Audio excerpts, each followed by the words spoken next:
quick round of introduction just to get to understand the people that are seated here, then we'll officially start our program. I said again, as much as we started a little bit late, we will be able to cure some time as we proceed.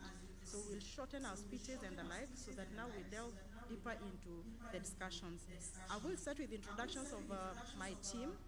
Where is my indomitable team of the Council of Governors, the Secretariat, please? Wherever you are.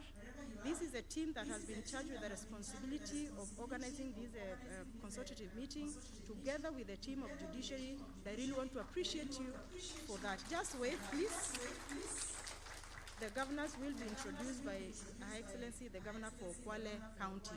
Without much ado, I really want to welcome Rose Makungu, the Registrar of ELC, to come and take the introductions of the ELC and the team that is present here. Kindly welcome Rose to the stage.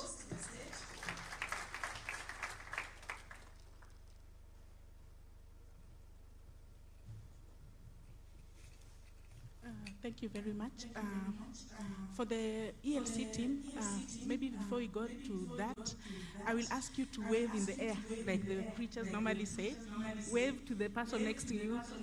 Maybe in another life, I would have been a preacher. You never know. Fine. So for the ELC, we will start with the judges who are seated on this side. You just introduce yourself quickly in 30 seconds, say your name, and you move on. So we'll start with this side. We go until the end, the judges and the deputy registrars, and then we go just a quick round of introductions. So we'll start with you, Justice Okomo.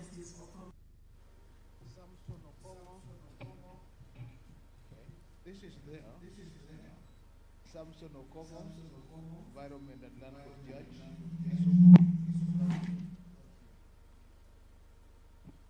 Stephen Kifuja, Mombasa ELC.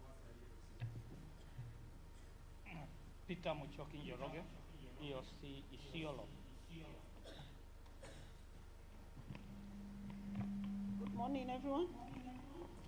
Lucy Waitaka, Environment and Land Court Judge, Iten and Cabinet. Good morning, everyone. Lucy Gasheru, ELC Judge Moranga. Good morning, everyone. Anthony Kaliaru, ELC Embu. Good morning, all.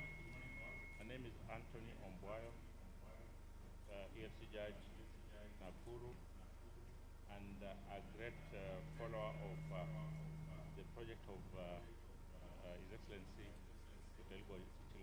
of planting bamboo along rivers in Vihiga, and I'm also the founder of Ambururu Conservancy. Ambururu Conservancy is in the county of Siaya. Welcome to Ambururu Conservancy. Thank you.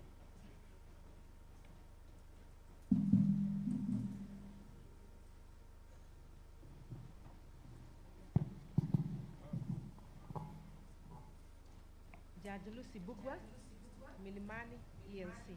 Thank you. Morning, Boaz Olao, ELC,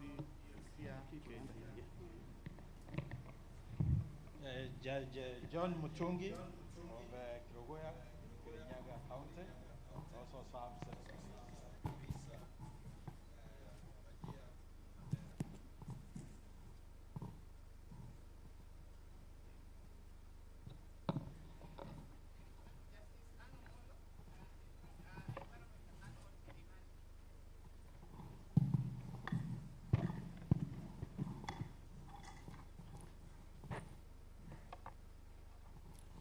Good morning, Mary Oundo, Naivasha. Good morning, my name is James Olola. I serve as ELC Judge, Nyeri. Good morning, my name is Charles Siano. I serve in Meru and Chura. Good morning, Enoch Cherono, ELC Bungoma. Good morning, Dalmas Opungo, ELC Kakamega. Lois Komingoi, Kajiado, ELC. I'm Jambo Lucas Naikuni, Mombasani. Judy Omange, Milimani. Morning, Esther Asati, Kisumu and Vihiga. Triza Muregi, Makueni.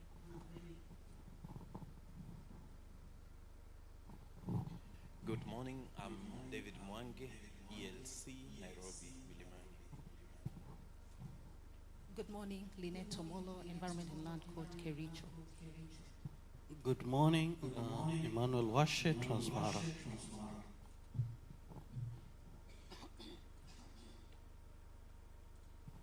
Good morning, Grace Kemei, Thika. Good morning, everyone. Ogutu Mboya, Milimani. Good morning. My name is Charles Gitonga Mbogo, ELC Narok. Wazari Munyote, Atunga George Ong'ondo, Mahakama ya Mazingira na Ardhi, Homa Bay. Habari zenu, Nelly Madheka, ELC Mombasa. Good morning, Juvenalis Angima, I serve in Nyandarua County. Good morning, everybody. My name is Bernard Maresa Boso. I serve at Thika ELC, Kiambu County.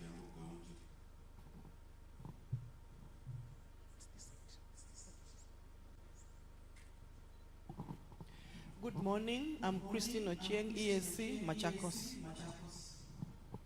Good morning, Jane Muyoti Onyango, Eldoret. Good morning, I'm Elijah Ubaga, ELC, Eldoret.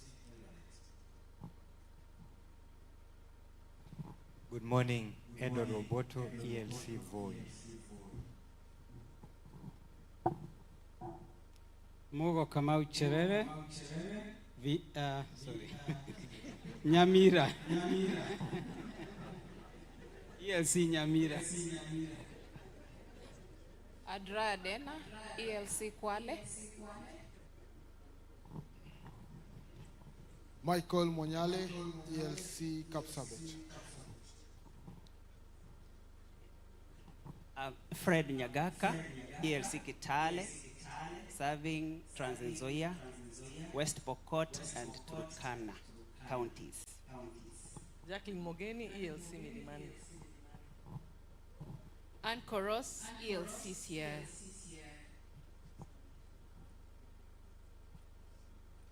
Good morning, Maureen Kimani, Deputy Registrar, Kitui. Good morning, Priska Nyota, ELC Nakuru. Good morning, Mary Otindo, DR Machakos. Good morning, I'm Vincent Kiplakat, DR Milimani. Good morning, Daniel Ngayo, Deputy Registrar, Environment and Land Court, Narok. Good morning, Virginia Karanja, Deputy Registrar, Iten. Good morning, I'm Ruth Kanali Ogola, I'm a Deputy Registrar, Kwale. Good morning, everyone. Good morning, everyone. Woodrow Wilson Redding is my name. DR Naivasha Locals. Thank you. Good morning. My name is Mulama Flavian, DR Lamu ELC. Good morning. My name is Frederick Mayaka Nyakundi, DR Kericho. Good mornings. Kwa majina naitwa Nyariki Joshua, Deputy Registrar, Mombasa Locots, karibuni Pwani. Good morning, everyone. My name is Wambua Kituku from University of Nairobi. Thank you. DR Kisi, Mahinya Kubwa. Jerome Ocheng, Kisumu County.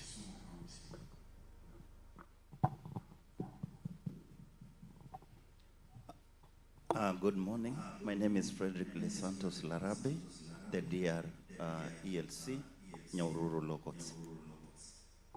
Good morning, everyone. My name is Judith Omolo, DR Milimani ELC. Good morning, Barnabas Kipto, DR Uasin Gishu. Good morning, Lynn Mwera, ELC Nyandarua. Good morning, my name is Ndagwa Evelyn, DR Meru Locots. Good morning, I'm Liz Panyaga, DR ELC Nanyuki. Good morning. My name is Maureen Shimenga, the Deputy Registrar, Kisumu Environment and Land Court. Good morning. My name is Berry Lomolo. I serve as the Deputy Registrar, Vihiga ELC. Good morning. My name is Cheruto, DR Kerugal ELC. Good morning. Margaret Korombo, Thika ELC.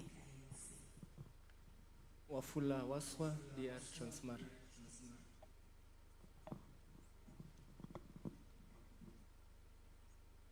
Good morning. Albert Mwendwa, DR Chuka.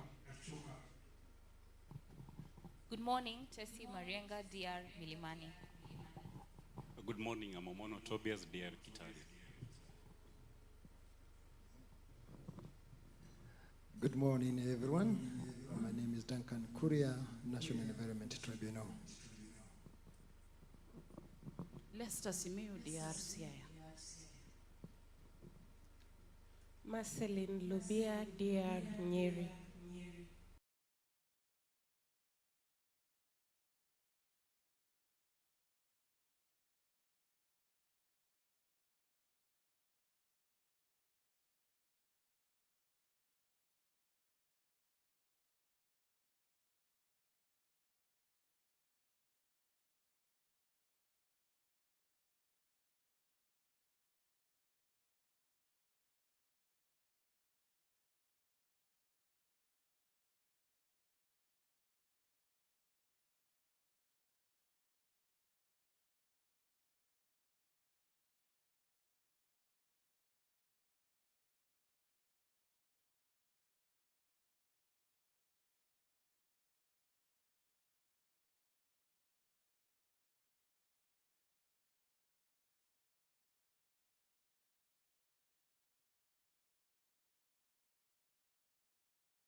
Thank you very much.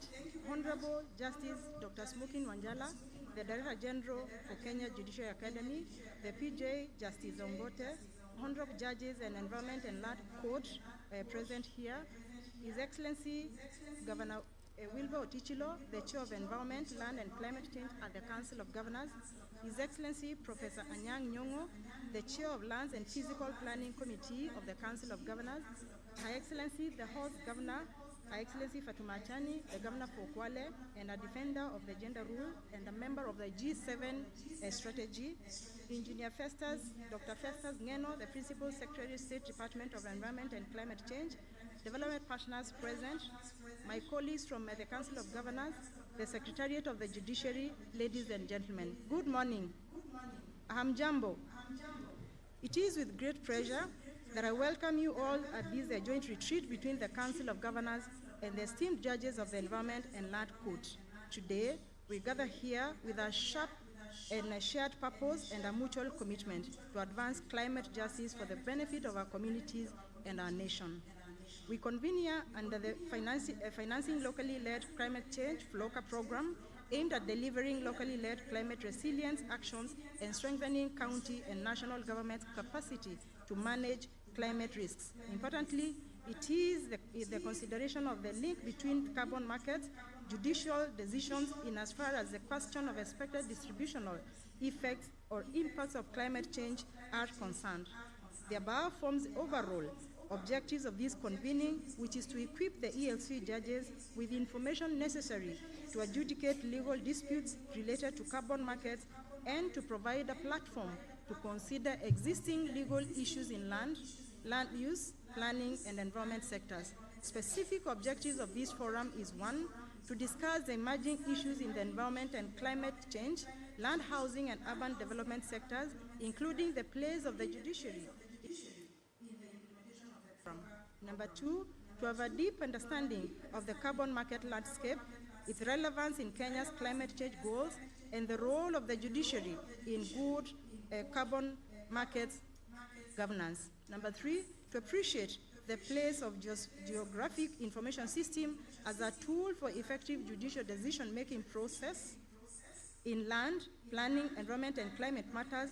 And lastly, to build partnerships with the judiciary on matters climate justice and the place of the alternative justice system in environment and land cases in Kenya.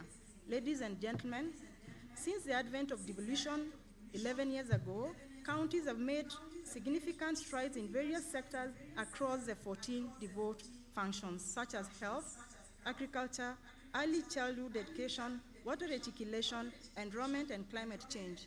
Indeed, devolution is working. And I always say that even the worst form of devolved system of governance is better than a centralized form of government.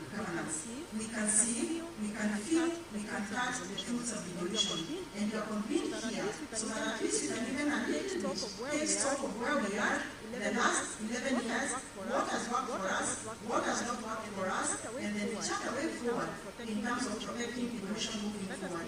Let us still, we need to understand before the ELC, the judges, you come from a county, you are a Kenyan citizen, and above all, we are low maker. How do you assist us to ensure that this devolution that has touched the lives of the many citizens is working in this country?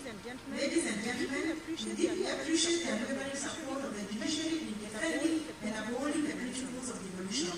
Your commitment to ensuring that functions assigned to the county governments are protected from undue interference has been instrumental in allowing counties to operate effectively and independently, providing clarity and stability, enabling communities to access essential services, and the rest. The rich jurisprudence from the courts is a clear testament. However, there persist challenges such as attempt to decentralize power and resources, undermining the ability of county governments to deliver services effectively.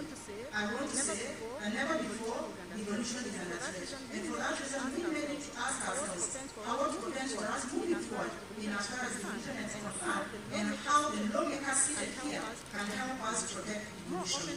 More often than not, these attempts are manifested through legislative amendments, budgetary constraints that have been existing in the ongoing electoral process at work, and orders which as national strategic directions. All these have been a threat to the devolved system of governance in this country. We are grateful to the judiciary's steadfast support and urge for continued vigilance in safeguarding the autonomy of county governments. Together, let us fortify the foundations of devolution, ensuring that it remains a cornerstone of Kenya's democratic and developmental journey. Further, to the challenges in devolution, we are also experiencing persistent challenges occasioned by climate change. This calls for a deep understanding of environmental and climate issues, including challenges that excavate existing vulnerabilities. Honorable judges, the judiciary plays a pivotal role in supporting climate justice by educating on environmental laws and upholding the rights of communities affected by climate change. You can significantly contribute to sustainable development. We call upon you to support the efforts of county governments in addressing environmental and climate issues. This can be through expeditious handling of environmental-related cases, promoting alternative dispute resolution mechanisms, and providing legal clarity on emerging environmental challenges that will be seen in a short while. Honorable judges, ladies and gentlemen, I believe that this session will avail us an opportunity to discuss human rights jurisprudence in relation to climate change, which is extremely very critical. For instance, in Pakistan, members of the judiciary have set up a commission of expert stakeholders tasked with advising the judiciary on actions required to combat climate change, which has played an essential role in raising awareness about the issues in their country. I draw your attention to the thinking of Justice Grant Preston, the Chief Justice of the Land and Environment Court in New South Wales, call for creation of awareness of climate crisis and consequences and that can inform our choices in finding, interpreting, and applying the law. Further, Lord Robert, a former British Supreme Court judge, predicts that cases of climate change mitigations will inevitably constitutional violations are cited in arguments. It therefore means that judges have an important role to play moving forward. The law provides a bridge between the uncertain position in which communities and societies currently find themselves in the face of manifest climate change aspects, and the clarity and the direction that will be required in the very near future. In conclusion, ladies and gentlemen, I want to leave us with the quote of Narendra Modi, the Prime Minister of India, who said, "We, the present generation, have the responsibility to act as a trustee of the rich natural wealth for the future generations." The issues is not merely about climate change, it is about climate justice. Asante sana na mbarikiwe. Thank you very much. Next for remarks is none other than the principal judge of the Environment and Land Court, Honorable Justice Oscar Angote, MPS. Karibu, PG.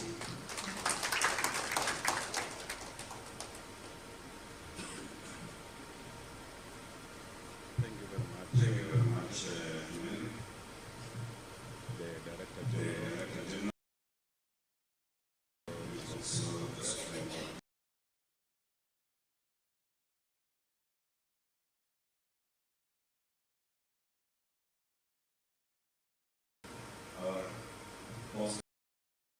Excellency, Madam Machambi, His Excellency Professor Nyang'amu, PS, who's also my friend, Engineer Ngeno, that's the PS in Environment Climate Change, the State Department. Ladies and gentlemen, my colleagues, allow me to write on the protocols that have been set by Mary, the CEO of the Council of Governors, and I'll be very brief because I think we already reached by 1 hour. Today we gather here as a family of the Environment Land Court across the country. All the 47 counties are represented in this hall, and this gathering is in collaboration with the council, who agreed that we need to come together and discuss emerging issues in matters to do with land use planning, and carbon markets. Ladies and gentlemen, this court, that's the Environment Land Court, is a court which was established by the 2010 Constitution and Article 163.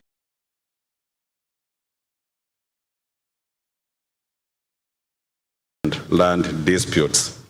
It's a first one in the continent. We always remind ourselves that we don't have any other court which is a superior court in the entire continent which has that exclusive mandate.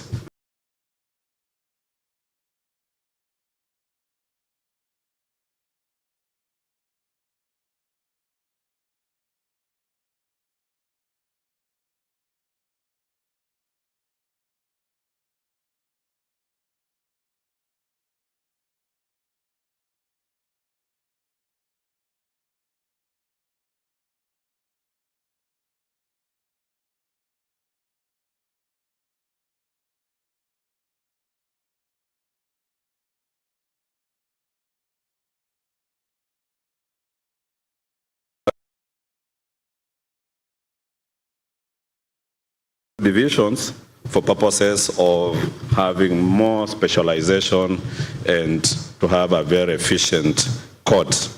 The Environment and Planning Division and the Land Division became operational on 1st of July last year, and we've seen that indeed the division of the court into two is bearing the fruits.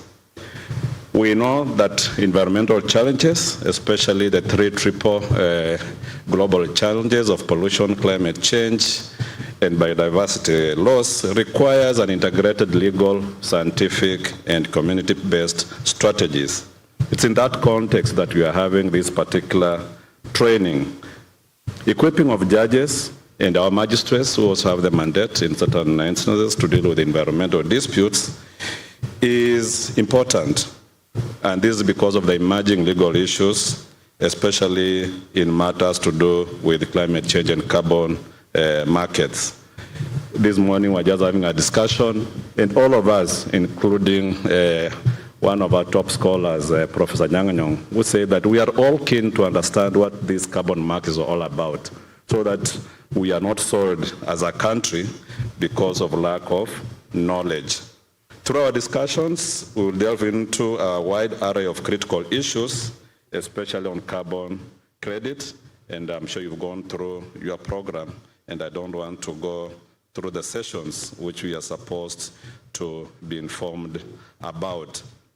We also know that 2 months ago, we were taken through the FLOCA program. I'm expecting Mr. Peter Othengo from National Treasury, so that he can just also update us on this particular program, which, as we were told, is a county-based program, and it's a program that all the judges and the DRs are supposed to be aware of. A significant portion of the discussion will be dedicated to the Geographic Information Systems, that's GIS, and we have our experts led by Dr. Tichelo here, just to give us a snapshot of what this GIS is all about and how the judges are able to appreciate this particular system, so that when disputes come before us, we are aware of what it's all about. And we are going to have a real case study on the insights and practical examples of how carbon trading is practiced out there. In conclusion, colleagues, I would like to express my deepest gratitude to the facilitators of this training, which is also our annual conference, and specifically to the county, to the Council of Governors, and also to the County Pension Fund, that's the CPF, who have made sure that this particular training succeeds. I wish to also extend my sincere thanks to the Director General of the Kenya Judiciary Academy for facilitating and make sure that we undertake this particular training.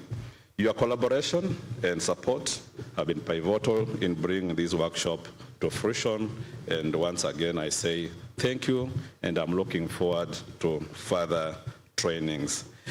I wish all of you a fruitful and enlightening workshop. I look forward to the positive impact that our collective efforts will have on creating a more just and sustainable country. Thank you very much.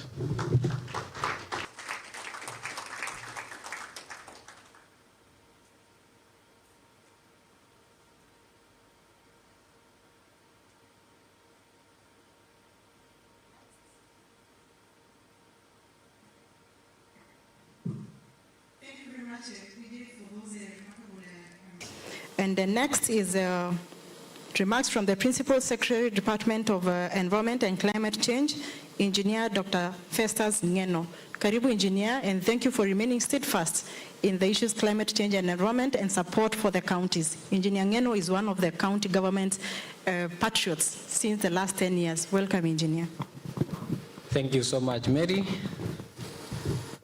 Honorable Justice Dr. Smokin Wanjala, the Director General, Kenya Judiciary Academy, and also the Supreme Court Judge. Excellence Honorable Fatuma Achani, my good friend COG Chairperson, Environment Climate Change Committee at the Council of Governors, Dr. Wilbur Otichilo, who is also the Governor of Vihiga, COG Chairperson, Judge of Housing, Urban Development Chair, His Excellency Professor Nyang'anyong, the presiding judge of the Environment and Land Court, Honorable Justice Oscar Ngote, my good friend, the CEO, Mary Mwiti, Honorable judges of the Environment Law, Land Court, and development partners present. Ladies and gentlemen, good morning. Thank you so much for this invitation. On behalf, received greetings from my cabinet secretary, Honorable Soipan Tuya, who was supposed to have been coming, but I'm here on our behalf. Thank you for the invitation, Mary. I know you put me under pressure to make sure that I'm here, and I'm happy that the discussions that we are going to have on carbon markets is a critical conversation, and this is important for us as the focal point in the ministry or in government of Kenya on carbon markets. Just to indicate that we have a carbon markets law. We appreciate that we have amended our Climate Change Act of 2016 to provide for carbon markets, which was ascended by His Excellency the President at the ACS summit last year. That is in September, 15th of September. So we have a law that guides on carbon markets trading and the other processes. Just a few weeks ago, we did cassette the first draft of the first carbon markets regulations. And just last Friday, we have just cassetted the National Environment Management Authority, NEMA, as the DNA, the designated national authority who will be responsible for dealing on carbon markets, trading for all voluntary markets, and Article 6, that is under the Paris Agreement, whether compliance market or non-compliance market. And I have my director for climate change from the Department of the Climate Change, Wanakenduyo, and a host of other technical experts who will be able to support you in that respect. On behalf of the Ministry of Environment, Climate Change and Forestry, it is my great pleasure and privilege to be here. And I am delighted that the judges of the Environment and Land Court, ELC, could get time off from their busy schedules to be here today. I thank the Council of Governors for organizing this very important forum in recognition of the vital role the judiciary plays in environmental matters. The Constitution of Kenya 2010 heralded a new era in environmental management with more expansive provisions, recognition of the rights and obligations of citizens to ensure a clean and healthy environment, and more relaxed rules on access to environmental justice. There is an expectation of robust action from the ELC in environmental jurisprudence, including disputes on climate change. And I am happy under the State Department of Environment and Climate Change, we have the first court, the National Environment Tribunal. And Justice Ongote knows that when things doesn't work there, we come to you. And that has been a very, very important aspect in terms of environmental management. As you all know, Kenya, as part of global community, faces the triple existential threats of global warming, environmental degradation, and pollution. And these global trends have largely been driven by unsustainable human development activities established under the Environment and Land Court Act of 2011. The ELC plays a crucial role in adjudicating matters related to the environment, climate change, and carbon markets. The ELC's specific jurisdiction and mandates on environmental disputes, including matters related to pollution, deforestation, illegal dumping, resolution of conflicts, overuse and management of natural resources, and cases on approvals and implementation of environmental impact assessments, are significantly contributing to environmental governance and overall sustainability across all sectors of the Kenyan economy. Ladies and gentlemen, the impacts of climate change cannot be overemphasized. Significantly necessitates the role of the Environment and Land Court in Kenya due to profound and widespread effects on the environment, land use, and livelihoods. As climate change intensifies, it brings a host of new and complex legal and regulatory challenges that require a specialized judicial body to address it effectively. Over the years, we have seen increased disputes on resource allocation due to conflicts over the access and use of dwindling natural resources in our communities, land ownership disputes, settlement cases, among others. And the ELC plays a critical role in resolving these conflicts, protecting the rights of displaced persons and ensuring fair and legal resettlement processes. The The ELC is also critical in the enforcement on climate laws. In Kenya, we pride ourselves as being one of the first countries in Africa to develop a climate-specific law to ensure adequate governance on climate change issues, as I indicated earlier. And the Climate Change Act of 2016 provides a comprehensive legal framework for governing change, implementation, and reporting in Kenya across all levels of government, while ensuring active participation of non-state actors. In this regard, the ELC is instrumental in addressing legal issues related to climate change, such as enforcing the Climate Change Act of 2016 and other relevant policies and legislation aimed at reducing greenhouse gas emissions and promoting climate resilience of communities. The ELC, ladies and gentlemen, is very instrumental in ensuring compliance with relevant agreements on climate change, which Kenya is a signatory to, like the Paris Agreement, whether under Article 6.2 or 6.4 or the entire article of Paris Agreement, Article 6. Carbon markets plays a pivotal role in mitigating climate change by providing economic incentives to reduce greenhouse gas emissions, and we are working on updating our inventory as we work as a country, and we should be reporting the updates by December. It also provides an additional revenue stream to support sustainable development with several co-benefits to communities involved through social, economic, and environmental benefits. Kenya has been active both in voluntary, as indicated earlier, and compliance carbon markets for over 20 years, and has been participating in the Clean Development Mechanism, commonly known as CDMs, to provide or to promote sustainable development that is consistent with national laws and priorities. Equally, Kenya has committed in its NDC, the National Determinant Contribution, to reduce 32% of its greenhouse gas emissions by 2030. And FLOCA, especially to the governors who are here, is critical. We mainstream FLOCA as one of the programs that is going to help us in terms of abating our greenhouse gas emissions by 2030. And the financing of these mitigation and adaptation targets will be mobilized from international sources, including voluntary cooperation under Article 6 of the Paris Agreement. To guide the domestic and international investors, boost market confidence, as well as comply with the international obligations, the government of Kenya has developed a comprehensive legal framework on carbon markets.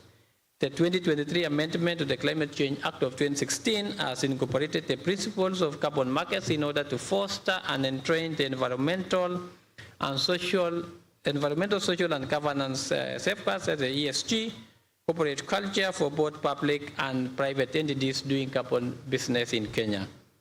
Having a law that speaks to carbon markets will, one, enable Kenya assess climate finance to undertake conditional NDC targets in line with the NDC commitment. Two, spur social innovation, economic development, and strengthen governance of natural resources.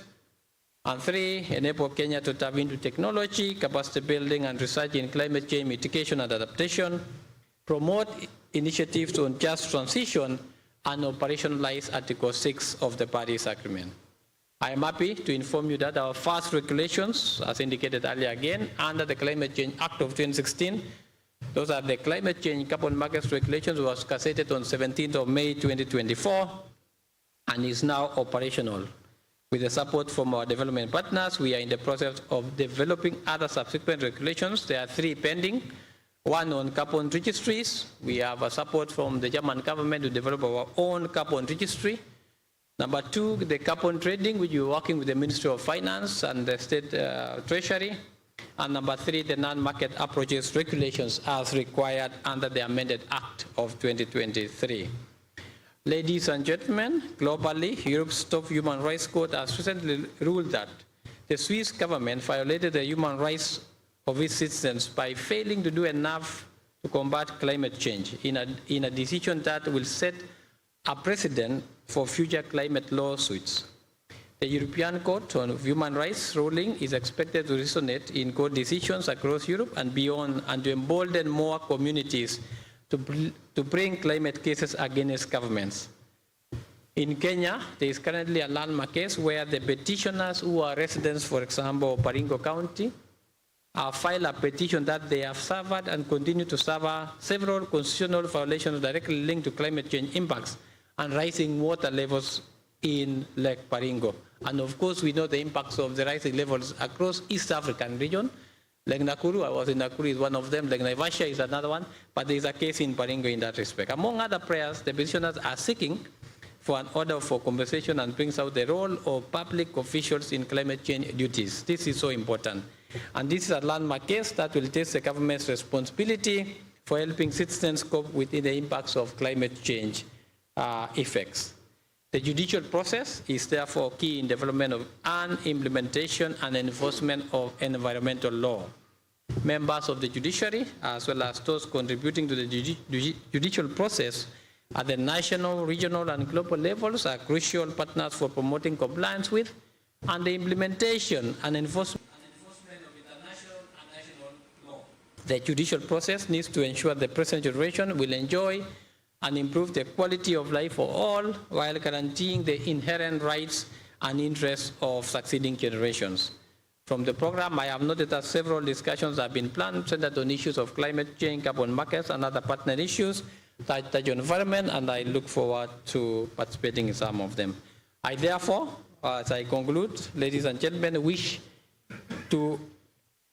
you a fruitful interactions, discussions as you play our role to warrant a clean and healthy environment for all in line with our Kenya's Constitution Article 42, where we are supposed to provide, or every citizen is guaranteed a right to clean environment. Thank you so much, and may God bless you. Asanteni.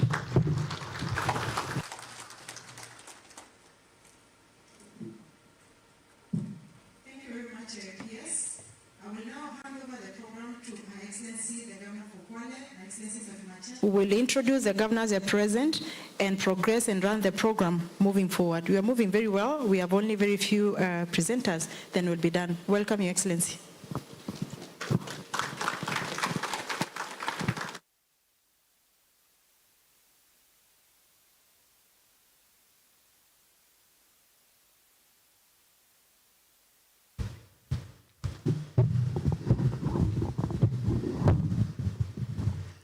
Thank you very much, Madam CEO. Honorable Justice Smokin Wanjala, Director General Kenya Judiciary Academy, colleagues, governors, my senior colleagues, Honorable Professor Anyang' Nyong'o, Daktari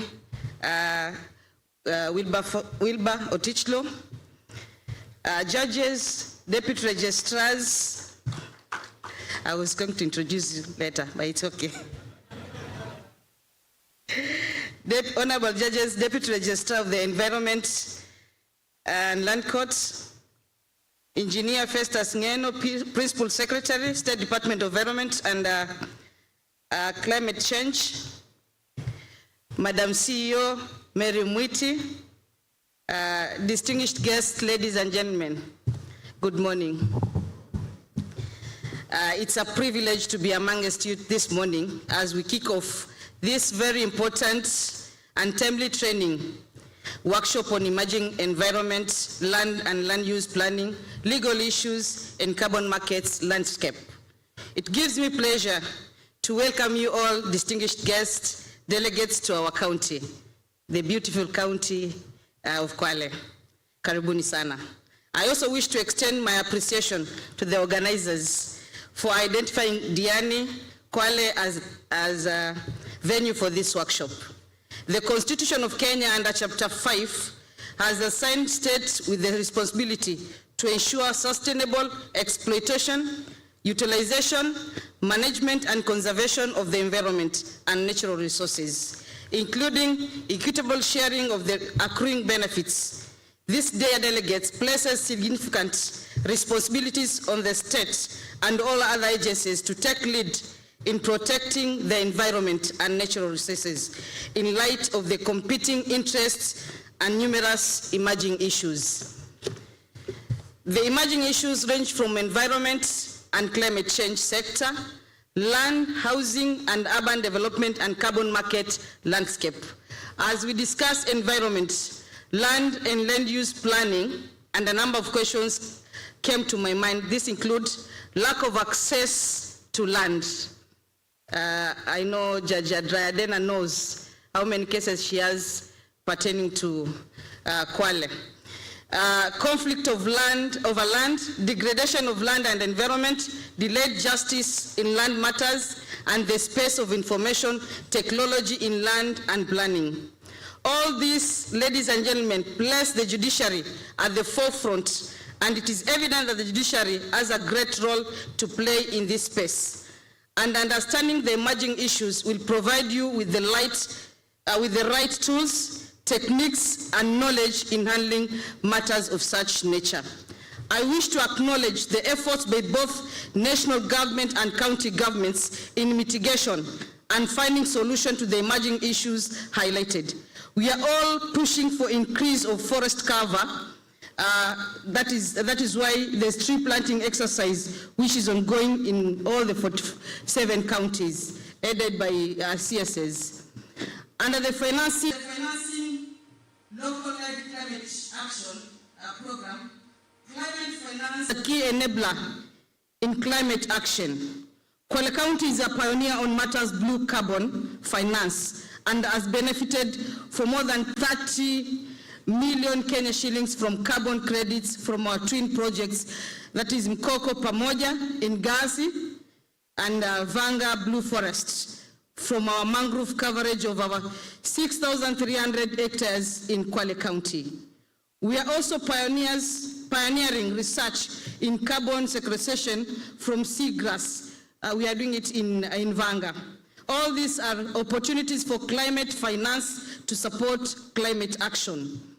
On the subject matter, I want to appreciate the judiciary for establishing the Environment and Planning Division of ELC Court, which has borne out of a need to pay closer attention to environment and planning disputes, including climate change disputes. This is significantly ensure that courts efficiently address climate change disputes and deliver climate justice. These 3 days avail us an opportunity to have candid discussions on how, as a country, we will address climate justice and hold to account injustices meted by individuals, governments, as well as corporations. We hope that moving forward, rich jurisprudence from a climate-conscious judiciary will emerge.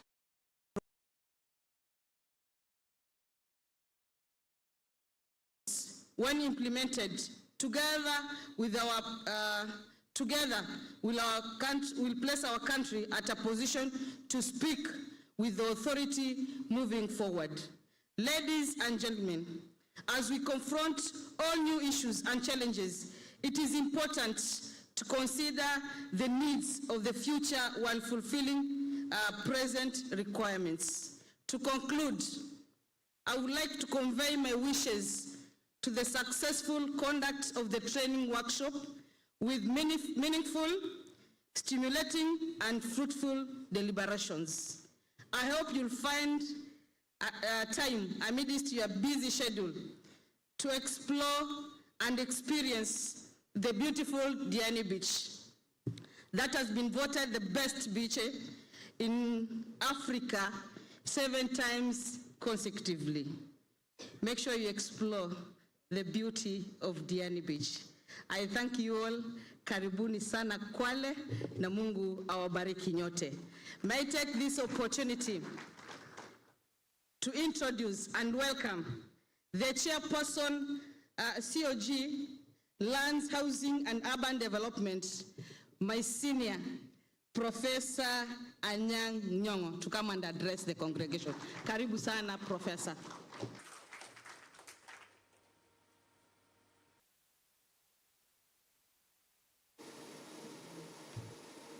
Thank you very much, my sister, for that generous introduction.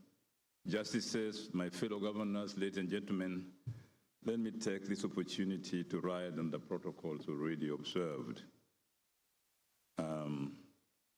I really came here to learn, as had been said earlier. First, from my friend Otichilo, before an audience that knows more about these things than I do. And secondly, from all you who know much more about the environment, climate change, carbon issues, and so on, because these are extremely new issues in our country that we need to learn together. I remember when the issue of environment came many years ago, before UNEP was established, there was a lot of debate about the environment, if I remember well. And then there was justification for the UN establishing itself in Nairobi at UNEP. I hope we can debate seriously enough to have a climate change headquarters in Nairobi. My friend Justice Smoking Wanjala, I think this is something that we can enter. But nonetheless, I'm really grateful to be here today as custodians of justice in matters relating to our environment and land resources. The Environment and Land Court judges are extremely important to us. Your role is pivotal in shaping sustainable development and ensuring equitable access to land for all, as Mary Mwiti pointed out in our earlier speech this morning on behalf of the COG. Land, as we know, is not merely a physical resource, but a cornerstone of livelihoods, cultural identity, and economic progress. In my community, when a young man comes of age and ceases to live in the cottage in his father's house, is allocated land, and it's hoped that after being allocated land, he will have a woman to live in it. So land is also an item for reproduction in many communities. However, its management and use have increasingly become complex due to rapid urbanization, population growth, and environmental challenges. It is therefore it's also easily comprehensible that the committee that I head in the Council of Governors is called the Committee of Lands, Urban Development, and what is Mary? Housing, yes. As judges and magistrates, you are at the forefront of interpreting laws, adjudicating disputes, and guiding decisions that directly impact on our landscapes and communities. Therefore, effective land management and land use planning is an enabler to achieving sustainable development, social equity, legal certainty and security, environmental conservation, and prudent urban planning and infrastructure. I emphasize planning because to plan is to choose. Planning makes you make choices. If you plan badly, you will make bad choices. If you plan well, you make good choices.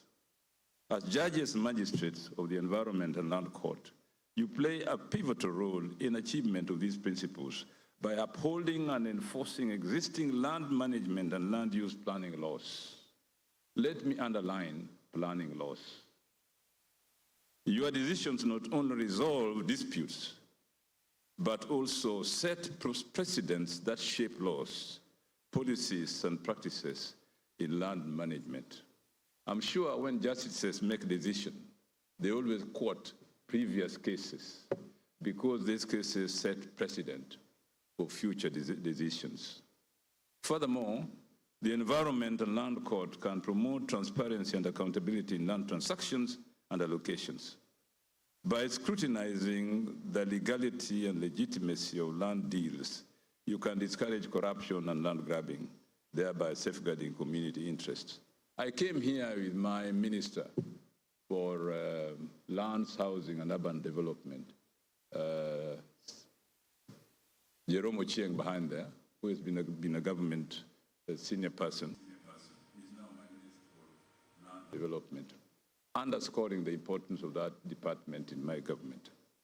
I encourage the court to leverage on geographic information systems for just, efficient, and effective judicial decision-making. GIS will enable the court to issue evidence-based decisions through visualization and analysis of complex spatial trends in order to assess the environmental and social implications of proposed land development and disputes. There is nothing more central to county government, almost on a daily basis, than dealing with the land disputes, but also making decisions on how land is used. One of the things that we experience in Kisumu, for example, a growing city, is that unless we make very tough and strict laws on how land is used, we can develop towns and cities which are not livable. For example, creating space for the green space in cities or towns is extremely important. If we do not do so, we'll find that our kids will grow up in concrete jungles where they will not enjoy their youth.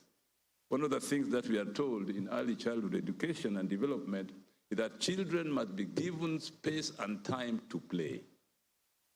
If from the word go, you make ECD kids sit in a classroom and they have to cram things and go home to do homework, you are not doing them good.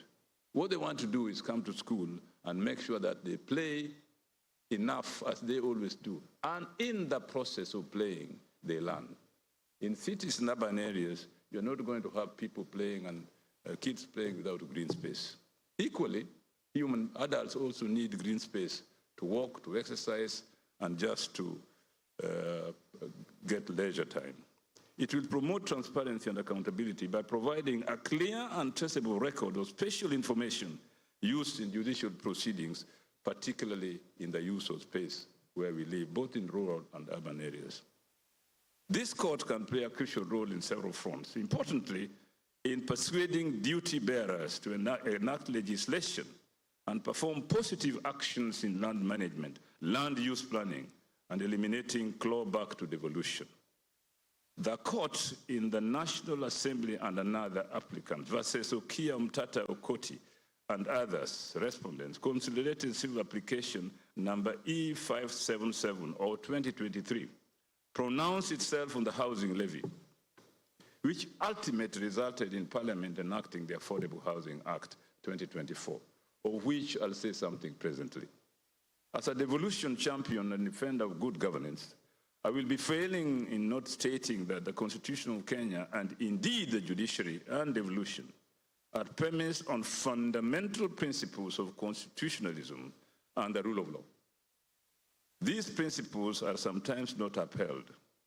I will mention but a few instances. One, the Commission on Revenue Allocation's downward revision of shareable base for county governments from 385 to 374 billion Kenyan shillings in a bid to disadvantage counties in the recent division of revenue process is an affront to the constitutional imperatives in our motherland. The Office of the Auditor General, too, the Office of the Auditor General and National Treasury's action of reducing the last audited books of account by a whopping 100 million Kenyan shillings goes against the general principles of accounting. I'm mentioning these because in the fund analysis, counties can plan very well in all matters of delivering services to our people. But unless we have adequate resources as provided for in the Constitutional Republic of Kenya, we shall be failing in our duties in developing the 48 governments. Because our Constitution says in our republic, we have 48 governments, 1 national, 47 county, separate but interdependent. Separate but interdependent, not superior and inferior. This action compromises on the independence of institutions and do not promote constitutionalism when we do not give resources to counties to manage and implement policies, particularly on land planning and land use. In conclusion, ladies and gentlemen, I urge of you to continue your pursuit of justice with unwavering dedication to environmental stewardship and sustainable development. Your decisions today will have a lasting impact on the landscapes we inherit and the communities we serve. Let us work together to ensure that our land resources are managed wisely, equitably, and with a vision towards a prosperous and resilient future for all. And I hope in ensuring this resilient future for all, each time we should take note of any action, any decisions, any pronouncements that claws back devolution in our nation. For example, the development of affordable housing projects on county government land without proper transfer is an affront to constitutionalism in our nation. The recent judgment on KICC is a replica of what will happen for affordable housing if not handled constitutionally, and will disadvantage the gullible members of the public. Affordable housing is indeed welcome in counties, but affordable housing should be implemented within the realm of constitutionalism and proper law enforcement and law observance. In that law, the Constitution has given responsibility to the two arms of government. The counties, as you know constitutionally, at the local level, have responsibility over land, agriculture, early childhood education, and so on. These are laws that exist in our law books, and that we, as managers of the people and decision makers in law that we use to manage the people, should ensure that nobody, whether small or big, contravenes them, whether national or county contravenes them. I therefore hope, ladies and gentlemen, that this training workshop will present an invaluable opportunity to share on the common issues in land management, in land use planning, whilst enriching our knowledge in these areas of practice. I myself have come to learn, but I've also come to share some of the worries and ideas that I have about these issues, and I hope they will be taken kindly, and I will be helping better understanding of the issues before us these 2 days. I thank you very much for coming together. You know, I once was at Makerere in a washroom where we go as men, and then women are theirs too. And as I was standing there, you know, standing there, women don't know what that means, but I read on the wall of the washroom, to come is wonderful. To come together is divine. Thank you very much.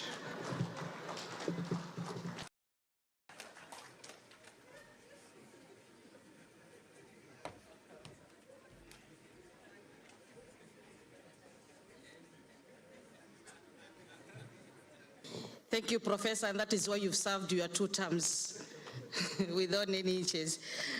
May I take this opportunity to also welcome my senior, the chairperson, COG, Environment and Climate Change, the man who is very well conversant with matters environment and climate change. Honorable His Excellency Wilbur Otichilo, karibu sana.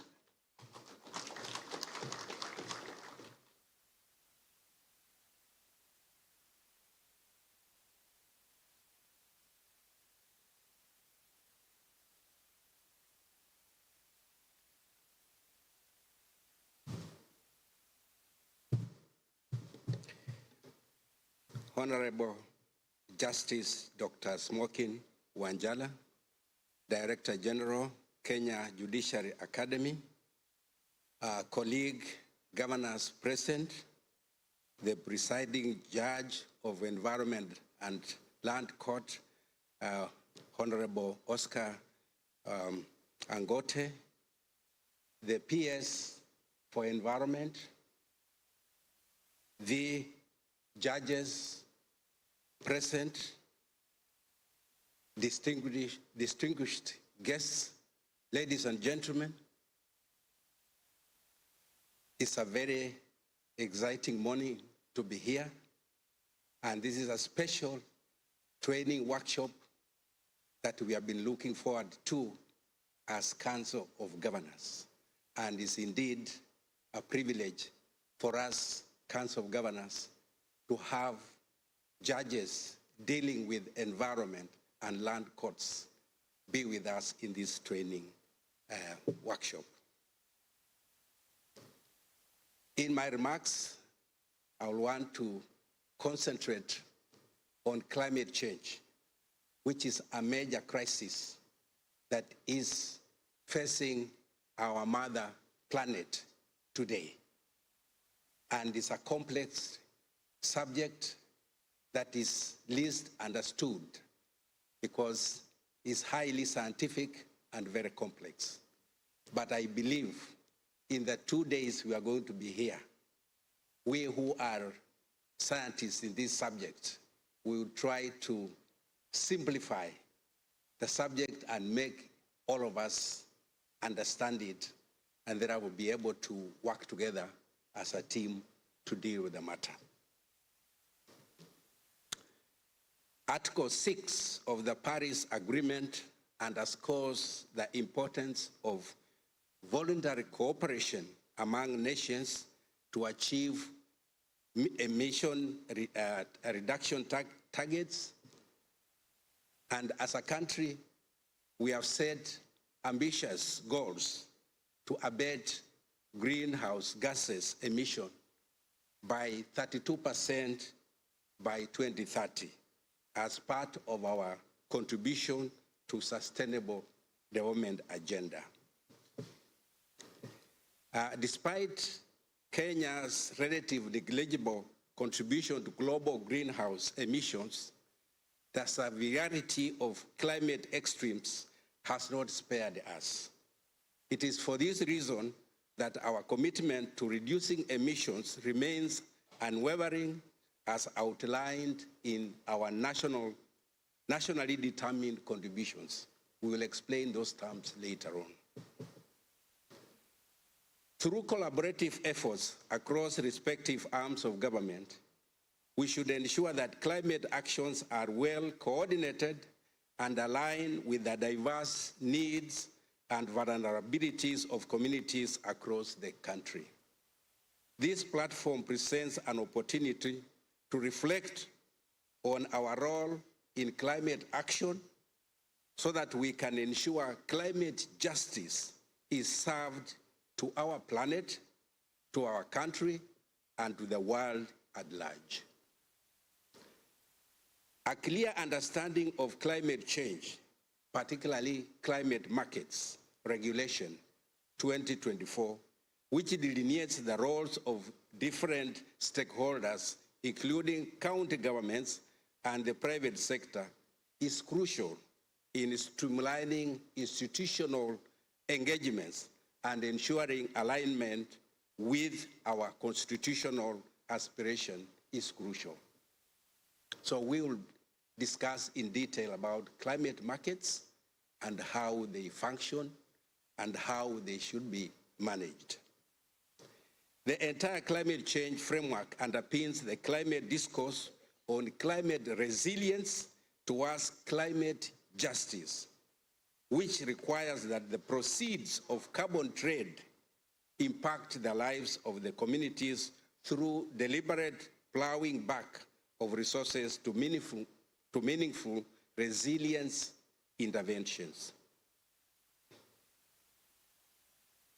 County governments have implemented several initiatives to incorporate climate change responses into development planning, decision-making, and implementation through programs and projects that are tailored to adopt a locally led adaptation approach such as FLOCA, which we shall be giving details in the course of the training. County governments have achieved a lot in the last 5 years as regards to implementing programs that aim to mitigate and adapt to climate change. Among the programs the counties have achieved are enactment of climate change-related acts, policies, and regulations. Currently, 45 counties have enacted requisite legislations, policies, and regulations specifically addressing climate change and its impact. 47 county climate change planning committees have been formed to champion adaptation and mitigation measures. 45 counties have budgeted and are executing their county climate change fund budgets. 45 counties have undertaken participatory climate risk assessments covering 1,450 wards to evaluate exposure to climate-related hazards and social vulnerability. These reports resulted in the development of 45 county climate change actions. Counties have created climate change funds within their legal framework, and they have allocated 1 to 3% of their budget to climate change activities and programs. Establishing dedicated units and committees, counties have set up specialized climate change units within their structures. And these have been cascaded to the ward level, where we have ward climate change committees. A total of 37 county governments have enacted water-related acts, policies, and regulations. These legal frameworks serve as crucial tools for guiding water management and governance at the county level. However, this has not been done without a fair share of challenges, including repeated blowback on devolution. I think we shall be discussing this in detail as we move on. We have witnessed a recent case in the water sector, which is a leading adaptation sector, where public participation is being undertaken for licensing of Earth Water Works Development Agency to operate as a water service provider for the Northern Collector Tunnel. Notably, some of these clawbacks do not find their way to court for determination. In other natural resource management sector, we have experienced resource gaps for adaptation financing, loss and damage as a result of climate extremes, delayed operationalization of climate change council and the National Climate Change Fund, and the division of revenue stalements that delay the capitalization of climate change funds, among others. Honorable judges, addressing the intricate challenges of climate change will require your support in strengthening climate governance by buttressing oversight, meaningful public engagement, and robust grievance redress mechanisms, enforcement, and compliance. Indeed, we can borrow from the best practices from other jurisdictions. It is time we underpin post-judgment a supervisory by way of structural interdict to ensure duty bearers are held to account over a specific period of time to implement court decisions and ensure restitution of victims of environmental, land, and land use injustice. Your decision set precedent that influence environmental policies and practices. Recently, in May, Justice Judy Omenge ruled in favor of the Amani Residents Welfare Association, Mirema, by ordering the closure of 3 clubs and a church in Mirema Estate and fined them Kenya shillings 5 million for noise pollution. She ordered that the establishments violated the residents' right to a clean and healthy environment as enshrined in Article 42 of the Constitution. This is progressive. With the evolved climate change framework, we look forward to trailblazing jurisprudence from the Environment and Land Court in interpretation of these laws, oversight of duty bearers, and vindication of the rights of communities who will take part in carbon trading. It is my hope that this training will enrich us with the knowledge necessary to navigate the intricate issues surrounding environmental justice, climate change, climate justice, and climate markets. As I conclude, I appreciate the judiciary's contribution to upholding devolution and hope that continued collaboration will help us achieve these climate objectives, foster economic growth, and community resilience. Lastly, please allow me to wish you a very fruitful training workshop. Thank you and God bless you.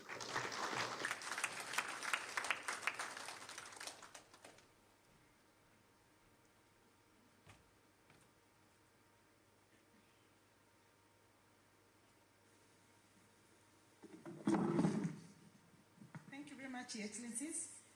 We will now take a little break in terms of, we've put together a documentary dubbed Greening the Future, Climate Change Progress in Kenya, and show a little bit of the initiatives and the climate that counties are carrying out in this wake of climate change. And we will be playing this video. It's around 7.5 minutes. And please watch it, because this is a culmination of all the actions across the 47 counties to show you exactly what you're doing in terms of climate actions across the counties. Over to you, media crew. Kenya, a land of breathtaking beauty and rich diversity, from the majestic peaks of our mountains and hills to the vibrant shores and sandy beaches of the Indian Ocean, the savanna grasslands to the Great Rift Valley offers a mix of natural wonders and arid landscapes that attract visitors from across the world. However, Kenya stands at the front line of a global crisis, climate change. The repercussions of a warming planet are currently being felt deeply by communities worldwide. Like any other country, climate change has had adverse impacts on various sectors and climate injustices on the livelihood of the citizenry.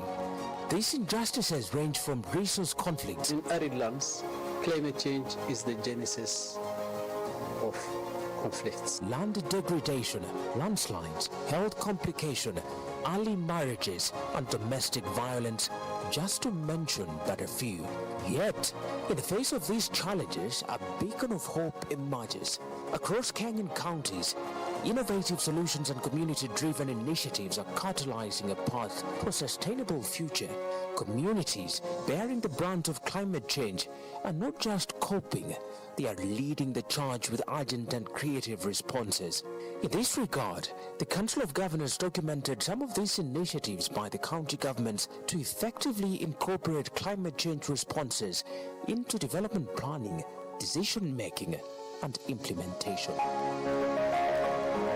A total of 45 counties have legislation, policies, and regulations specifically addressing climate change and its impact. These legal frameworks provide a strong foundation for guiding climate action and climate financing at the county level. Additionally, participatory climate resilience assessments have been conducted in 45 counties to take stock of climate-related hazards and social vulnerability. This assessment resulted in the development of county climate change action plans, serving as blueprints for guiding climate change-related initiatives and programs within each county. Counties through their legislation have also allocated a minimum of 1.5% to 6% of their development budgets to climate change response, ensuring sustainable financing for climate programs up to the community levels. To ensure effective coordination and implementation of climate change initiatives, the 47 counties have established specialized climate change units. Additionally, 95% of counties have set up county climate change and ward planning committees to identify and prioritize investments that strengthen climate resilience. Enhanced water harvesting and storage initiatives are critical to mitigating the impact of climate change. County governments have developed water infrastructure for domestic and commercial uses, focusing on sand dams and the water ponds. The establishment of community boreholes and solarization of water supply systems has enhanced access to clean water and reduced cost. For instance, the solarization of the water supply system benefits thousands of community members by reducing water tariff costs and ensuring consistent water service provision, as seen in various projects. Initially, the electricity bills were around 300,000 per month.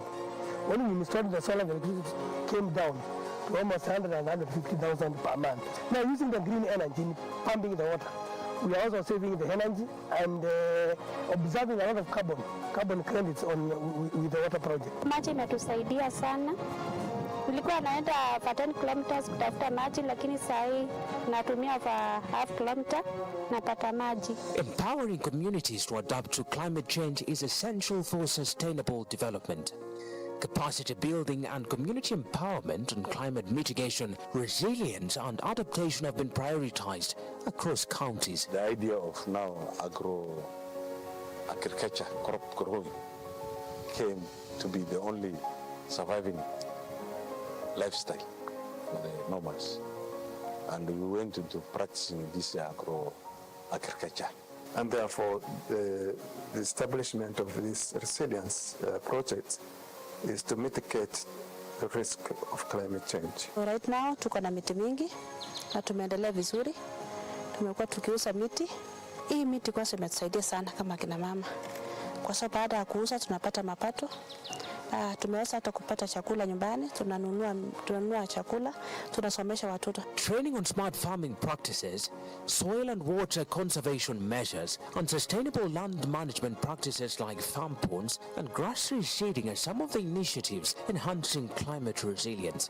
The establishment of community information centers, such as the Climate Information Center, provides tailored information on climate-smart practices and disaster risk management, ensuring communities are well prepared for climate impact. You have a 0% rainfall chance.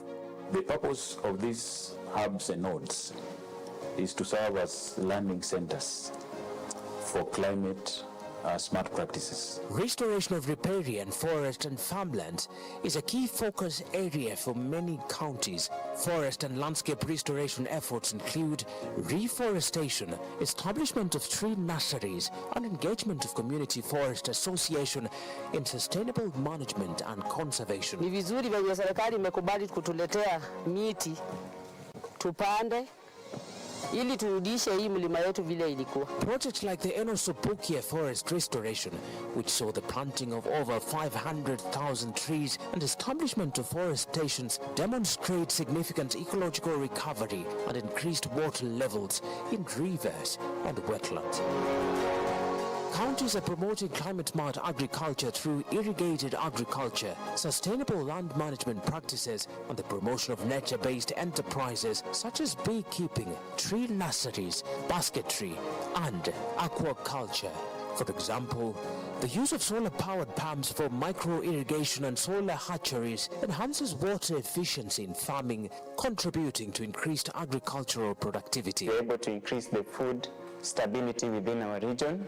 We provide corn gardens that are made out of catayas that are sustainable to the community, so that we encourage planting of kales and other items, herbs within the urban setups. Improving air quality is essential for public health and environmental conservation. Counties have implemented air quality monitoring projects, installing sensors in strategic locations, and developing air quality action plans based on collected data. These initiatives enable evidence-based decision-making and enhance the planning for restoration activities. To this effect, the county government has installed 87 number air monitors installed across various places.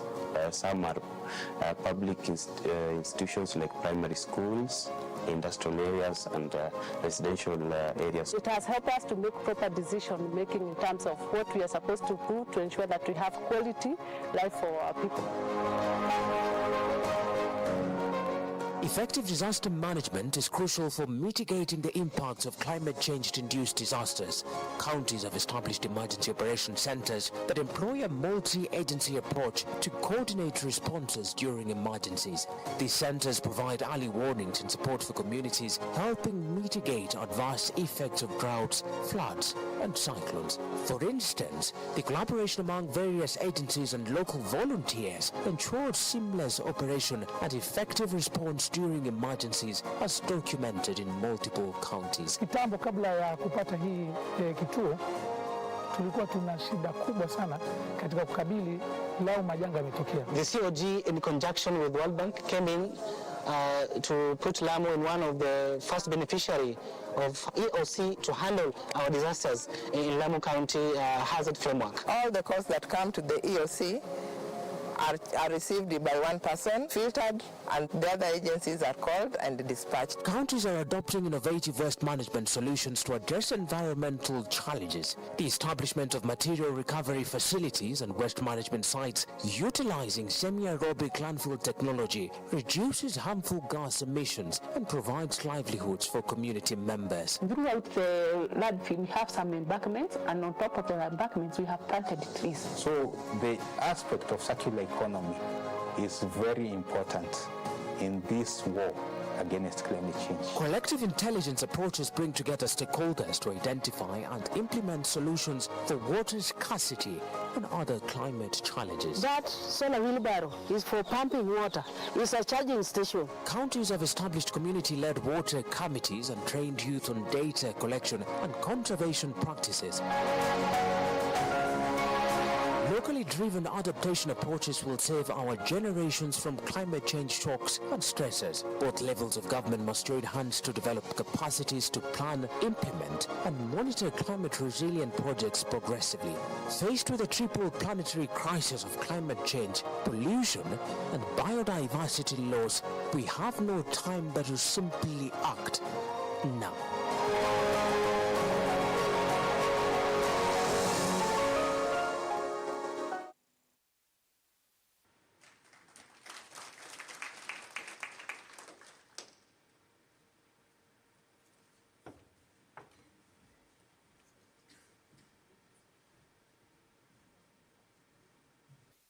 Thank you, COG Secretariat, for the informative video.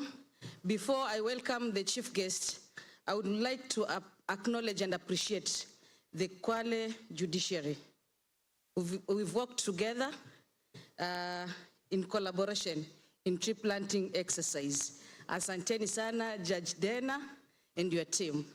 May I take this opportunity to welcome the Director General, Kenya Judiciary Academy, Honorable Justice Smokin Wanjala. Karibu sana.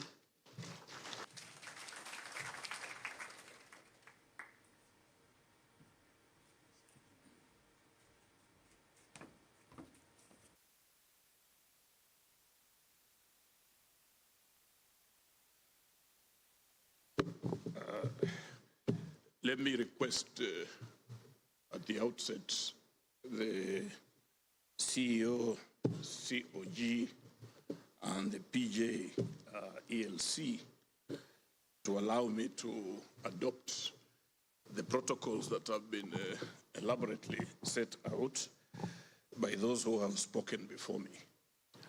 I think looking at them, the request has been granted. But it would be remiss of me, really, if I did not recognize our host governor, Governor Aishani, for your warm welcome.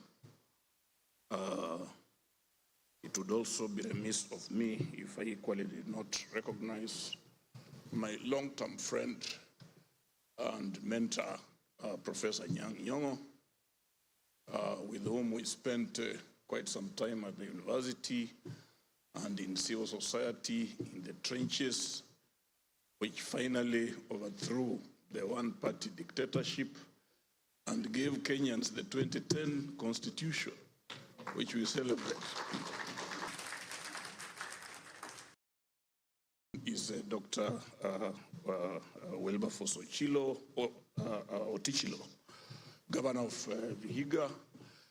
I and Dr. Tichilo come from very far. Actually, I met Dr. Tichilo when I was a consultant for the then Kenya Wildlife Service. He was already working with the climate issues, so he did not just start when he became governor. And Dr. Tichilo, you remember that I and Professor Kibwana drafted the Wildlife Management Act, which was only recently revised. Now, having said that, let me also recognize the PS, Dr. Ngeno. From your speech and from what I have heard said about you, you are a man who is passionate about matters environment. And we appreciate that as the judiciary. Now, Bwana PJ, let me tender the apology by the Honorable, the Deputy Chief Justice of the Republic of Kenya, who actually is supposed to have been the chief guest and who would have given the keynote address. She was supposed to be here this morning, but for reasons beyond her control, she simply couldn't make it to this venue. And therefore, she told me to tender her apology in that regard. But she has assured me that she will join us virtually tomorrow, which means, therefore, that the burden of making a speech on her behalf has been removed from me, because she will make it virtually. And I think that will also help us save on the remaining time. And therefore, let me just also acknowledge the fact that the critical role of this court in matters land use, climate change, and environment has been acknowledged quite elaborately. And when history is written, Professor Nyong' about this court, which so far remains the only environment and land court on our continent, it shall become very clear that I played a very fundamental role in its birth and establishment, because I think it would not be wrong if I stood here like I've done and state that 70% of the judges of this court were beneficiaries of my wisdom at the university. When the Constitution of 2010 came into being, I was tasked as a member of the then Judicial Service Commission with interviewing and recommending for appointment the first 15 judges of the court.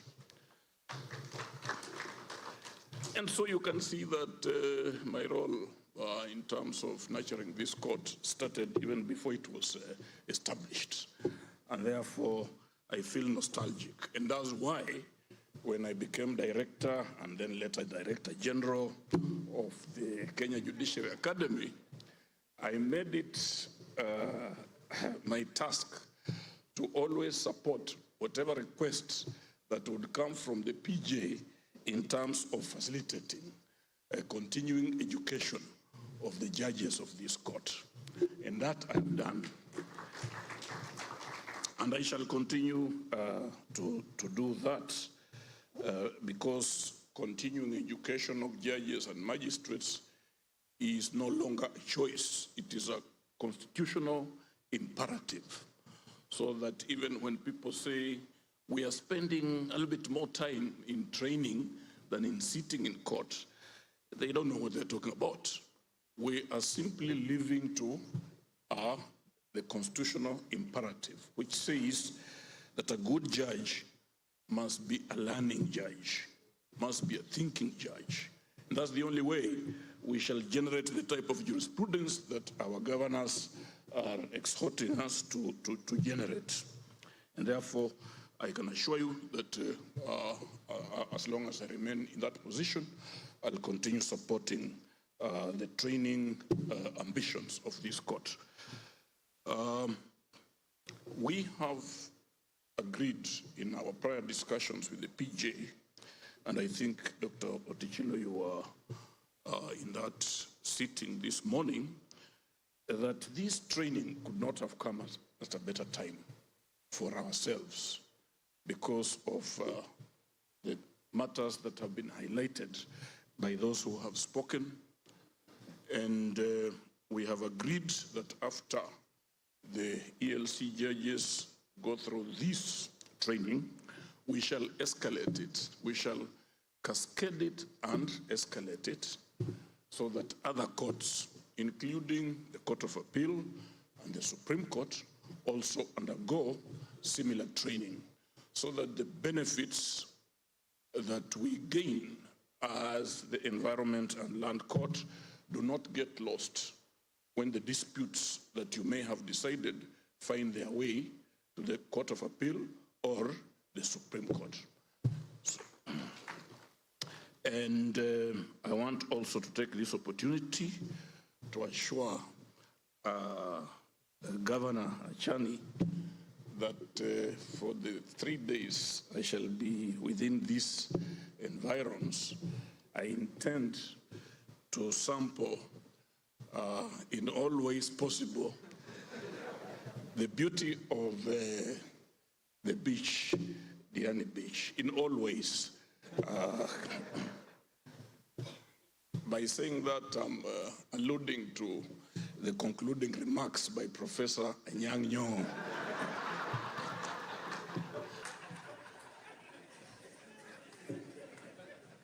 Those few remarks, it's now my pleasure to declare this training officially open.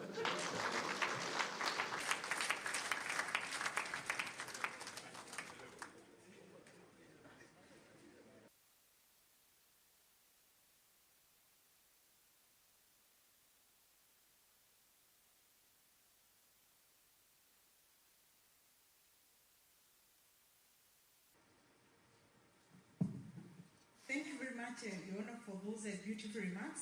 I hope the rest of the participants will follow suit. So sample everything that there is in this county. Allow me now delve into the program, the main program, and we'll just do a very brief review of the existing environment, land and planning, climate change sector, the review of policy, and of course the emerging issues in the environment and land sector.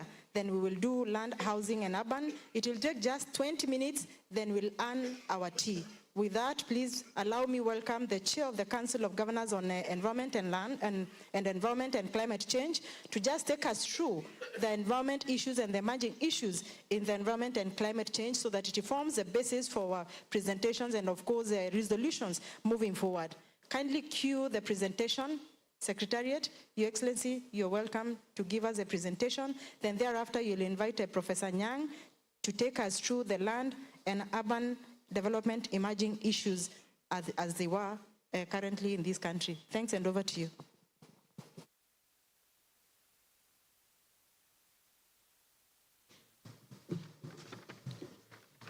Thank you. So the workshop starts. I want to start by giving you an overview of what the Committee on Environment and Climate Change of the Council of Governors has been able to achieve. And I'm happy that the documentary that you have been shown has actually summarized everything in 7 minutes. So I'll not belabor so much on those issues again, but I'll just give you a quick run-up of what we have. So as a committee, we have done a lot of interventions, and some of the committee interventions have been, strengthening intergovernmental structures and processes to promote consultation and cooperation on matters on natural resources. So we have done that quite extensively. We have also done presentation of memoranda on sector bills that have been generated both in Parliament and also from parent ministries. We have been able to provide our comments. We have also supported counties to domesticate various national policies, strategies, and regulations, including model laws related to development functions. Also, we have had to provide technical assistance to the counties in terms of sector policies, guidelines, and emerging sector issues. And we have also done some lobbying of resources. And in the documentary you have seen, we have made a lot of progress in many areas. And I will not spend more time, but I just want to go quickly. Under environment and climate change and forest, we have, as I indicated earlier, done enactment of requisite sector legislation to tackle matters of environment, air, noise, pollution, restoration, waste management, and the issue of sand harvesting. We have also promoted to a very large extent the program on afforestation and reforestation activities. And to date, we have planted over 27 million trees across all the 47 counties. As counties, we are involved in promotion of circular economy, particularly as regards to waste management. Waste is a resource, and as counties, we have put up programs to ensure that waste is treated as a resource. And recently, we visited Ghana, where we have learned a lot on how Ghana is managing its waste as a resource, and we'll be implementing some of the programs we have seen in Ghana in the very near future.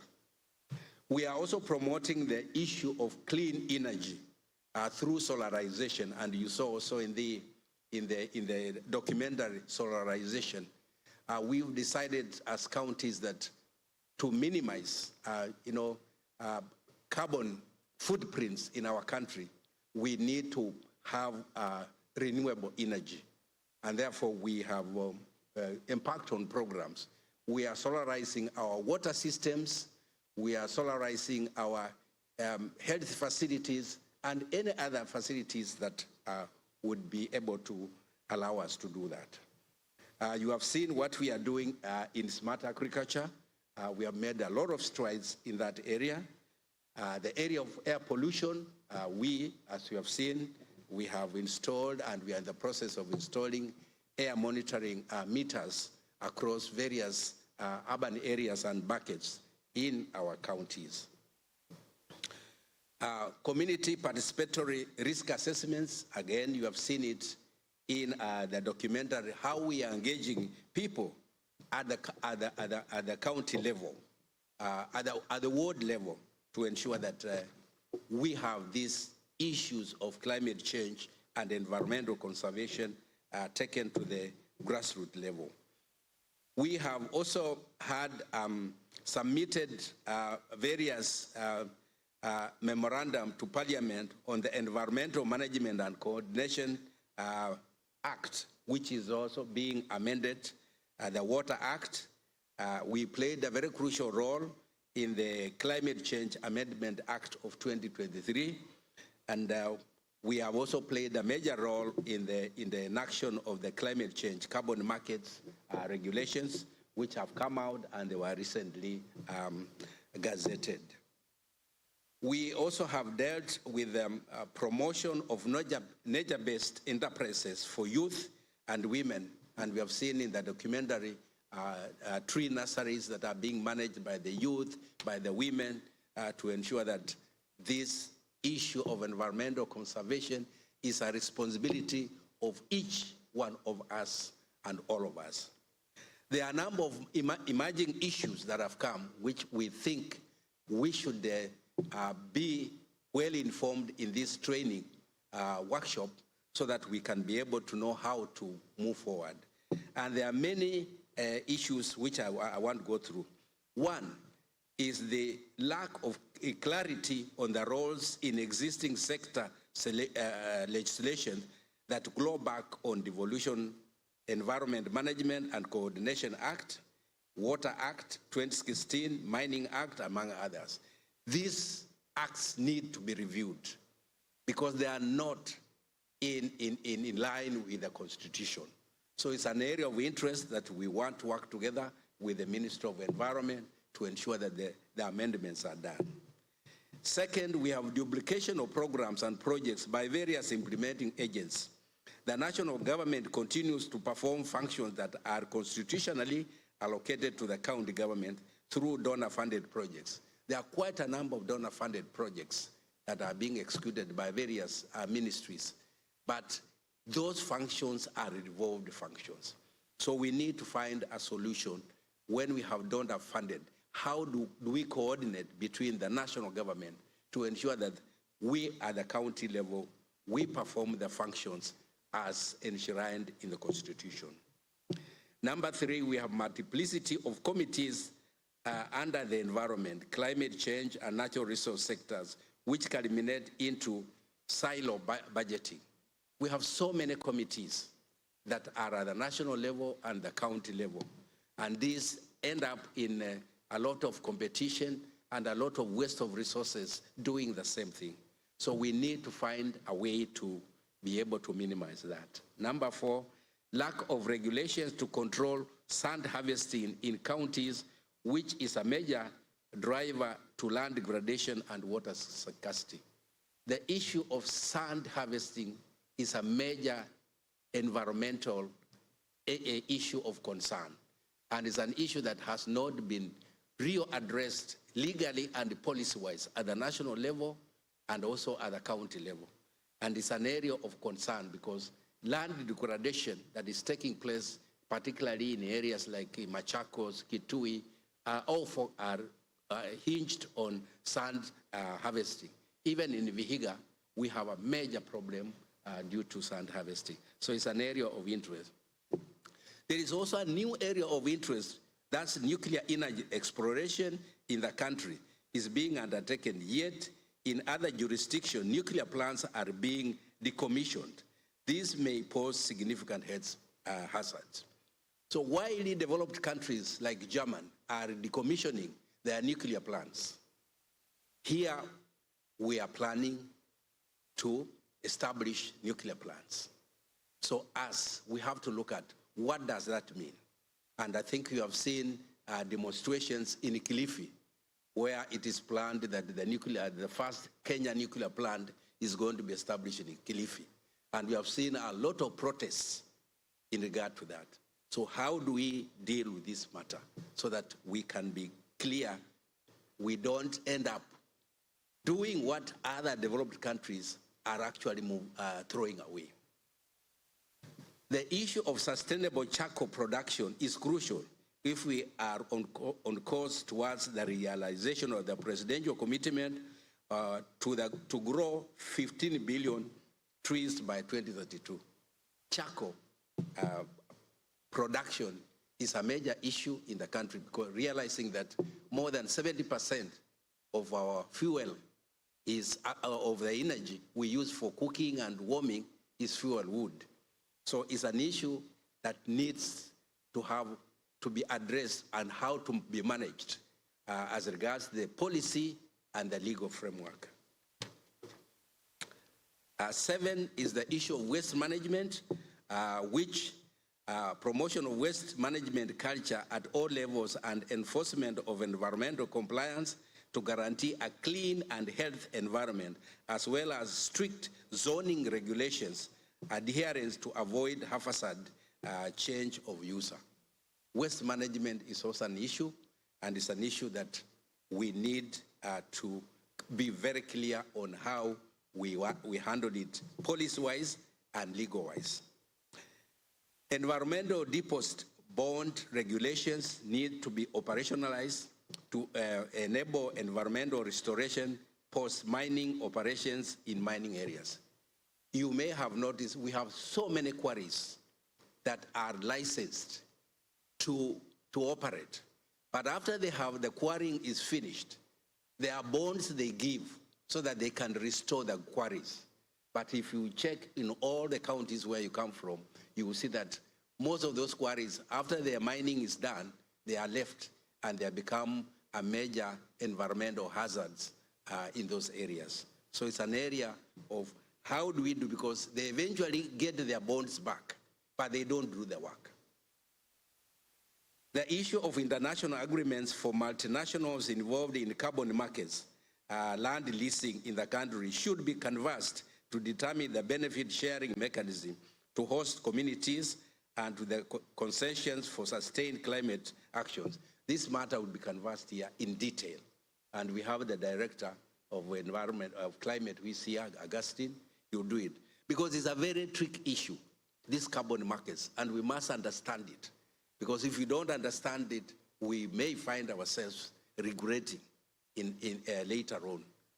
So Augustine, I think, will be able to talk more, and I'll be here to add, answer any of the questions that you'll be able to raise. Number 10, setting up of tree growing targets for counties for 15 billion tree growing strategy without attendant resources and personnel, resulting in significant implementation flaws. The government has committed to grow 15 billion trees. But the mechanism of how to do it and involving the counties who are the key partners in this exercise, we have not been clearly been involved in the sense of how the whole structure should work. And the PS is here, he'll be able to address that issue, because we feel we need to have a clear structure on how this will be done. There's a lot of funding coming up. How are these funding being used? Because we just don't want to wake up. Probably one day you are told it's a tree growing day, go and grow trees. But you don't know the mechanism and what is going on, behind the scenes.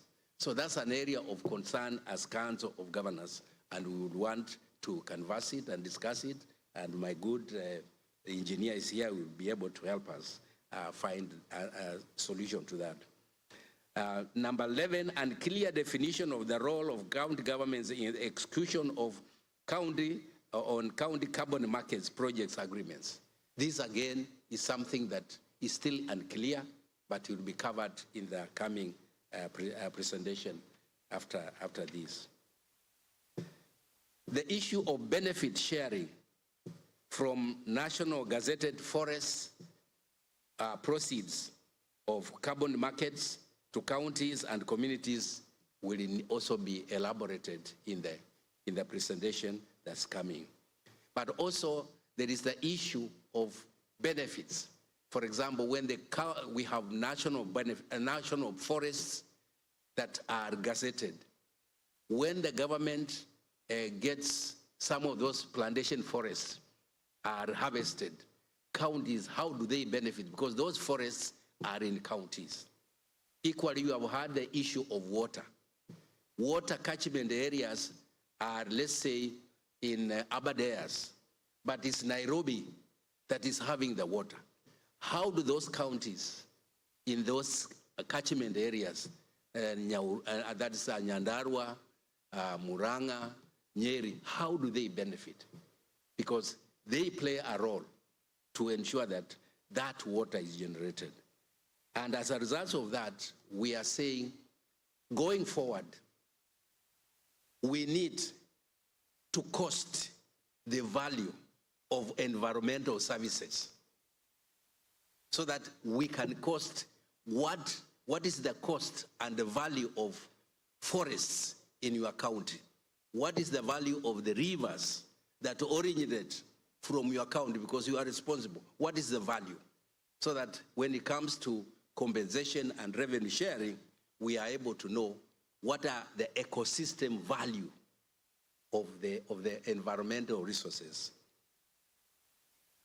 There is the issue of green climate funds, and I think it will be covered. We'll talk about green bonds, green adaptation funds, and so on. And then we have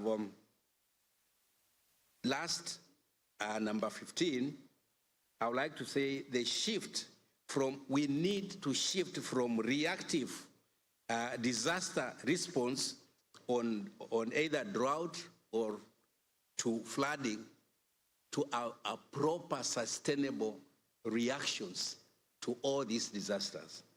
Because in the last 2 years, we have had extreme of disasters. We have had droughts, then immediately after droughts, we have had floods. And in all those cases, we have been reactive. We have never come out with a long-term program that deal with this, because they are going to happen, but we do not have a program.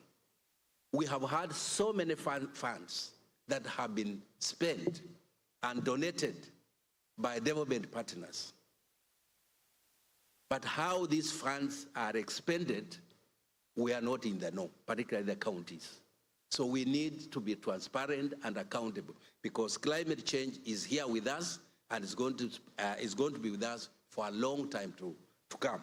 And therefore, we need to know what's going on. Lastly, I have listed priority areas that need collaboration, and most of the key areas that we would want the judiciary, Rio, to help us, because it's an issue that has become endemic since devolution.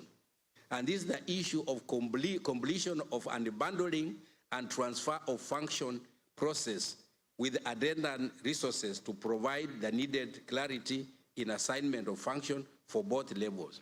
There are a number of functions that are still held at the national level. They have never been devolved. And those that have been devolved, there are no resources following the functions.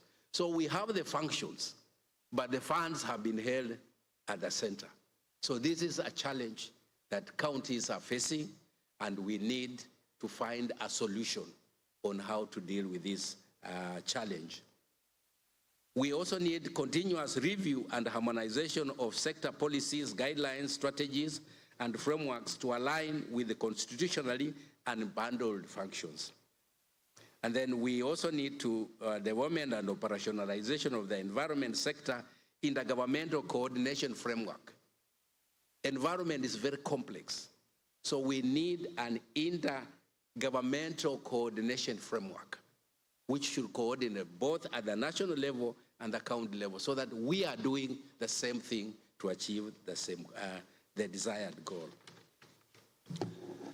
So I think I would want to end there, because the rest, I think we have covered it in the documentary. But I want to say that we need the judiciary to work and ensure that devolution is entrenched.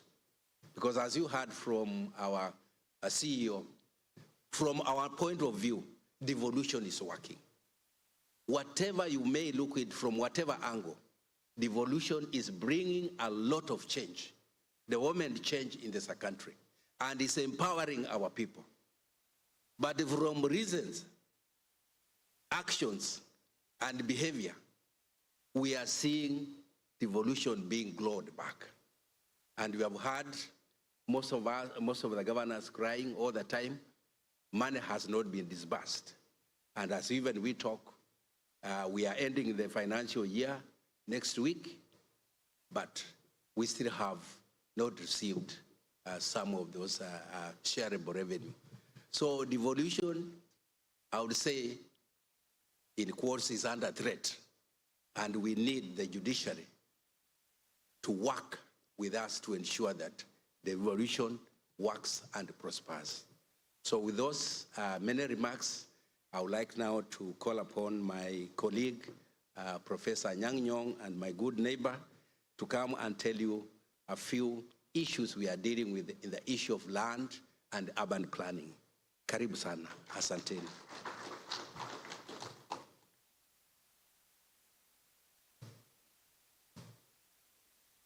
Thank you very much, Brother Wilbur Otichilo. That was very well presented. And I'm actually glad that we have a judiciary academy led by my friend Smokin Wanjala, because some of the issues that we are raising here will require the Academy to kind of come out with some proposals in terms of laws and so on. And we can continue discussing with you over some of these issues so that we get a joint kind of output on this. Let me also begin by thanking my dear Chief Executive Mary Mwiti and her team who have prepared for us these notes and the discussions today. They have done a very thorough work. And I'd like to tell Honorable Lady Justice Jacqueline Mogeni that you gave us somebody when you left who has walked the path that you walked. So thank you very much for yourself as you are departing. Now, just before I make my presentation, I want to just emphasize something that my brother Otichilo has said. This idea of sand harvesting, stone harvesting, and soil harvesting is a big disaster in counties. You only need to fly over Dandora and see what happened to Nairobi with the quarries there. They are really an eyesore. And this is all happening all over Kenya. I think we should work together to have a law about sand harvesting, soil harvesting, stone harvesting, so that even if it goes on, the person who harvests has the responsibility to restore the environment. At least, if we must have stones to be used for construction, you must restore the environment as you found it, not leave gaping canyons and holes on land, which become very dangerous. So thank you very much, Wilbur, for bringing that issue out. In Kisumu County, we are really grappling with it.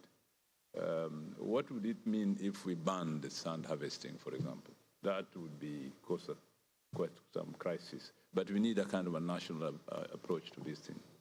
So let me go to my presentation this morning. You know, the mandate of the Committee on Lands, Housing and Urban Development of the Council of Governors is to consider all matters relating to the land, physical and land use planning, housing and urban development sectors at the Council of Governors. By the way, smoking, I understand that the Council of Governors as an institution does not exist in law. Is that true? Now, this is an anomaly. Quite honestly, it is a pretense, because the reality is that the Council of Governors is necessary, has functioned, has produced, and without it, there could be no summit, for example. We could not be meeting the Vice President every year and the President every year if there was no Council of Governors. So let us look at the law and make it real. It cannot be possible that a Council of Governors has existed all this time, but it doesn't exist in law. Secondly, the mandate of my committee is to review and advise on policies, laws, frameworks, and programs on land, physical and land use planning, housing, and urban development. And thirdly, to develop frameworks to guide and assist county governments in the establishment of institutional structures for the management of land, housing, and urban development. And fourthly, to coordinate intra- and intergovernmental consultations on sector issues, including existing and evolving land, housing, and urban development policies, legislation, regulations, and programs, existing and evolving. Because the law is not static, as you know. That's why when you make a decision in the judiciary, you quote precedents, but you also pronounce yourself on how you want to advance on those precedents. We do the same when we make law in counties. Also to coordinate and harmonize COG views and perspectives on land, physical and land use planning, housing, and urban development matters. This kind of gathering helps us in the Council of Governors to reflect on some of the things we are doing, as Wilbur has ably shown in the climate change space, and to create fora for sharing of emerging issues and best practices, including modalities for prioritization and promotion of urban areas as instruments for socioeconomic growth. In a conference here in Mombasa sometimes, maybe 2 years ago, I can't remember, but I think it was on the North Coast, where I said that the future is urban. The majority of our people will be living in urban areas in the next 20 years. So we really must make sure that the urban space is habitable by humans. Further, to provide a platform to share ideas on how the lessons from the past land physical and land use planning, housing and urban development challenges can inform future proactive land, physical and land use planning, housing and urban development strategies and solutions. Further, to provide a platform for review and mainstreaming of ongoing land, physical and land use planning, housing and urban development programs within respective county planning frameworks, including county patient plans, sector plans, urban areas plans, and county integrated development plans. This is where my brother Otichilo has been very useful. All of us are usually paying pilgrimage to Vihiga to see how this GIS thing works in Vihiga. Otichilo tells me that he can sit in his house or in his office and know which woman is pregnant in Luanda.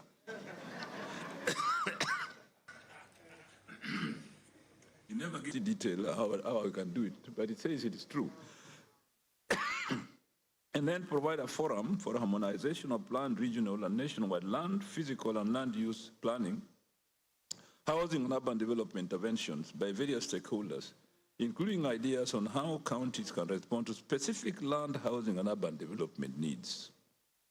Further, to provide a framework for the review and mainstreaming development partners' engagement and support to county governments on land, physical and land use planning, housing and urban development issues. We have had, as Otichilo has said, a loss of interaction with development partners in how to use land, for example, FLOCA, how to deal with the informal sector and housing and so on. This requires very, very clear land use planning and development on our part. And we hope that we can, as the donors prepare their projects to bring to country, they don't bring them as fait accompli. But I think it would be good if they pronounce to us their intentions or what they want to do, and then we can co-create the program. Sometimes problems like FLOCA come already packaged, and there are certain parameters of those programs that sometimes we find difficult. I think we should encourage a co-creation of programs before we even talk of funding, because to dangle funding as an attraction to enter programs sometimes is counterproductive. Land and physical planning. Establish physical and land use planning committees. These are quasi-judicial committees to address land use planning disputes before appeal to environmental land court if need be. Thank you very much, my sister, for giving me this water. I've been having a cold, actually. And then prepare physical and land use plans. This is to ensure orderly development of guide the courts on land uses. And finally, to establish valuation courts to hear and determine disputes related to property rating and valuation. This we do together with the judiciary. And I think these valuation courts are extremely important. For example, we had already established a valuation role. And then people went to court to challenge it. So you can't use it. You don't know how long you're going to take in court, ordinary courts, to hear this case. It can take years. But I think the valuation courts help us to speed up the process, make it shorter, so that whereas the citizens have the freedom to challenge a valuation role, and by the way, let me give you a secret. The people who are quick to go to court to challenge valuation roles are the big property owners in our cities. The ordinary person with a quarter of an acre, half an acre, and so on, a little house in Shaurimoyo, will not go to court. But the fellow who owns 4 plots in Milimani, when the valuation roll comes out, and usually, I'm sorry to say, they are lawyers. They are the first people to take you to court. And in Kisumu, we cannot use our valuation roll because of a series of cases in court. But we hope the valuation court will speed up this process. Initiated registration of community land. This is critical in reducing disputes related to physical planning. Establishment of alternative justice structures for land-related issues. For example, in Kajiado, Nakuru, and Mandela, and other counties, to enhance land and natural resources-related disputes before the Environmental Land Court. We have developed critical infrastructure to support affordable housing, including roads, markets, fire fighting stations. These are very important. Every town or every city, as a matter of principle, must have a firefighting station, however small, because fire can occur at any time, and this costs money. And I think in urban planning, we should enshrine it in our plans, the need to provide for these facilities, housing, including roads, markets, and firefighting stations. Now, we need, Wilbur, to have a model, really, in this day and age, of what a smart city should look like, especially given what you have said, GIS and so on. This relates to the concept of smart cities. Smart cities, as the name indicates, are the cities that will provide a habitation, but also efficiency and economic use of space by the people. We have established county, rural, and urban affordable and housing committees in line with the Affordable Housing Act of 2024. They have also designated land and affordable housing through the land use plan. We have also established cities and municipal boards in line with the Urban Areas and Cities Act of 2011. 5 major urban areas, Nairobi, Mombasa, Kisumu, Nakuru, and Eldoret, have prepared urban resilience strategies currently under implementation. And all the 49 municipalities are implementing Kenya Urban Support Program. Smalls shall prepare climate risk profiles, which shall inform the integrated development plans. In other words, the Urban Areas and Cities Act demands or expects or prescribes that we have municipalities where the population and economic activities are of a certain size or importance, so that the evolution can go to the grassroots. It's not just enough to have village councils in rural areas, but also in our markets, which are quasi-urban, that we begin creating municipalities. And counties have responded very well by doing this, or having municipalities which can also help us in climate risk, providing climate risk profiles in our counties. All infrastructure investment in the 79 municipalities are implementing Kenya Urban Support Program will prepare designs that are climate resilient. In other words, climate resilience goes hand in hand with urban resilience strategies, and the two policies must go together. There are certain emerging issues, however, and I want to mention but a few. Land laws that are not aligned to the Constitution of Kenya 2010, e.g. Land Control Act, Valuation for Rating Act, Way Leaves Act, Survey Act, and so on, these, in our perspective, are not really aligned to the Constitution of the Republic of Kenya 2010. I think this is something that we should review together with my friend, Judiciary Academy, so that we in the Council of Governors and yourselves can help in fast-tracking the revision and review of these laws. Secondly, the post-2010 constitution laws that are provisions that claw back on devolution. For example, the Physical and Land Use Planning Act for 2019. We don't apologize for emphasizing this idea of clawing back devolution, both politically and the existence of certain laws. Because in actual fact, the 2010 Constitution was very progressive. And there are certain things in that 2020 Constitution that expected laws to be passed to implement the Constitution. If those laws were indeed passed, like the Physical Land Use Planning Act of 2019, but they fall short of fully implementing the Constitution, there is need for us to revise them. Revision of laws is something that is always going on. It's nothing unusual, as you people in the judiciary know. And our role as a Council of Governors is to constantly look at these things and find out how we can further advance devolution as it was tended in the 2010 Constitution. The third issue is infrastructure laws that claw back on devolution. For example, the Roads Act and the Roads Maintenance Levy Fund Act. National agencies established under these acts continue to perform county functions. I'll give you two. The Urban Roads Authority the Rural Roads Authority. They are unnecessary, really, given that what that's intended to do are done by counties. And they're a waste of resources. They also create unnecessary duplication on resources allocated to roads in the counties. For example, there's a body called National Government CDF, which recently was given a huge sum of money to do roads. Now, CDF, as its name suggests, is a national government institution, although implemented by MPs.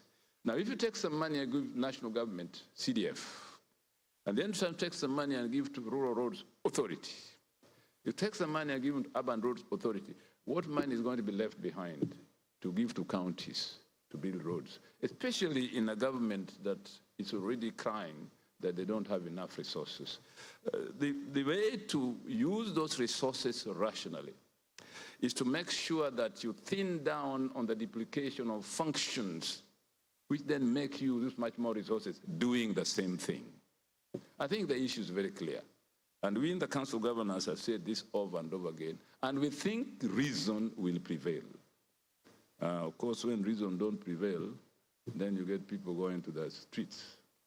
Smoking now, I think I'm too old to go to the street. My grandchildren and children are on the streets. But we in the Council of Governors prefer dialogue and reasoning in changing laws rather than that direction. But I think it is important because we are all serving the nation, and we want to serve the nation effectively, productively, and rationally. And I hope that as we mention these things, you in the Academy will also discuss them and see to what extent the amendment of these laws can make both the national and the county governments work effectively and efficiently. Fifthly, engagement of the Environment and Land Court directly bypassing established dispute resolution structure. For example, the physical and land use liaison committees and the alternative dispute resolution structures. What we are saying is that rather than go straight to the Environment and Land Court, giving that court unnecessary problems and work, that can be done by the alternative dispute resolution structures. That's why they were established. I think we should encourage that by talking about it all the time. I'll give you an example. I come from a village near Maseno. Go smoking, you know where Maseno is. And I had some land in Maseno, which I bought when I was still out. And it was there. And then when I went to use it, I found somebody had fenced it. So I said, now, what is this? So, of course, I went to, now I was governor, I knew what the land office was in my county. I said, can you go and find out whether anybody has registered this land in their name? They said, no, it's still in your name, Mr. Governor. So I said, no. So I went and removed the fence and somebody came and said, so I said, they went to court. So one day when I went to court, I was sitting there, and this lady was looking at me very carefully. Then she said, but aren't you the son of Cameron Hesbon Young? I said, yeah. You are one on St. Philip's Bible School yet, but you are our neighbors. I said, who are you? And she said her name. I said, look, Mama, I know you very well. So the woman said, look, told her son who had fenced my land, said, look, can we settle this thing other than being before the judge? Because this is a family friend. So I told the judge, I said, go out, and he had arranged an alternate district resolutor out there. When we went out, the lady told me, look, really, you know, since my husband died, what I need is money, my son. If you can give me some money, I will tell this boy to leave this thing. Fortunately, I had walked with some 500,000 shillings in my pocket. I produced it, gave to the lady, said, Bwana Yesu asifiwe. That is alternative dispute resolution. And sixthly, the non-implementation of some provisions of land laws and national government continues to collect standard premium and land rent for county government public land against the provisions of the Land Act. I think this is something that we should take up immediately because this is money related and it's hurting us directly. So, how can I conclude? I think I want to conclude by highlighting certain priorities and areas of collaboration we should work on together. One, devolution as a topic for all judicial officers working together with the Kenya Judiciary Academy. I think that is a topic that we want to share with you and also give the responsibility to the thinkers. And you are the right thinker heading that academy, by the way, Smoking Wanjala. His name is also indicative of what he is. He's smoking with ideas.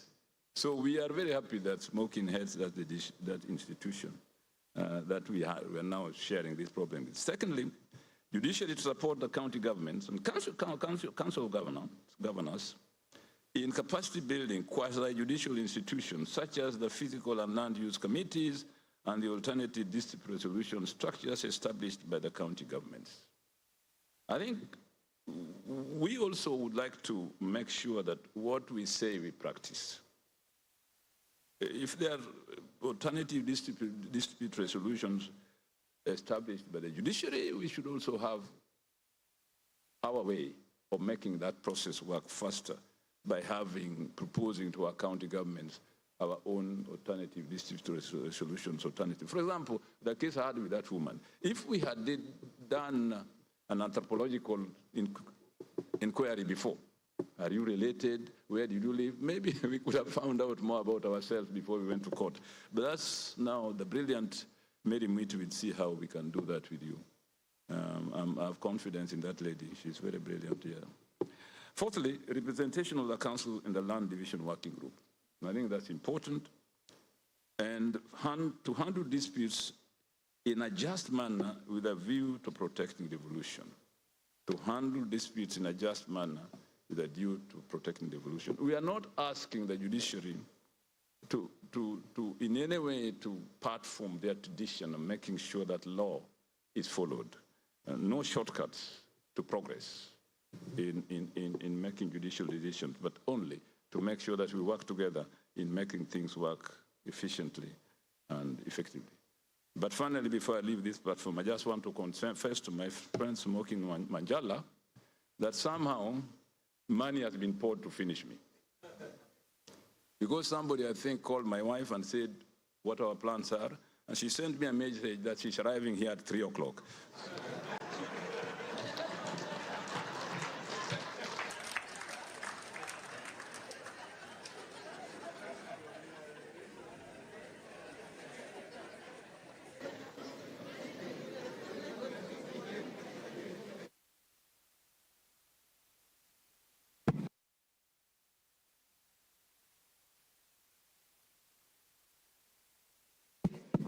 Thank you very much, Prof, for the insightful presentation. I think the areas of priorities and the collaboration is very clear, and we will be expounding them when you're doing the plenary so that we see how well we can be able to handle those areas. We will break for tea, but before then, we have a small gift to the chief guest, and I'll request the DG Kenya Judiciary, Dr. Smoking Wanjala, to come up on stage, the PJ, the 3 governors, the PS Ngeno, and the Lady Justice for Kwale, Dena, Justice Dena. Please come over. You just receive the gift on behalf of the chief guest. Then we'll break for tea and have a photo session, 15 minutes. We come back, and I can assure you we'll be able to save time, and by 1:25, we'll break for lunch. Kindly, we have a small gift. Excellency Achani, you'll be able to hand over to the chief guests, and it will be handed over to DCJ tomorrow. Thank you very much. Thank you very much. Honorable judges, will break for tea. 15 minutes, 5 minutes, we'll have a photo session that has been arranged. Then we picked our tea. If you're not able to take it quickly, you just come with your cup of tea in the room. Then we'll be able now to save time and condense so that we have at least plenary before the PS leaves. Thank you very much. We can break.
The money is the issue of carbon markets, finances, resource allocation, and all those issues that relate to climate change. For this particular session, unfortunately, I'm informed that our good professor, Professor Albert Muma, will not be able to join us due to one reason or the other. So we shall only hear from the two resource persons, that is Mr. Augustine Kenduo, who is a director from the Climate Change Directorate, together with Mr. Eugene Lawi, Senior Legal Officer at Council of Governors. I'll request the media crew to put up the bio of Mr. Augustine Kenduo as we introduce him, to allow him to make his way to the podium.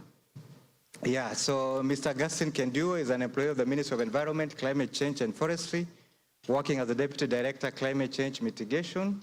He holds a Bachelor of Science degree in Agriculture and a Master of Science degree in Environmental Planning and Management from the University of Nairobi. He is a registered lead expert in Environmental Impact Assessment and Audit, and a member of the Environmental Institute of Kenya. He has had extensive experience of over 34 years working in government, spanning over 20 years in the agriculture field, 5 years in natural resources and water management, and 8 years in climate change. Personally, I've had privilege to work with Mr. Augustine Kenduo from 2011. In fact, in 2011, we were roommates with Mr. Kenduo in Durban when we were negotiating the COP 2015, as it was by that time. So ladies and gentlemen, colleague judges, and our distinguished guests, allow me to welcome on stage Mr. Augustine Kenduo to take us through the introduction to climate change and carbon markets, their purpose, mechanisms, and relevance to Kenya's climate change goals. A round of applause to him as he takes up on stage. This is a very interesting fella. I'll have to limit his time. If you leave him the mic, he can go on and go on. Karibu, Mr. Augustine. Thank you.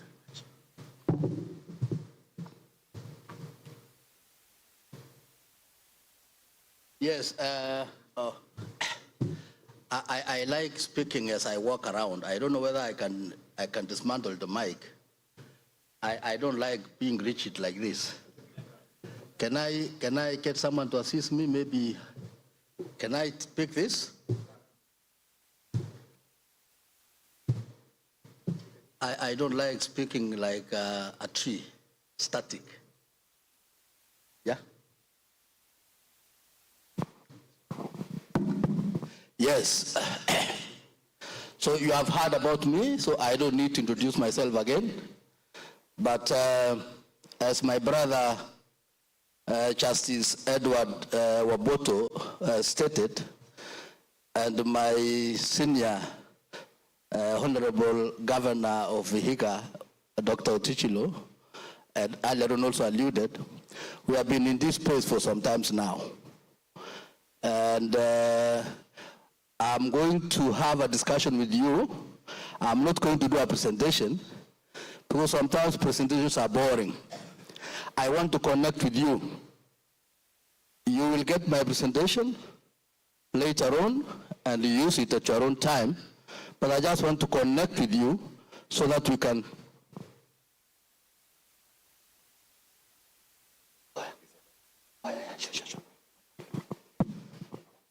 Before I continue, I want to request my principal secretary, because I start being asked to go back for some very important government work.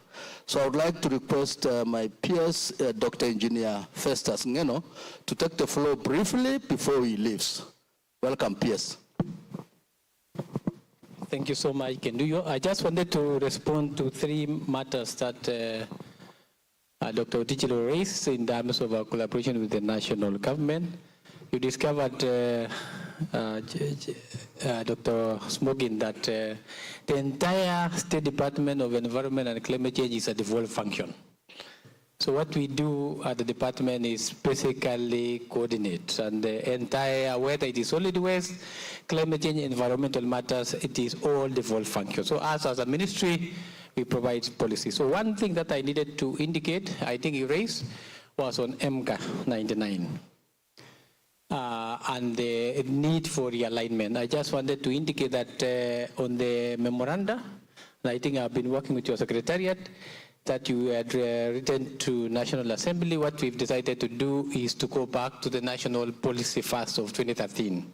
So we've withdrawn our amendment of MCA 1999 so that we work on the National Environment Policy 2013. We need to review it. Basically because if you look at the preamble of the Constitution, there is the issue of environmental matters which we need to recognize.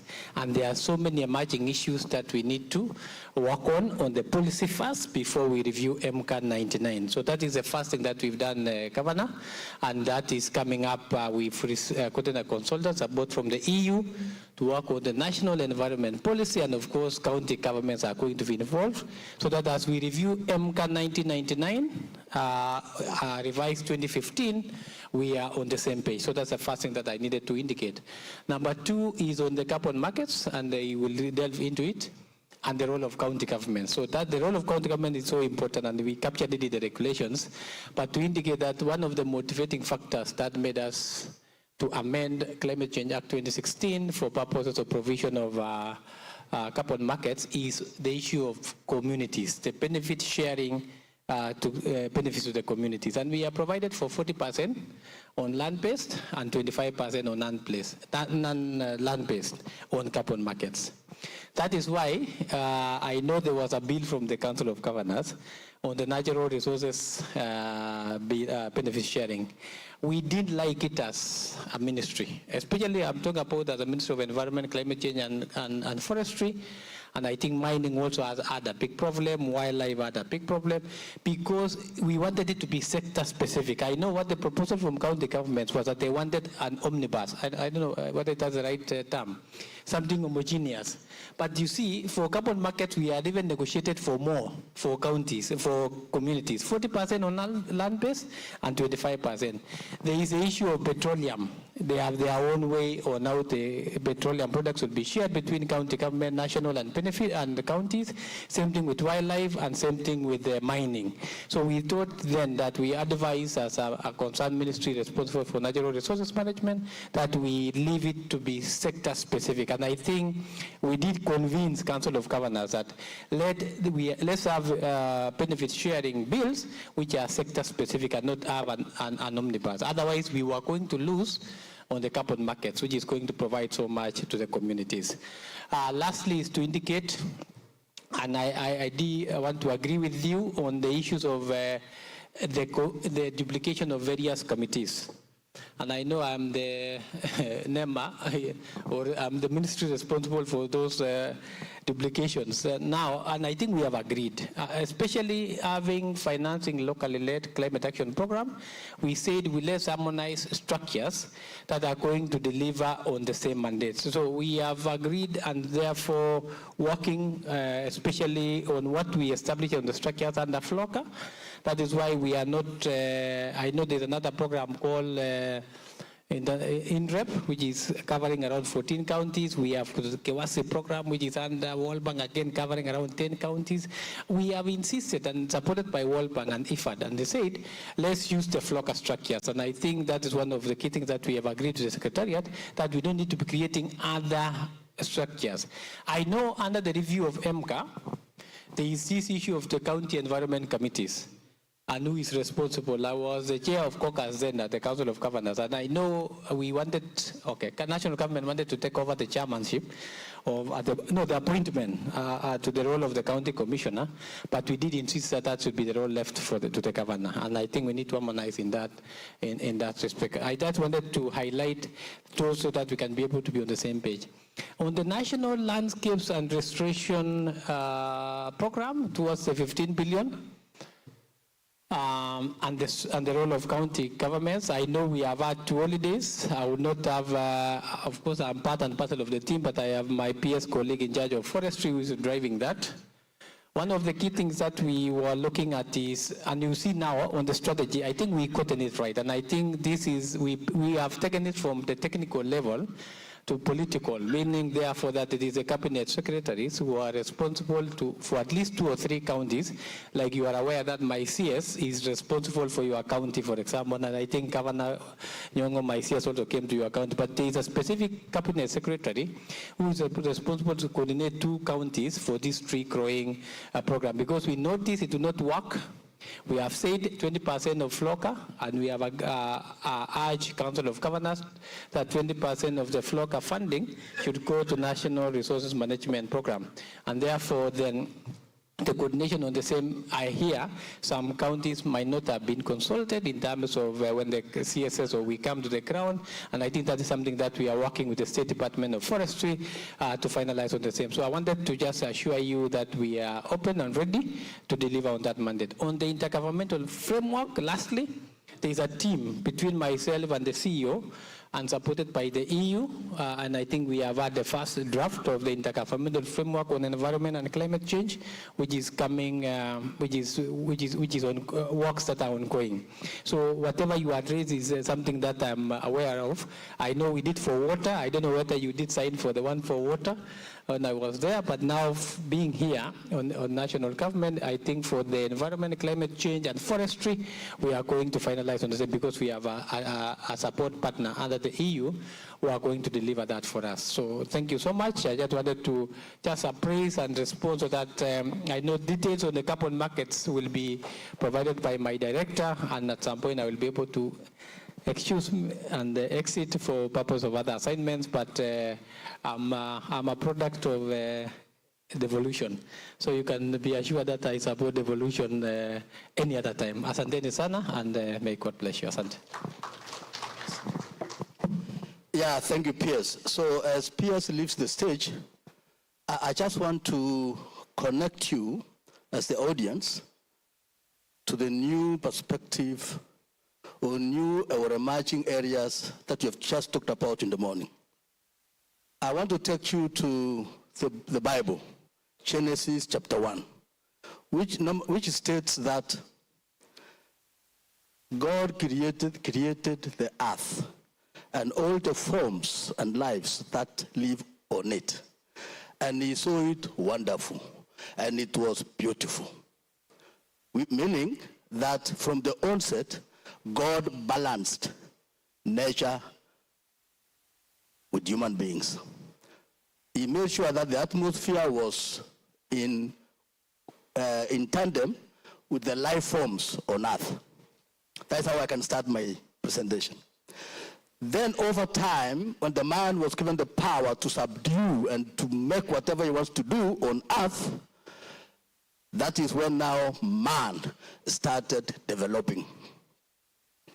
And the greatest period of man's development is at the time when he started realizing that he needed to build an economy from the agrarian and basket weaving economy into an industrial and manufacturing economy. And that is when now human beings started the imbalance that we are trying to solve today. The Industrial Revolution of the 18th century, which began in Britain, is the cause of the problems we are trying to solve today. In 1979, when the World Meteorological Organization met on its 8th Congress, they gave out an alarming report that there is a changing pattern in the way the climate is being looked at. So they gave an alarming report in 1979. So what is this climate thing we're talking about today? Leave aside pollution, leave aside biodiversity loss. Let's now concentrate on climate change. What is this climate change? Which we were warned in 1979 by the World Meteorological Organization. When you hear Kenya Meteorological Department issue alerts about rainfall, about some heat in some areas, about some winter conditions, that is what we are calling weather, which means the state of the atmosphere of a particular place at a particular time. That's weather, which is normal. They say it's going to rain, either rainy, either windy, you know. These are the weather conditions of particular places or during particular times. And when they accumulate all these weather patterns, then they decided that this place has a common characteristic on its conditions. And therefore they establish what we call climate of a particular place. You can now talk about a humid climate, a wet climate, a hot climate. So these weather patterns, when they were studied over a long period of time, they gave us now what we call climate. And therefore, climate change is actually a permanent shift of these weather patterns that has made us now not able to even predict when to plant our crops.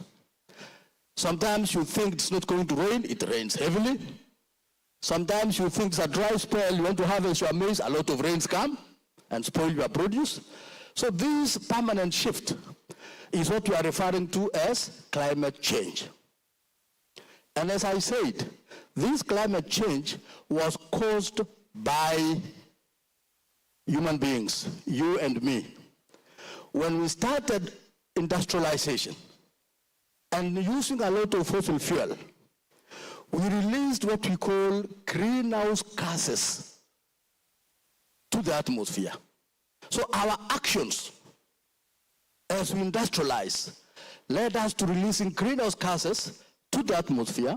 And these greenhouse gases, the greatest culprits are carbon dioxide, nitrous oxide, methane, chlorofluorocarbons, particulate matter. All these are the things that come as a result of our actions as we develop. So we emit them to the atmosphere. Once we emit these gases to the atmosphere, then they form what we call a blanket. They congregate together and form a blanket, which allows the sun's rays to come down, hit the earth, cause back reflected into the atmosphere. Some is absorbed by these greenhouse gases, and then some heat again is reflected back onto the earth. And therefore we have what we call double heating of the earth, causing what we are calling global warming. So global warming is as a result of our actions, as a result of our emission of greenhouse gases to the atmosphere, and therefore this is what now we are trying to solve. So when we talk about climate change, it's about the actions, our own actions, that have led to the release of greenhouse gases, which have caused global warming, which have also led to the change, almost a permanent shift in climate. So that's where we are. And this one was made to us by the World Meteorological Organization in 1979. Then the same World Meteorological Organization established something called World Climate Program, which now started looking at scientific information and trying to establish scientific facts about climate change. And in 1988, they formed what is called Intergovernmental Panel on Climate Change in 1988.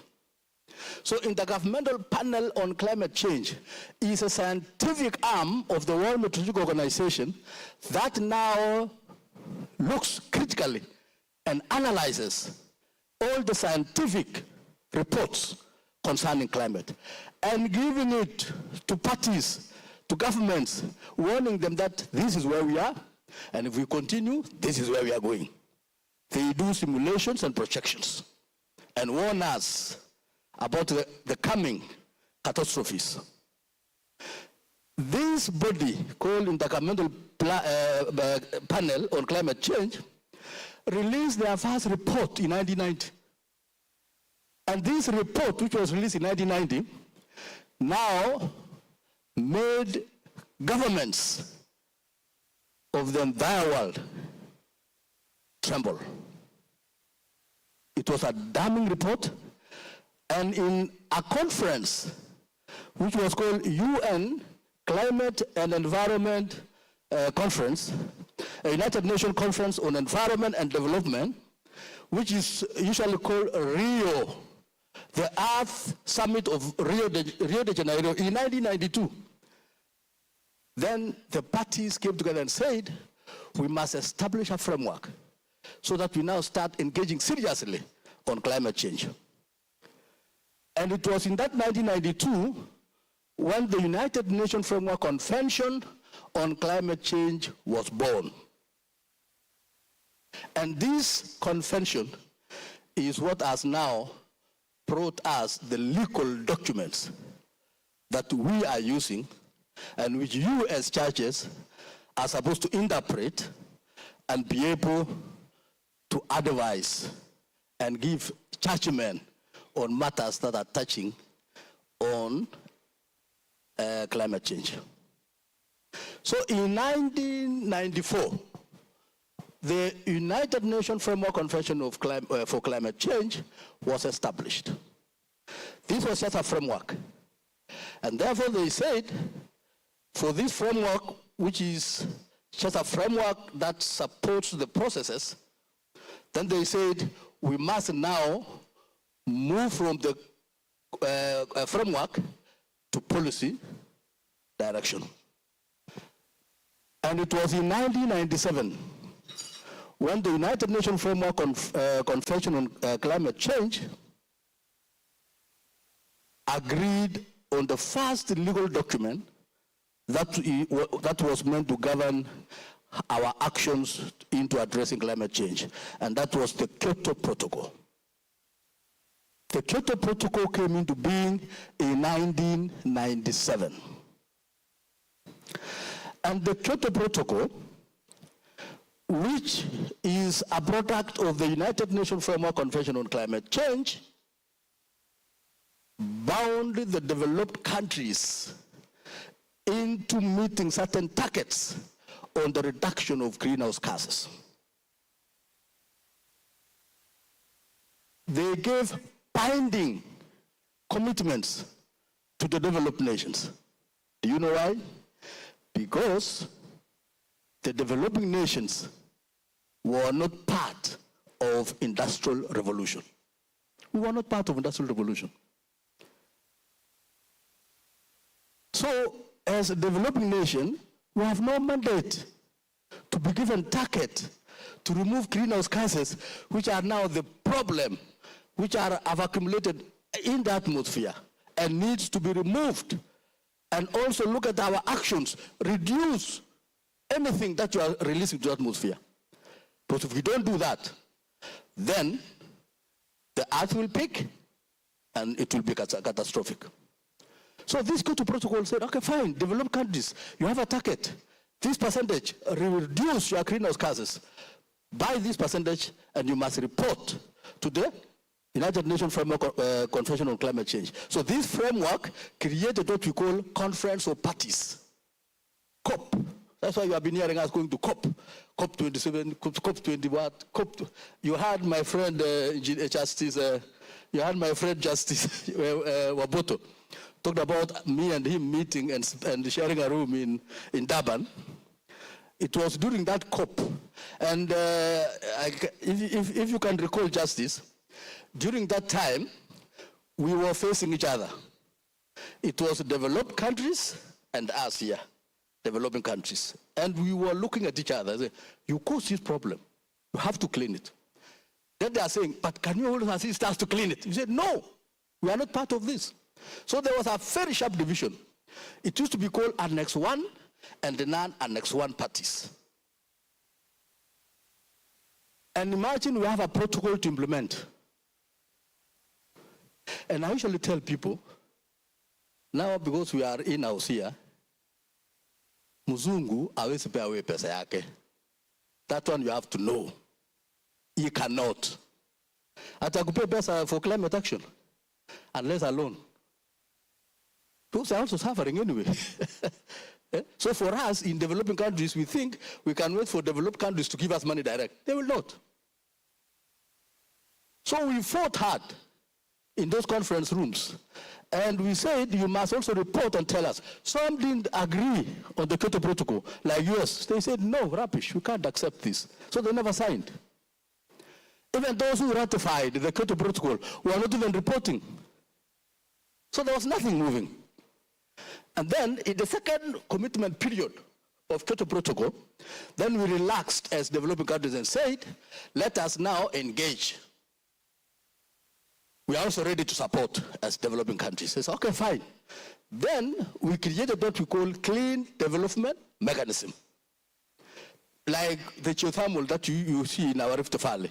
They are beneficiaries of clean development mechanism. These clean development mechanism were now projects that are geared towards reducing emission to the atmosphere. Reducing greenhouse gas emissions to the atmosphere. So these clean development mechanisms became very conducive. And this second period also talked about why don't we allow developed countries to meet their target by cooperating with developing countries. And that is how developing countries now started getting funds on clean development mechanism. You've heard of joint implementation. You've heard of international emissions trading. All this came. You heard about voluntary carbon markets, where now developed countries are working closely with developing countries to reduce emission through this carbon market space so that they can justify what they are doing the other side. That although I am polluting, I'm assisting Kenya to pull down. And we believe that wherever you pull it down, doesn't matter, so long as you've removed it from the atmosphere. So whether you are in Kenya, whether you are in Europe, the most important thing is to have action that cleans the atmosphere or to have actions that do not release greenhouse gas to the atmosphere. So the market mechanisms were now born. And the reason why we are having this market mechanism is to provide for financing. So that instead of putting money where you are not able to see the results, you are now putting money where you are sure that you are extracting either carbon dioxide from the atmosphere or you are reducing carbon dioxide from entering the atmosphere. That was the essence. So even as we continued now negotiating and discussing during the conference of parties, then we said, okay, then why don't we then relook at this Kyoto Protocol and have an agreement that collectively binds us together as developed countries and developing countries.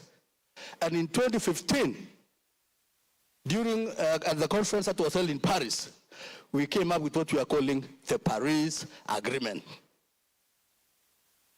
The Paris Agreement is the successor of the Kyoto Protocol. And this Paris Agreement is now meant to cure what was there in the Kyoto Protocol by bringing all of us onto the table. Now, we are now equal. We never caused the problem. They caused the problem. Now we are all in the same boat trying to solve the problem. And in the Paris Agreement, which was adopted in 2016, and Kenya ratified on 28 December 2016, therefore becoming also applicable to us, has it that you can use market mechanism to attract funding and also to solve climate crisis. If you look at Paris Agreement Article 6, which it talks about carbon markets entirely. 6.2 talk about cooperative approaches, where governments cooperate. Like now you can have an agreement with Switzerland, and we identify a project here in Kenya, and Switzerland brings the technology, Switzerland brings the money, like what you saw in Ghana. Waste management in Ghana is actually a carbon market project. Waste management in Ghana is a carbon market project being supported, I think, by Switzerland. So They bring the technology, they bring the money, and they bring the expertise in terms of capacity, and then they build our capacity here. And then from there now, we are able to manage our waste, because our waste is the source of methane, especially the organic matter from our waste is the source of methane, which is more dangerous than carbon dioxide. Unaona cow dung ya ng'ombe, when it rots, sahali umeacha hapo nje ina rots peke yake, inatoa methane which is several times, I think that 6 times more harmful than carbon dioxide. So all the food that you see, all the rotting foods that you see, the banana peelings, all those that you see in your market, when you go to the market, you see waste, food waste. That is what will rot and release greenhouse gas, which is called methane, and it negatively affects the climate change. So now, under Article 6.2, that's where now government to government cooperation. We have 6.4, which is also on carbon market. But this one is being managed by the United Nations Framework Convention on Climate Change.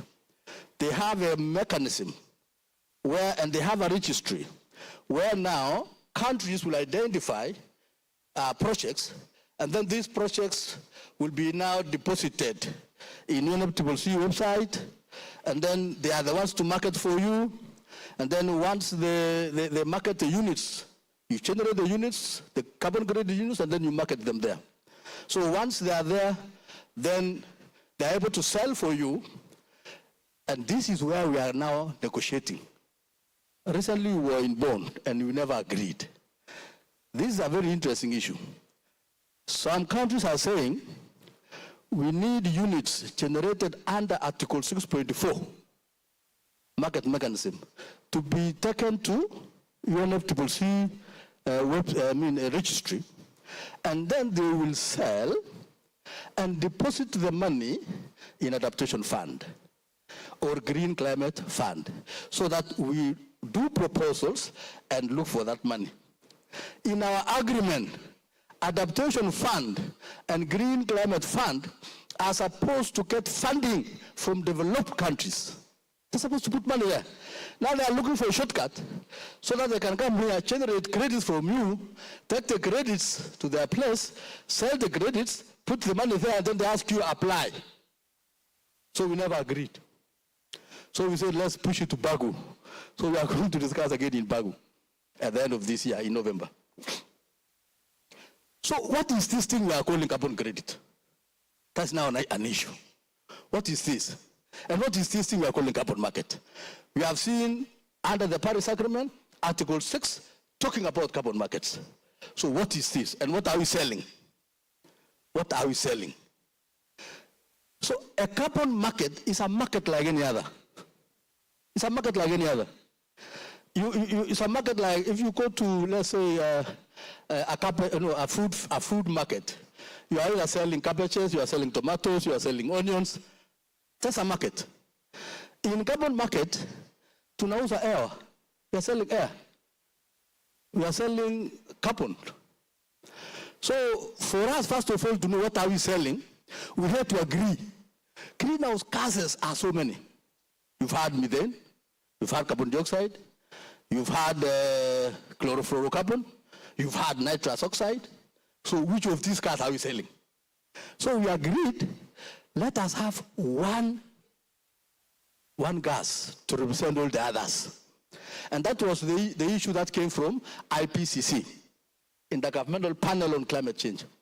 So we agreed that all the other gases, let them be represented by carbon dioxide. But we must have a conversion ratio so that certain tons of methane is equivalent to certain tons of carbon dioxide. So that if your project is reducing methane, you're able to calculate using the conversion value. You calculate and know how much carbon dioxide that methane has. And then that is what you sell.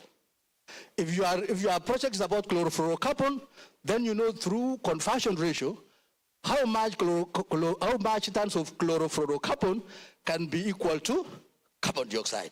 Then you convert. So what we are selling in carbon market is tons of carbon dioxide equivalent. The reason why we are putting equivalent is to take charge of these others. Yeah?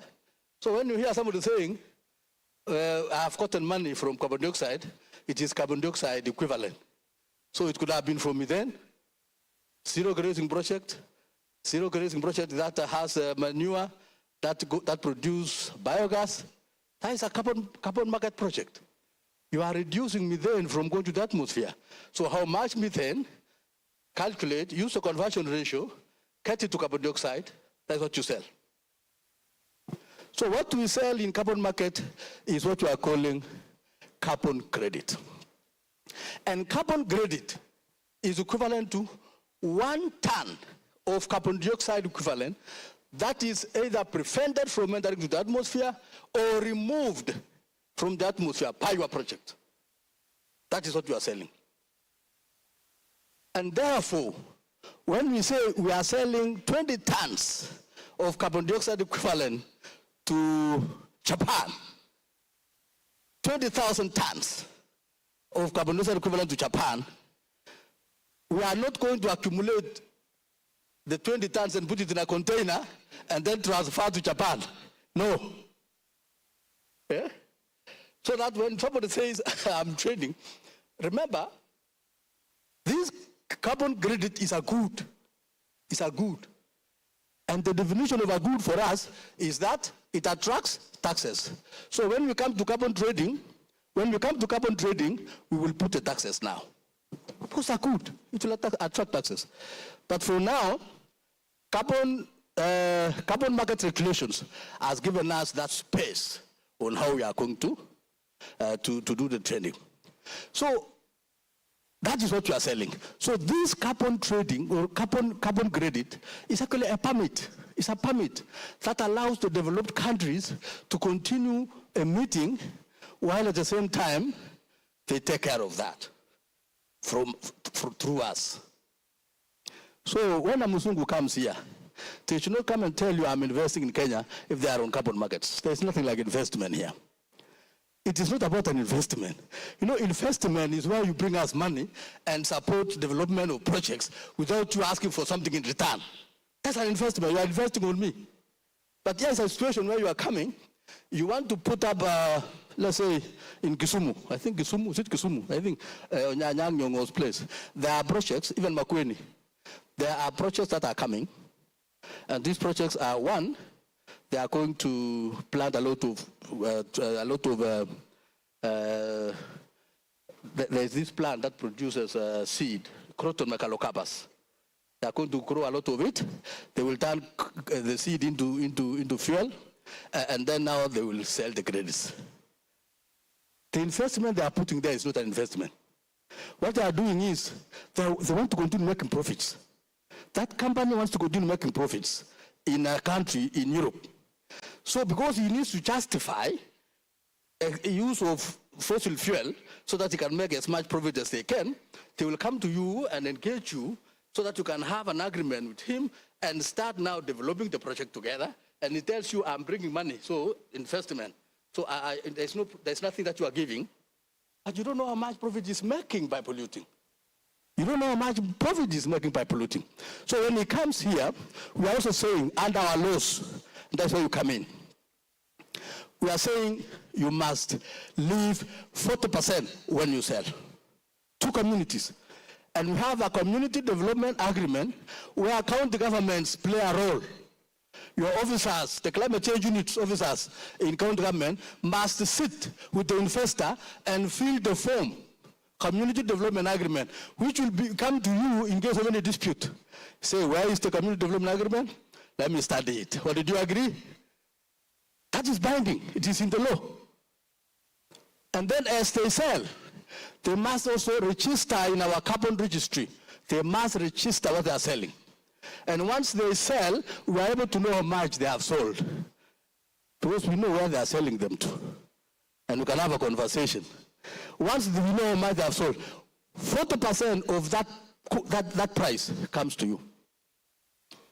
So this carbon market thing is about the projects that reduce carbon dioxide and other greenhouse gases from going to the atmosphere, or those projects that remove, like tree growing.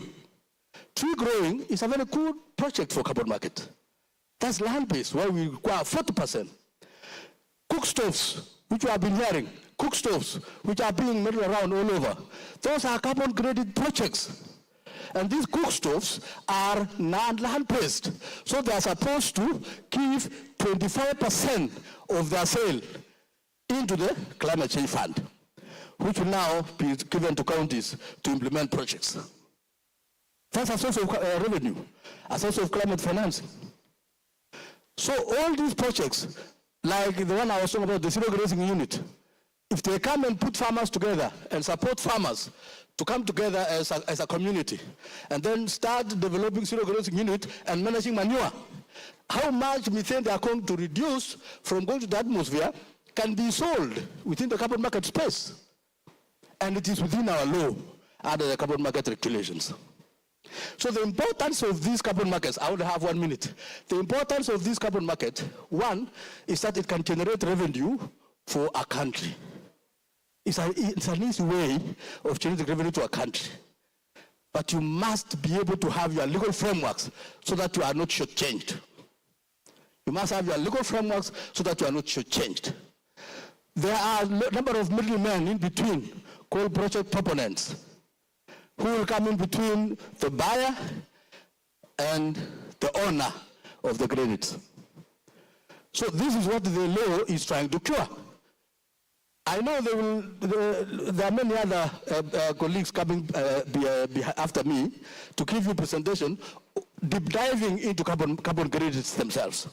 But I just want to give you that picture so that you understand, so that as you listen to them to tell you about carbon credits, then know that that is your right. Carbon credits are not investment. I want to align that. Carbon credits is a way of addressing climate change crisis. But it leads to development. But it is not coming as a development so that somebody comes to your country and say, I have invested in you, so I take the credit for free. No. Even those that we are going to give to Japan, we are going to charge them as per our carbon market regulations, $4 per ton of carbon dioxide equivalent they are taking. That one we are calling it in our regulations, corresponding adjustment fee. It's corresponding adjustment fee. So that, and remember, there are principles that I need to tell you. Principles governing carbon markets. One is additionality. For you to qualify for carbon market, you must show additionality. You must be able to show that what you are doing is additional from the baseline. Like the tree growing that we are doing, governors. The forest levels that Kenya Forest Service are set, that becomes our level, our baseline. So later on, when we do the next one, then we know we have gone how much. We calculate and get our credits and sell. We should not just be planting trees for the sake. We plant trees to gain. Because we are actually absorbing carbon dioxide from the atmosphere. And therefore, through REDD+, Article 5.2 of the Barrier Agreement, REDD+, comes into play. So additionality. Number two, permanence. If you enter into an agreement on carbon market, know that you will remain in that state for a minimum of 30 years. Huh? If you enter into agreement on carbon market, you will remain in that space for 30 years. You cannot go back. You have signed it. Even if they come to you, what will you do? Just tell, but you signed this thing. Now what do I do? Permanence. So you must be very careful even before you sign. And that's what you have been telling the climate change units of counties. Before you sit down and sign on the carbon market, study it well, because it will be permanent over 30 years. If it's a forest, you will not touch for 30 years. If you are 70 like me, no, I'm not 70. almost 60. If you are 60 like me, then I'll be 90 years when I access that forest. You will not. So you must be very careful. Permanence. 2, it must not lead to leakage.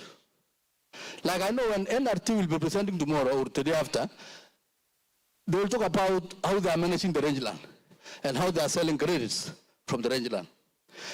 What I want to tell you is that action of managing the rangeland should not lead to overgrazing somewhere else. Because if it leads, then it means this action has caused leakage here. Yeah? It has caused leakage here. So it should not lead to that. And therefore, all carbon projects should not get what we are calling leakage. Number 2, communities must not be disadvantaged. It's called equity. These carbon projects must demonstrate equity. And therefore, communities' interests are paramount. And last, it must have a way of measuring, a way of reporting, and a way of verification. We have standards that will verify. Now, how do you know how much you have on carbon credits? You know how much you have on carbon credits through some standard bodies. We have one called cold standard. We have one called VERA, or Verified Carbon Standard. We have one called Plan Vivo. These are the standards recognized internationally, and they have, and once they give you a certificate, they will come and assess your project, and then they say, yes, this project has been able to reduce greenhouse gas by these tons. That is the certificate now that you will take to the carbon market space and sell. So you are selling certificate, having been verified.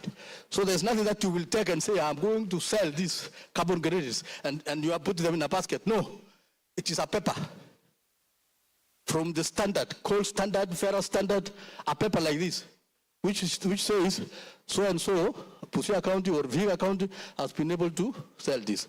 Now, as government, what's our role? Our role as government is, one, we can also be a trader. It's allowed. Government can be a proponent. Government can sell credit. Government can be a facilitator to facilitate the private sector to sell credit. And the facilitation is through legal frameworks.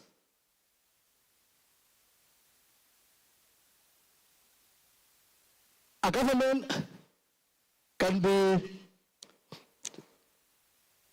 I've talked about facilitator, I've talked about proponent, and there's a third one. There's a third one that the government can also do. But nonetheless, as government, we don't sit back and watch.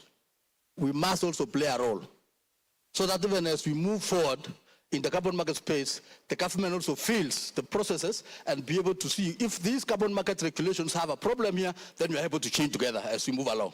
That is the essence of us coming into the space. The importance of these carbon credits is that, one, it allows the private sector to participate. It allows the private sector to participate in climate financing. Another very important aspect is it will support the communities, because the communities now will have been empowered, and they will be in a position now to decide what they want to use the money for from the projects that have happened in their villages. So communities will be empowered financially, socio-economic. Sustainable development goals will also be met through core benefits that come as a result of selling the carbon credits. So there's so much. And as a country, we are using carbon credits to meet our targets of climate action. Remember, as I said, Paris Agreement under Articles 4.2 mandates all the parties to develop their own plans. So as a country, we have developed our plan, which we are calling Nationally Determined Contribution, where we have outlined actions that we need to do to reduce greenhouse gases. And we have said we are going to use carbon markets to be able to get financing to do 1, 2, 3 as enshrined in our Nationally Determined Contribution, which we updated in the year 2020. And we said, as a country, we must be able to reduce 32% of what we are currently having. If we are to reduce that 2%, then we must demonstrate how. And one of the ways is getting this finance to be able to implement these projects and be able to demonstrate how much we have reduced. Because we must also account to the international community. We must account that yes, as Kenya, we are part of you, and this is what you have done. And lastly, as I wind up, remember,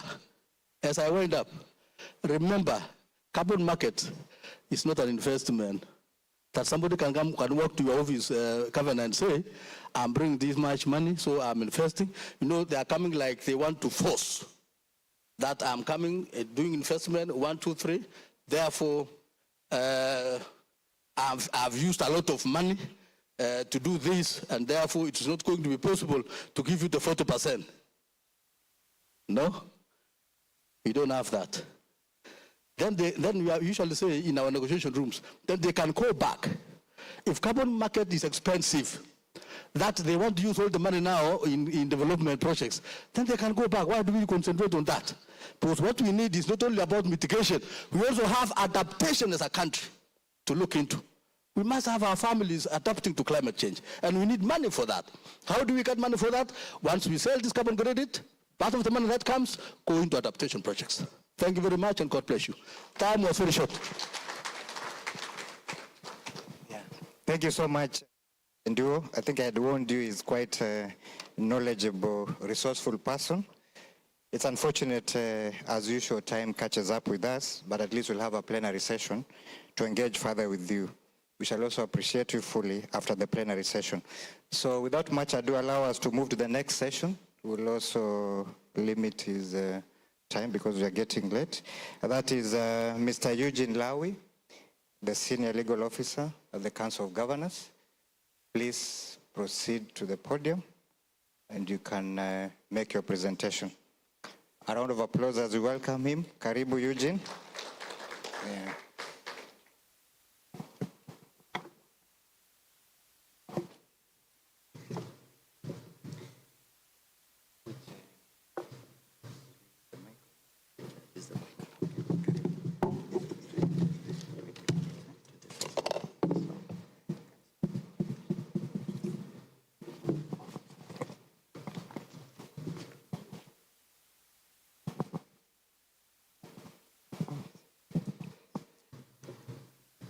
My Lord, the Supreme Court Judge, Justice Smokin Wanjala, my ladies and my lords, judges of the ELC, together with other honorable members, the Excellency Governors, good afternoon.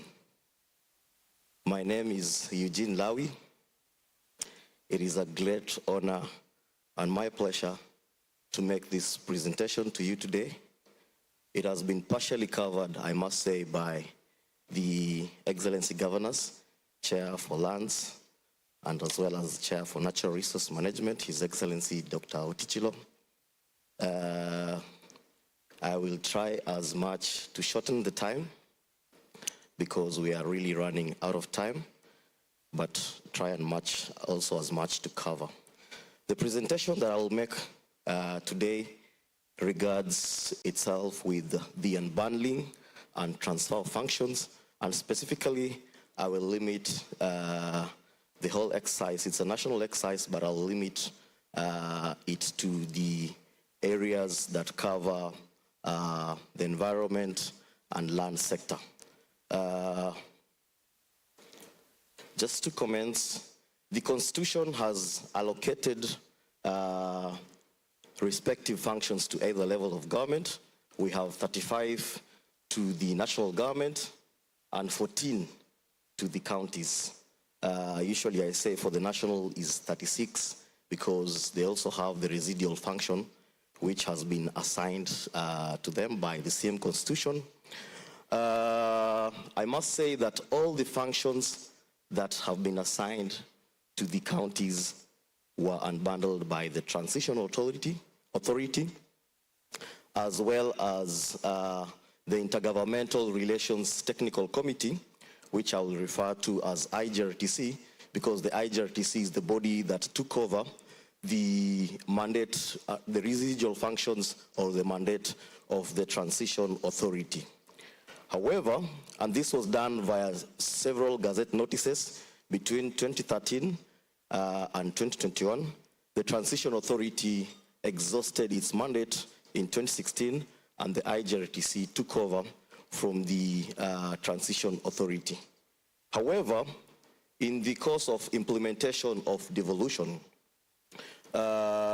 we have seen or have had national government through its ministries, departments, and agencies still continuing to perform certain significant elements of devolved functions. This has been done within the 11 or so years of implementation of devolution, and this has a direct effect on the division of revenue, because then it is a constitutional principle that resources are supposed to follow the function. So the national government, through its ministries, departments, and agencies, have continued to carry out certain functions that have been constitutionally assigned for the county governments. And this has been aided by, one, lack of review of legislation that is pre-2010 constitution to conform to the devolved structure of government. Two, there is also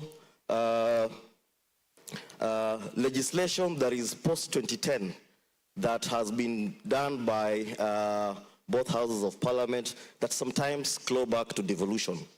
The third reason from our perspective is the political goodwill. And the political goodwill, I want to contextualize it in this aspect. Whenever we have the manifestos of the national government, whenever we have the politics, the 5-year-old term, whenever we review the manifestos of the national government, we see to it that most of the issues that form part of their campaign are devolved functions. For instance, we have housing, we have roads, we have agriculture, we have health, and this is a perspective that we've had as the Council of Governors. So then, if the manifesto of the national government is to implement this particular function, then our perspective is that when the politics of the day settles down and the government is formed, then the national government will prioritize giving more incentives and more resources to capacitate counties to be able to undertake these particular functions.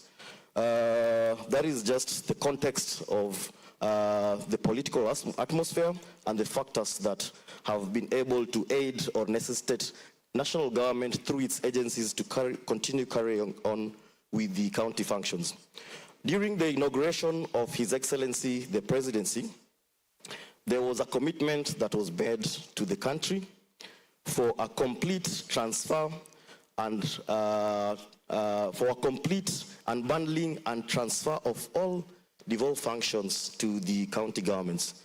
This pronouncement was buttressed by the National and County Governments Coordinating Summit, commonly referred to as the Summit, which was held sometime in 2023 February, and the process of delineation commenced afresh in earnest in March of 2023.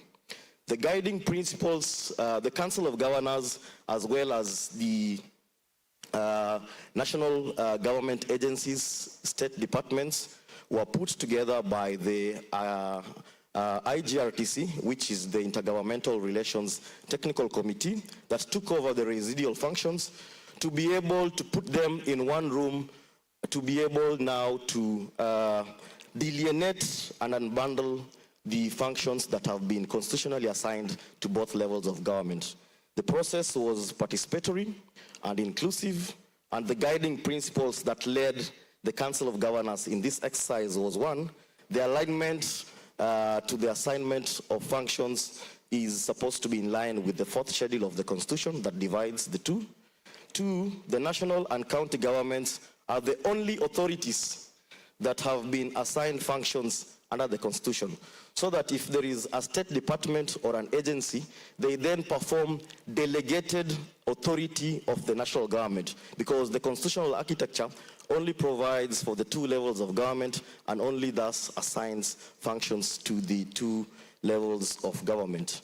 We also had a principle that authorities that have been established by ordinary statute perform these delegated functions on behalf of either level of government, because even the county governments are able to establish their own authorities.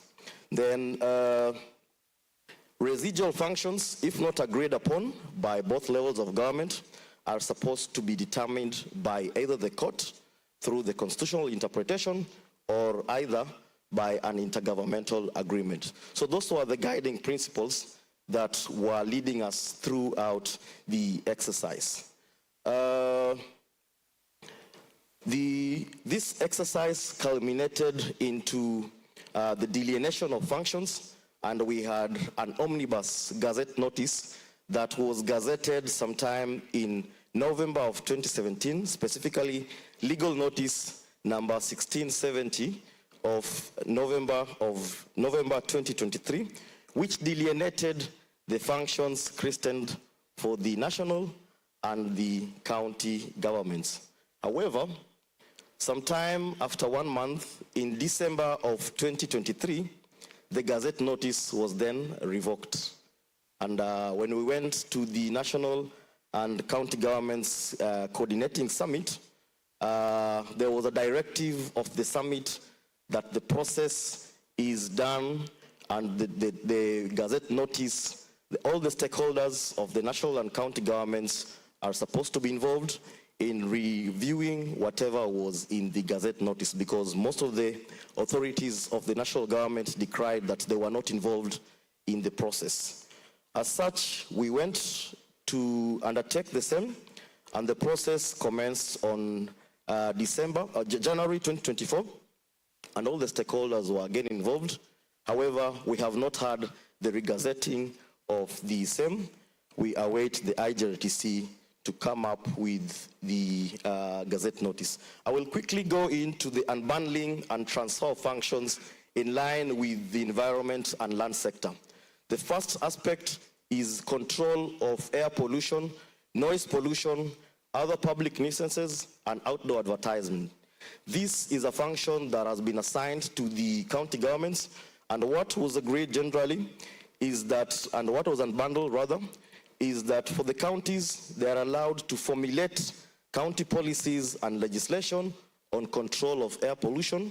The function that once a level of government is assigned the functions, they can then either do legislation or policy to aid their effective carrying out of the same. Then control of noise pollution and develop noise level guidance. When His Excellency Dr. Otichilo was speaking, he mentioned to a recent decision of the court that was able to enforce this.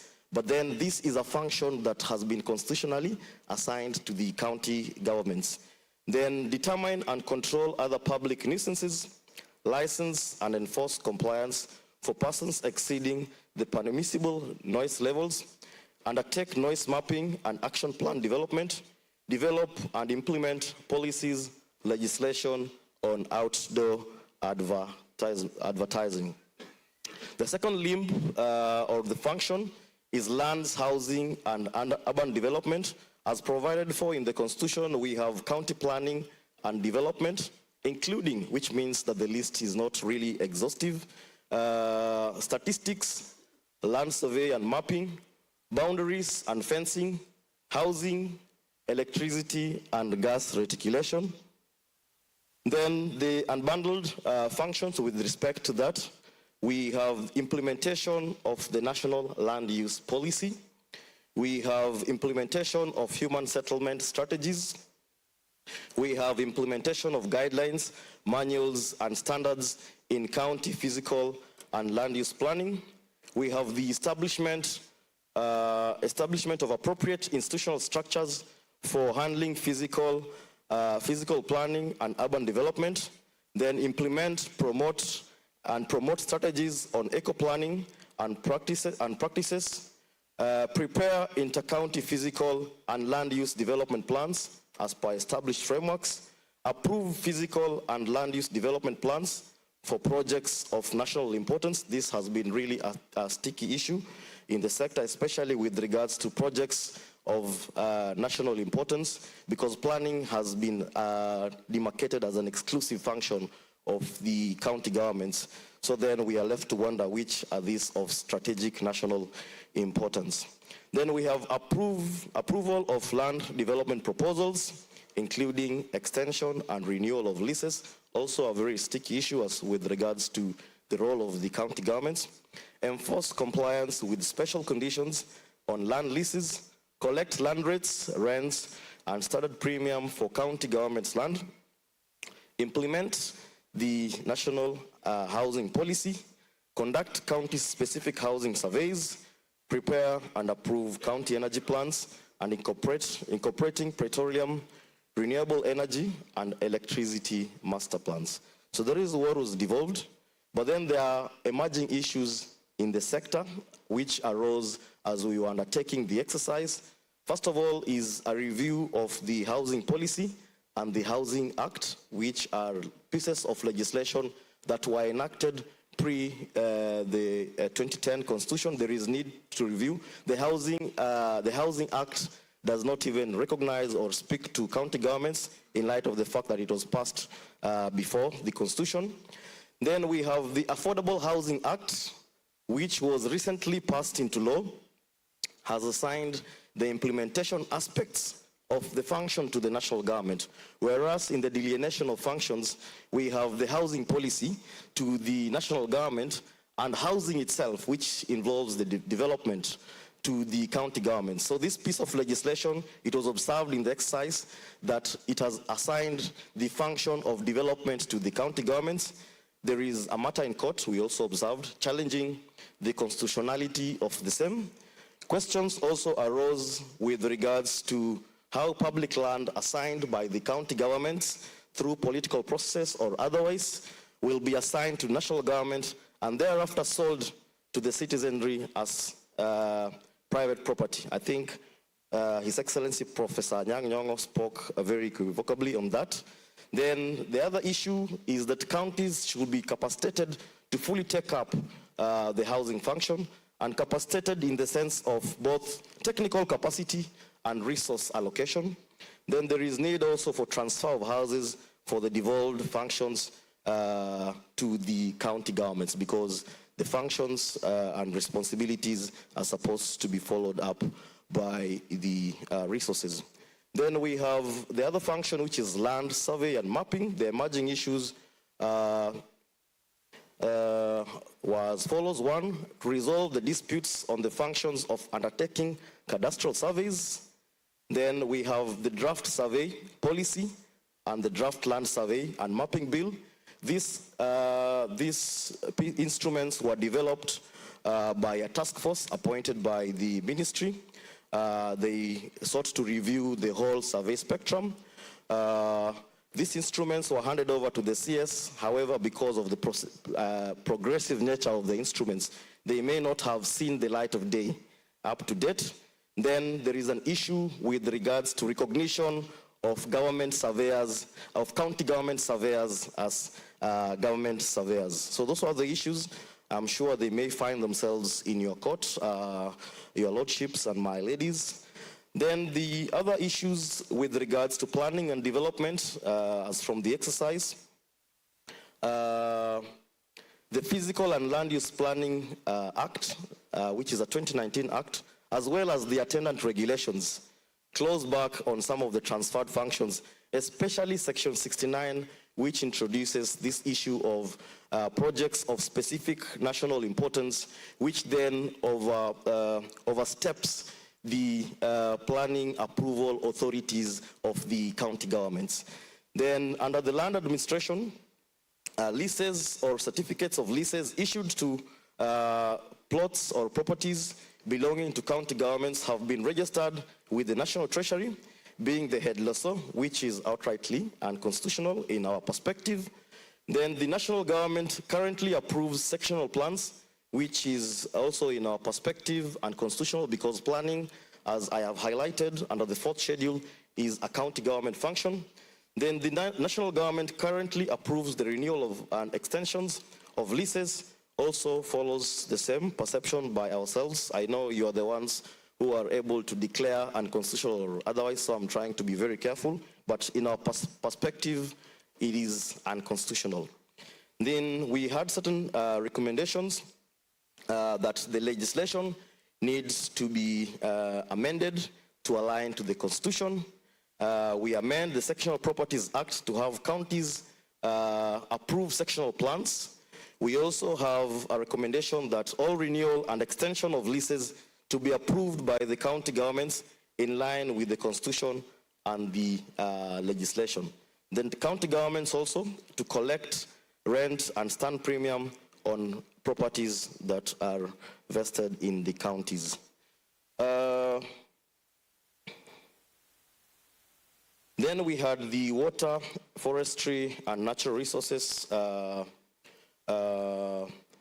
function, and the function specifically is implementation of specific national government policies on natural resources and environmental conservation, including, meaning that the list is not exhaustive, soil and water conservation, forestry. Then we have county public works and services, including stormwater management systems in built-up areas, and water and sanitation services. That is the function as assigned, and we had unbundled it in the following manner: implementation of national specific policies on natural resources and environmental conservation, then formulation of county-specific laws and legislation, conserve water springs in private land, community land, public land, and protected areas in accordance with the national policies and legislation, undertake water conservation of wells, water ponds, dams in private land, community land, and public protected areas, undertake water conservation of wells. I think that's a repetition, sorry about that. Then water conservation in water catchment areas in public protected areas managed by counties, private lands, and community lands. Then implementation of water catchment management plans, soil and water testing for environmental protection, undertaking ecologically restoration in degraded public and community land. Those are some of the functions that we were able to unbundle. The emerging issues in this particular sector were that, number one, the Water Resources User Association are currently responsible to and report to Water Resources Authority, instead of being responsible and reporting to the county government's water, as has been highlighted under the 4th schedule. The second part is a function that has been assigned to the counties. So any agencies that was done in our perspective before the advent of the counties then needs to belong or to be assigned to the county governments. Then public water works undertaken by national water works development agencies at county level, conflict roles undertaken by the county governments. This was spoken prominently by the governors who spoke before me. There is a conflict, and we call it a competition, because you're undertaking it, and another government agency has also been established to undertake it in line, in competition, or in conflict with whatever it is you are undertaking. Then there is need for amendments to the Water Act to provide for registration and management of Water Resource Users Association by county governments. Then county governments need to be given the functions to license water abstraction. Then we need to delimit and conflict the roles between water agencies and county governments. Then this was spoken to by the PS, the need to provide clarity between NEMA and the counties, as has been constitutionally assigned. As I wind up,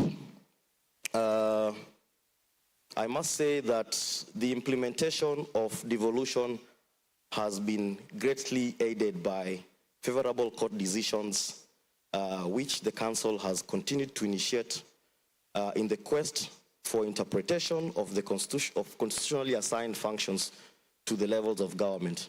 I must say, my ladies and my lords, that the council has initiated in the recent 10 years more than 100 cases in the quest for interpretation of constitutionally assigned functions.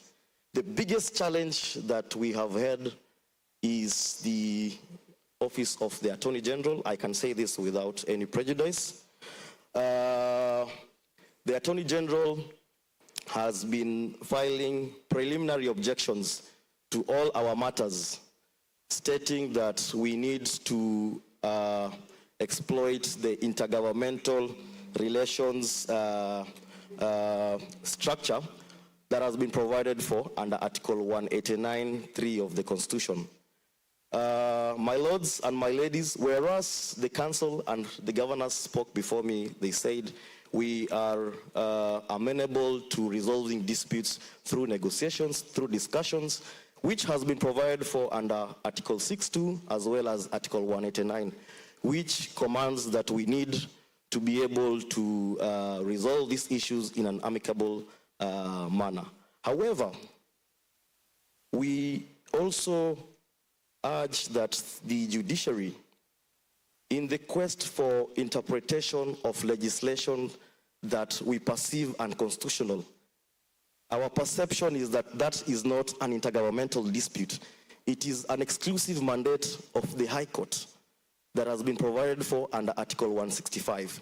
So we urge that when the matters come before you, whether it is the council that has filed on behalf, whether it is the counties that have filed, we are able to sieve whether these are ordinary intergovernmental relations disputes within the context of frameworks or agreements, or these are disputes that we have pushed before the judiciary for resolution within the provisions of interpretation of Article 165(3)(d), which has given the exclusive jurisdiction to the High Court to be able to interpret this legislation. In the event that we go to any other body, they may not have the mandate. They may resolve the dispute, but they may not have the mandate to declare a legislation. For instance, if it's a dispute regarding the constitutionality of the legislation, they may not have the mandate to declare and give orders with regards to the constitutionality of a legislation. Most of our petitions have suffered this fate. However, we continue to clamor and quest that once we bring in the dispute, they are sieved within the ambit of 165(3)(d), as opposed mostly to 189(3), because mostly we have, before we come to the courts, we have written letters, we have called for meetings, and we have done all manner of things that will be able to make the two levels of government resolve the disputes amicably. I thank you very much. My time was limited. I really thank you, and it's a really great honor to appear and present this before you. Thank you. Yeah, thank you so much. You'll hold on the appreciation because we just need to do a brief plenary that we have to do probably in the next 15 minutes, and then we shall appreciate all our speakers at a go. We have had 4 wonderful presentations this morning, and we will proceed to have a joint plenary in all the issues that have been raised and what we have heard from them. So I'll proceed to open the floor for plenary. I think once you have an issue or question, you introduce yourself and you state where it's being directed to, and you go ahead and present or ask your question or comment if you have.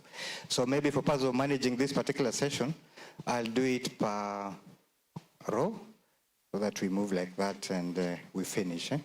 So we can start with this particular row. I can see we have, oh, yes.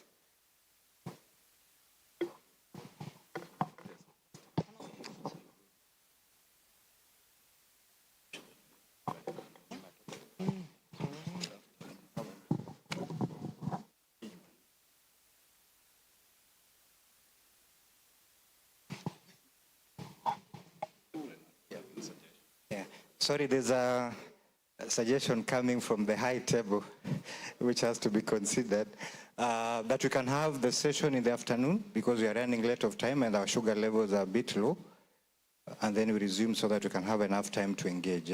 Is that agreeable to all of us? That's democracy. Thank you so much. Okay, so probably the Secretariat can guide us where we'll have our lunch, or probably, and what time we should reconvene for the next session. Thank you. Thank you very much. And for that agreement that we do the plenary in the afternoon, we will walk straight on our left.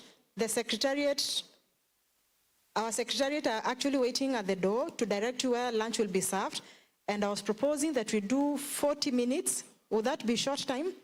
40 minutes, 1 hour, then we'll be back at 3 p.m. 3 p.m. we should be here. I wish you the very best and bon appetit. Karibuni sana. Fanuel, please direct. Thank you.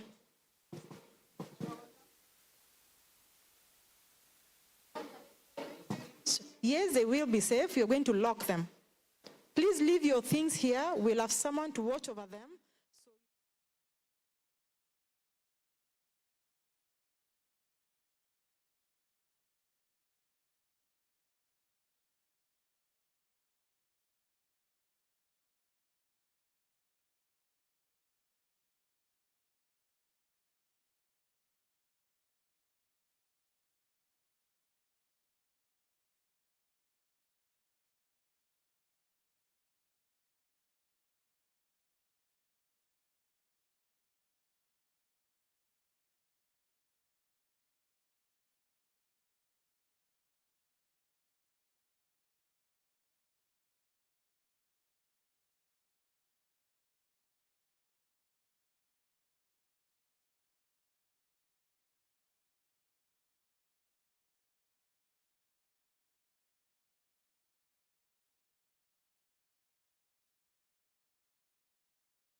Judiciary as an enabler of LOCA, the place of judiciary in the implementation of LOCA in Kenya. We will have this on a Friday really in the morning for 20 minutes, so that at least we're able to save some time for the afternoon. So we'll have only one session after the plenary. So without much ado, I want to welcome Justice Christine, who will take us through the plenary for the morning. Then she will proceed with the other session, so that there is continuity of the carbon credit discussion, so that we don't infiltrate and have something else that disrupts us on the way. Welcome, Justice Christine. Thank you, Mary.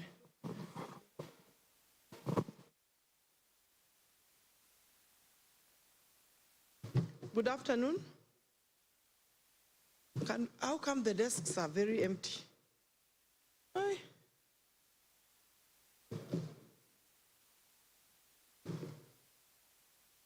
Mr. Kenduya, I really enjoyed your session, so be alert because people want to ask you questions.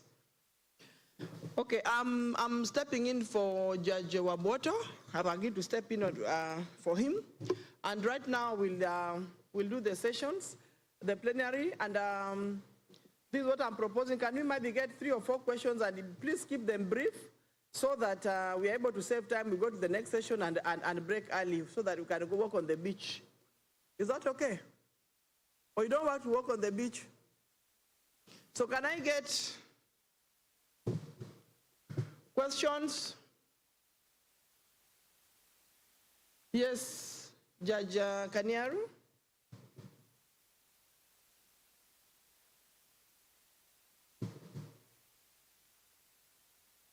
No, he's giving you the microphone.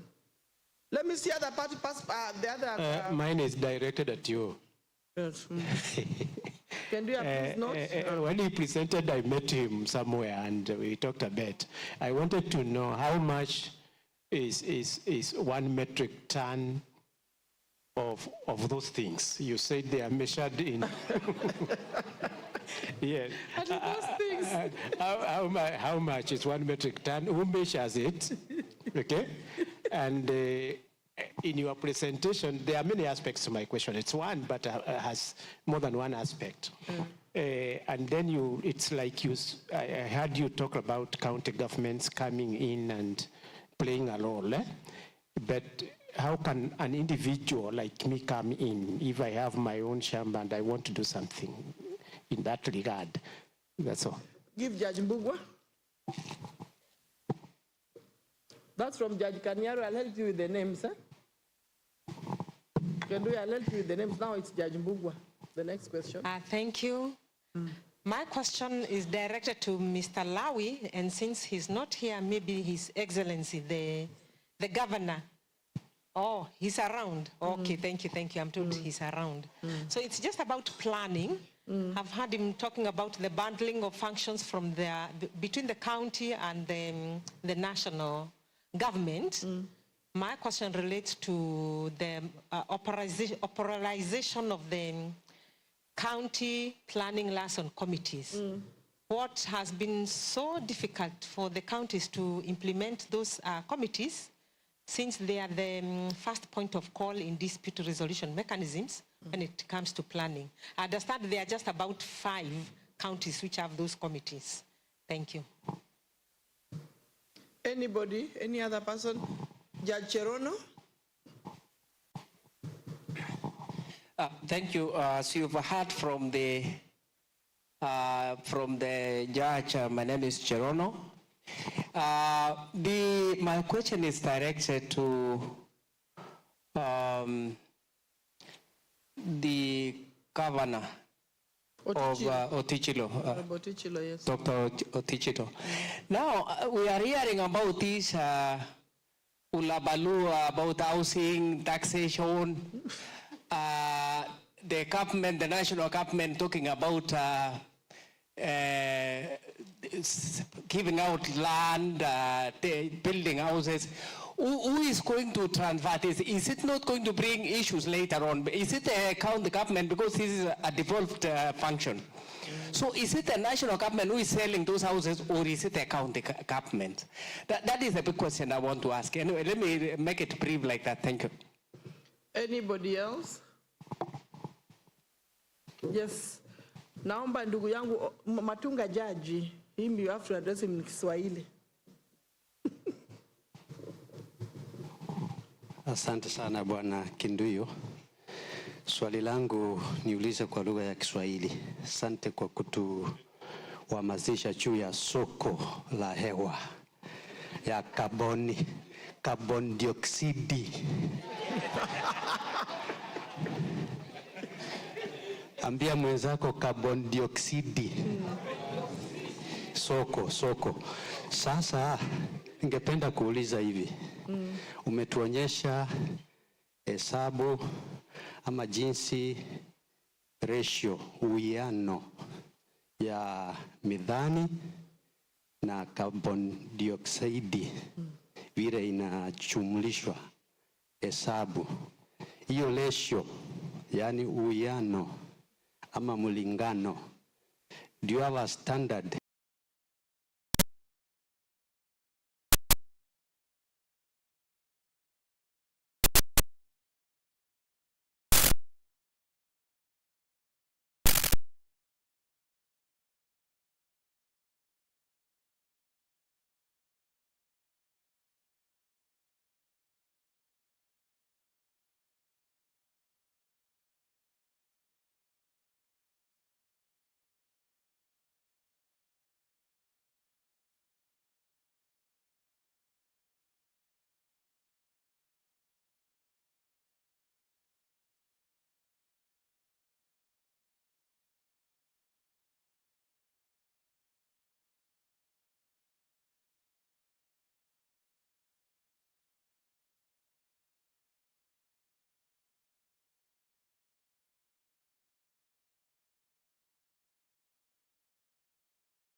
enshrined in that law. And therefore, it is through that law that we counties prepare the CIDPs, County Integrated Development Plans. And it's from those county development plans that we implement our annual work plans. So at the county level, the planning mechanism is very clear, and even the public participation component is very clear on how it should be done. Now, the issue that is of concern is the issue when it comes to allocation of, let's say, land for construction of an entity or a facility. The law, which again now is not our law in the county government law, but is EMCA, Environmental Management Act, which requests that for any development in terms of investment, the environmental impact assessment must be done. So it is NEMA now who takes over. So most of the programs that are done or development, like even this housing, affordable housing, you find NEMA is the one now that has to coordinate the EIA issues. So for us as counties, we have no legal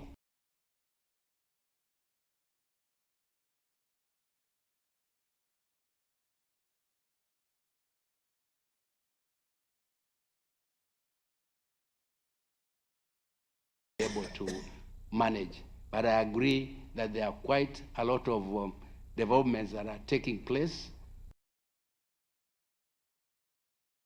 like in wetlands, in hilly areas, but you find that they have been allocated and been approved using NEMA, who are there and they approve and they do not necessarily get back to us.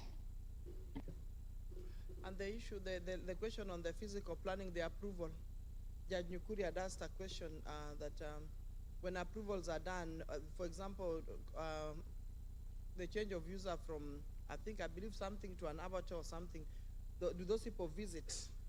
What happens? Because it presents a challenge. When you just see the advert in the papers that this is a change of user, and the next thing is when parties start, it presents a challenge when other parties were not consulted. Yeah, that's why we indicated in our earlier presentations that we need coordination between the national and the county governments, so that when we have all this change of user in terms of fiscal plans, we are all involved. But we find it's only one arm of government that's involved, and the rest are not involved. Thank you.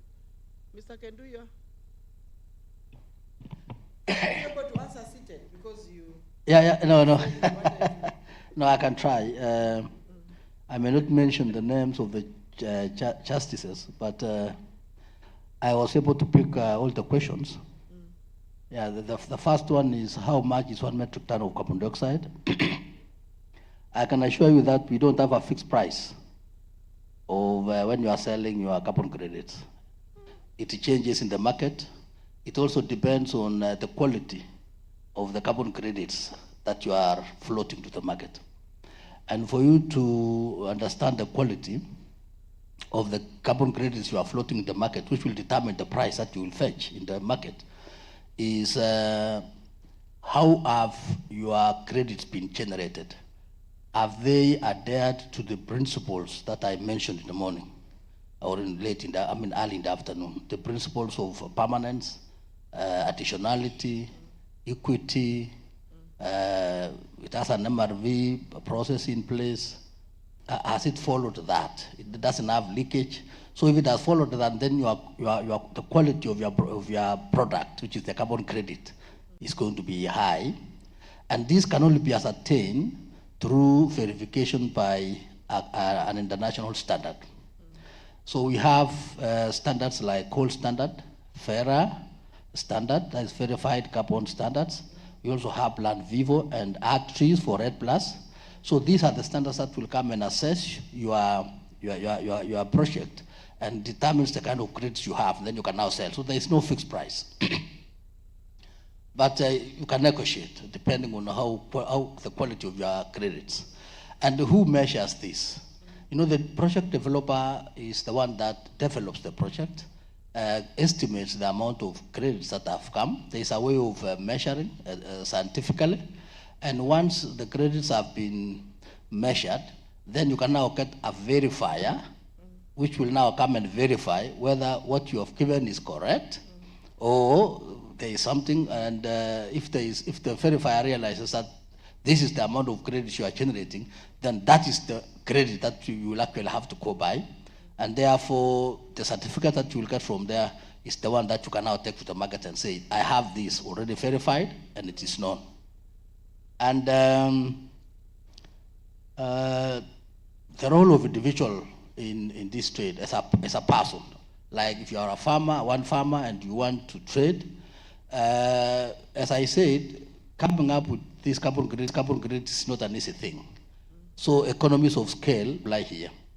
So you will come together and create a critical mass for you to be able to generate meaningful credits that you can sell. So as an individual farmer, it may not be possible just to say yes, me, unless you have huge project that can generate a lot of credits as a person, then you can move as an individual and be able to sell. So it is possible to be able to generate meaningful credits that you can sell. So as an individual farmer, it may not be possible just to say yes, me, unless you have huge project that can generate a lot of credits as a person, then you can move as an individual and be able to sell.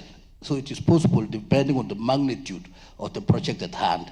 But if it is about tree growing, you cannot just go and say, I have about 10 or 20 trees that I want to have credits, and then I sell.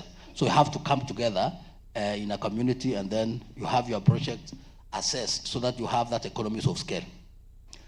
There was an issue on these equations, from carbon dioxide, global warming, to methane. How do they get converted?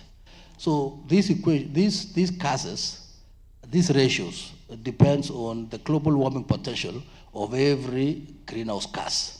So every greenhouse gas has its own global warming potential as assigned by the IPCC, Intergovernmental Panel on Climate Change. So they assign, like for example, they say hydrofluorocarbons, HFC, have the highest warming potential compared to carbon dioxide. So you realize that the few tons of hydrofluorocarbons will give you so much carbon dioxide equivalent, and therefore, if you are reducing hydrofluorocarbon here, then you are likely to have more when you convert them into carbon dioxide equivalent, because it has got a higher global warming potential. So there is a factor, the global warming potential that you can use to convert your greenhouse gas to carbon dioxide equivalent. And the project developers are aware, they know that. Major beneficiaries of carbon credit, yes, communities are the ones that benefit from carbon credit. It's not Nairobians, it's not the national government, but national government can also be a proponent, and that's when they can also become beneficiaries. County government can also be a proponent, and they can also sell credits and become beneficiaries. Community project, communities are the beneficiaries. Individual projects, individuals are beneficiaries. So that's how it goes. Are there standards to protect communities, and how do they get the payments? We have community development agreement, which is enshrined in our carbon market regulations. These community development agreements will be entered into between the project developer and the communities. And it spells out the dispensary. Are you going to have a primary school? It depends on what communities want to do with it. But there's a community development agreement which has to be signed between communities who are the beneficiaries and the project proponent. And the money will go direct to the community's account. And then they decide how they want to do with it. Thank you. Thank you. Governor? just allow me to explain, just give you a scientific way on how this is done, because I know it's complex, but let me just try so that see whether you can understand. As we said, it's a very complex method. Even the formula is very complex. But in a nutshell, how 1 metric ton of carbon dioxide or how many tons you generate is calculated. We have 2 ways.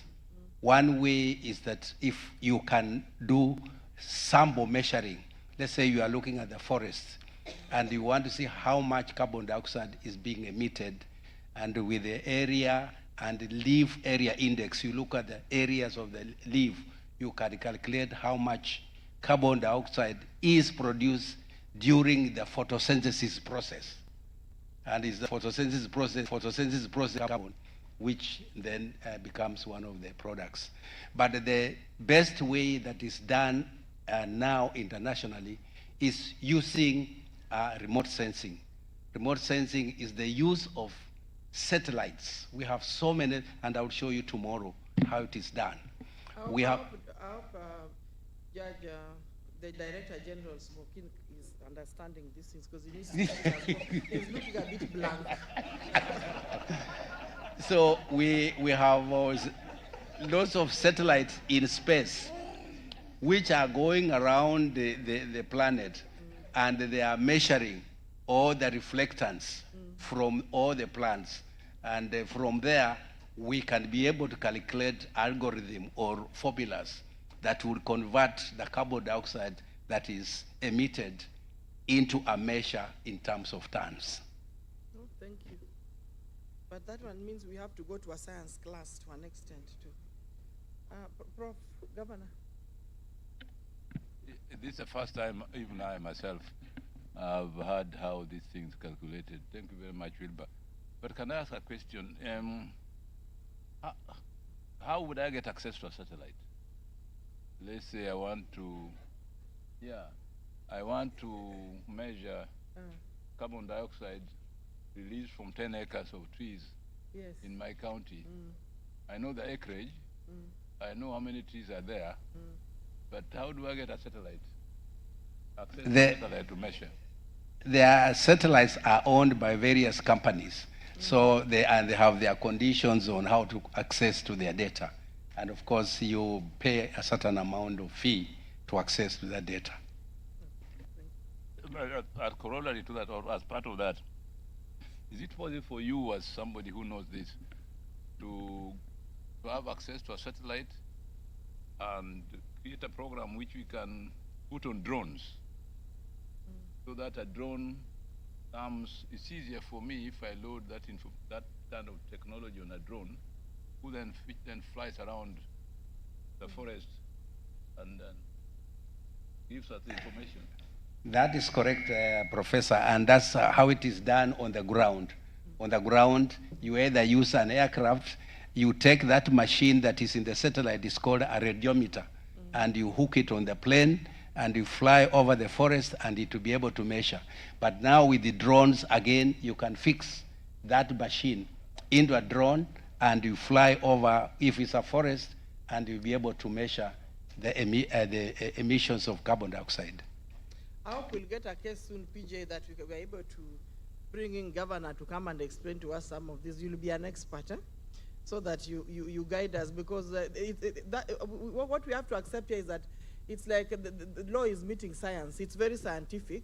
It's not something that you can run one off in 1 hour or 2 hours. It's something that you really need to, because when you sit down to write a judgment, even if it's a 3-judge or 5-judge bench, you really need to have understood the basis.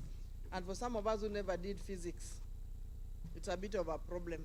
Let's get the last batch of questions, then we'll be able to go to the next session. Judge Bor? Who else? Judge Munyao, you don't have a question? Judge Munyao, Judge, my brother, I forgot your name.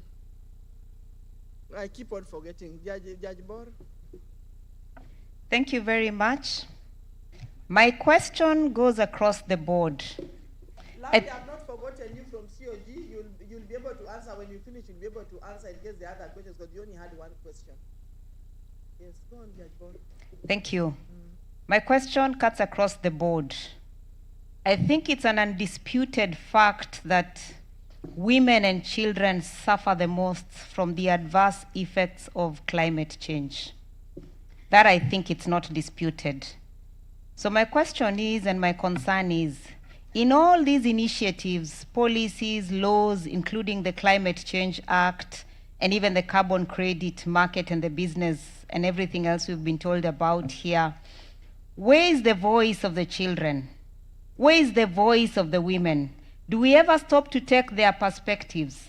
When you even look at the way we are damaging the environment and whatever we are doing, this morning we saw a very good documentary, and it shows really what's supposed to be done to try and restore the environment. So my concern is that everything seems to be done from top down.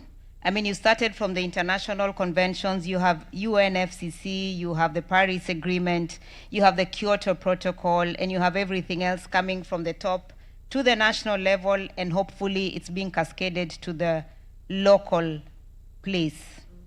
It's very nice for us to sit in a nice fancy hotel like this and discuss climate change. Has that been done in the local area? Have chiefs conducted barazas and told people about these things we are learning? I mean, if they're supposed to benefit in terms of claiming the carbon credits and everything, has that education been done?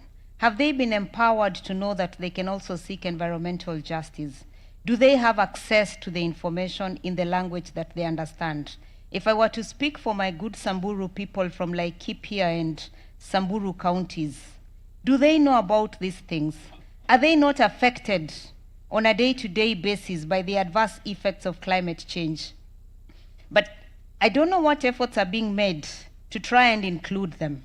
Now, when you go to children, that's another story altogether. Fact is, yesterday we saw something catastrophic, it's unprecedented, but the Gen Zs came out to say, we were not heard, we reject this bill.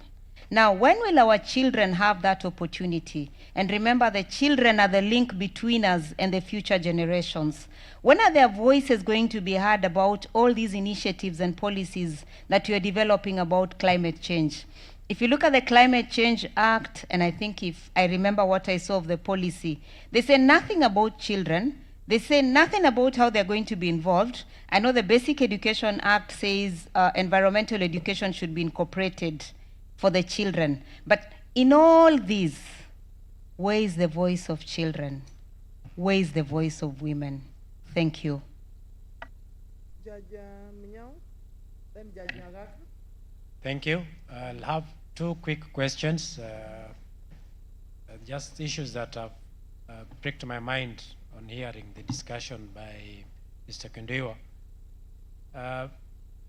The trading of the carbons, is it through bilateral agreements only, or is there like an auction house, say, for example, like the coffee one, where anybody with carbon can come and sell in that auction house, and it can be auctioned, say, to the highest bidder, and maybe if the price is not right, withdrawn, and you wait for the auction again next week. I'm just wondering whether that agreement is purely bilateral. Then the other issue that triggered my mind is the 30 years you mentioned. Why 30? Why not 20, 10, 50? Why 30? And must it be 30?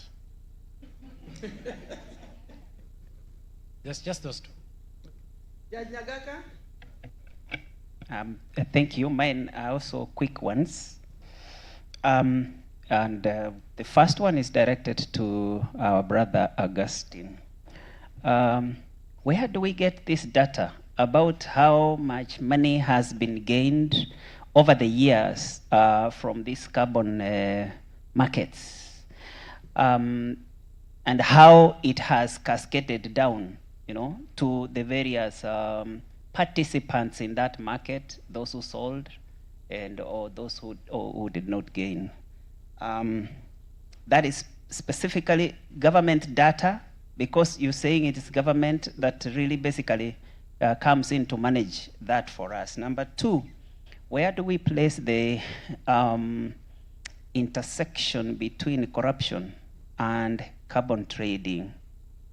In the sense that, now this is general to His Excellency, Dr. Otichilo, and of course, Brother Gastin.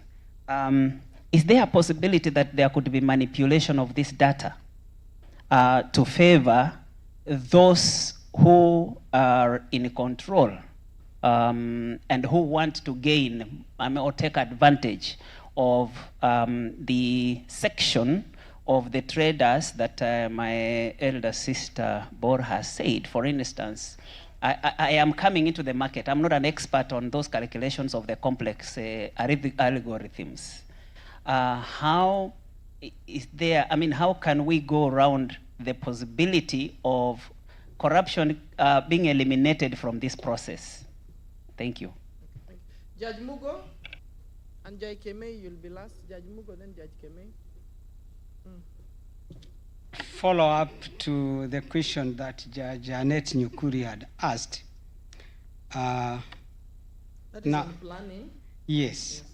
Now, I wonder, when you look at CAP 302, Land Control Act, it is manned by what you used to call the provincial administration, such that the DCC, that is Deputy County Commissioner, is the chairman of that. And most of these people come to a county, and within 3 years or 2 or even 1, they are transferred to other places. I see a lot of correlation between the consent and change of user. Because today you'll find everywhere you go, the advertisements for plots of 50 by 100. Now, you go to a place deep in the county, an agricultural area. Like, let me just take an example. Homa Bay, there is a place called Kadongo. And you find in the middle of Kadongo, which is not near a township, there are plots of 50 by 100 that are being sold. Of course, the 50 by 100 will not be agricultural land anymore. It is either residential or commercial. And the growth of sweet potatoes will be hampered. Now, doesn't the county government have a hand? Because they are the people who will decide on change of user. So they are not represented in the land control board. And I wonder what the significance of the land control board being done by the provincial administration anymore. Shouldn't that be transferred to the county government? And I would want, besides Lawi answering this, my good professor of land law, Dr. Smokin, and also Professor Nyang Nyongo, to have some input on this question. Thank you. Judge Kemei, that will be the last one, then we get the response before we move to the next session. Thank you, Judge Ocheng. My question is whether is this the whole story about carbon credits? Is it a license for the West to pollute? Is it, what are really the benefits? And then I think that speaks to the question my brother Judge has asked about the data. What is really the benefit to developing countries? Thank you. I'd like, where is Lawi? Please answer that question, then I'll hand over to Governor Otichilo before Kenduya. And then Judge Smokin, I'm not leaving you, and you look sleepy. So you need to respond when you're standing. Thank you, my lady. I believe I have 2 questions from the plenary. The first one, my lady, was with regards to the county physical and land use planning liaison committees. Indeed, these committees were established by the Physical and Land Use Planning Act, Section 76 to be precise. However, there are 2 problems that they have been faced. Counties have been able to appoint this. The first problem that we have is that most members of the public, they don't go to take their grievances there. They go straight to the courts.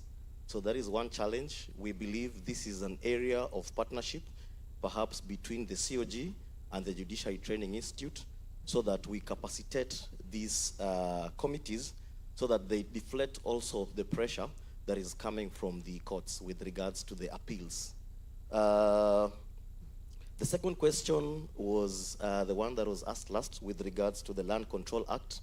Indeed, this piece of legislation was challenged by the Council of Governors in 2016. And I must say that this is one of the legislation that suffered the fate of being referred to alternative dispute resolution. Indeed, the Land Control Act is a legislation that was enacted prior to the 2010 Constitution. The Constitution of the Land Control Board does not have any county officials. The Act itself does not recognize the county governments, and as such, the need for legislative review. The national government, and by extent the parliament, has not been able to come up with a legislation to repeal this, and that's why we may have issues. Thank you, my lady. I'd love Governor Otichilo, please take the question on the voice of women and children, because we vote for you. Yeah. Please take the question on what is the intersection between carbon credit and the issue, I believe, of profits. How does it benefit? And I believe the question of land control has been tackled, but what are the benefits? Judge Kemei's question on what are the benefits on carbon credit. Then Kenduya, you'll check the question on the issue of trading, because I'm sure you're the one who goes for those agreements. And why 30 years? Why don't you put it as 5 years? And you expect me to grow more trees? I believe I've captured that. I've simply summarized the questions. Thank you. Thank you for those questions. As regards to the impact of climate change on women and children, it is true the two are the most impacted on climate impacts. And therefore, it's important that if we are going to address the impacts of climate change on the socioeconomic activities and development of our communities, women and children must be given priority. I want to note that in our county legislation and policies, we have ably covered the issue of women and children and to be involved in climate change issues. And we have programs that address this. And in my earlier presentation in the morning, I said that we have created climate change committees at the ward level. And at that ward level, we have representation from all categories of people. We have people living with disability, we have women, we have youth, and all are involved in those committees. So when it comes to issues to do with the climate change matters at the ward level, those are the committees that coordinate. And even what I talked about, the climate change risk assessment is done at the ward level.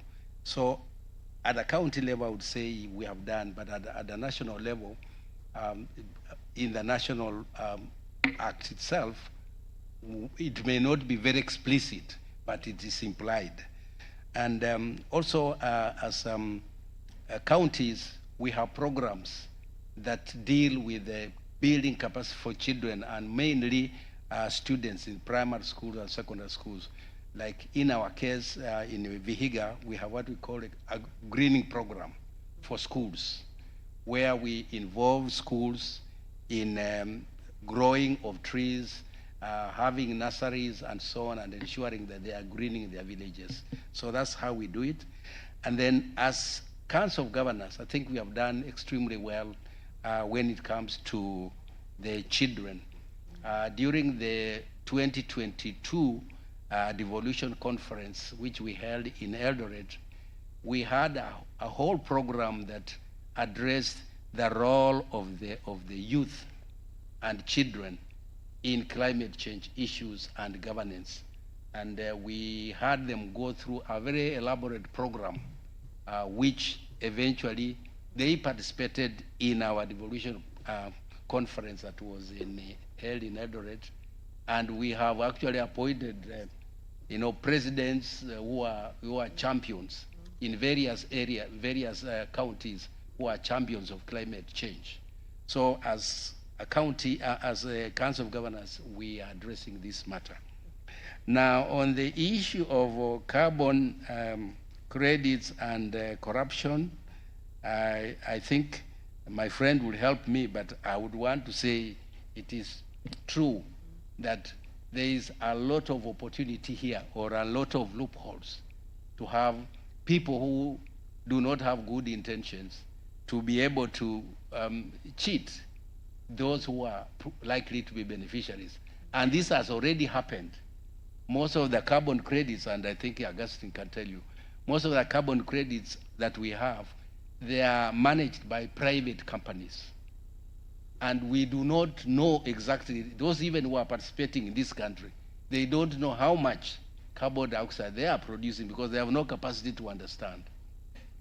And therefore, there is a very high probability that there is currently now, there is some opaqueness in the process. And that's why we have come out with the carbon credit legislation to allow the government and also counties to be able to control and be able to have the whole program become transparent and accountable. And that's why you heard him say there will be, once you have been assessed for your carbon credits, you will have a registry where to deposit those credits.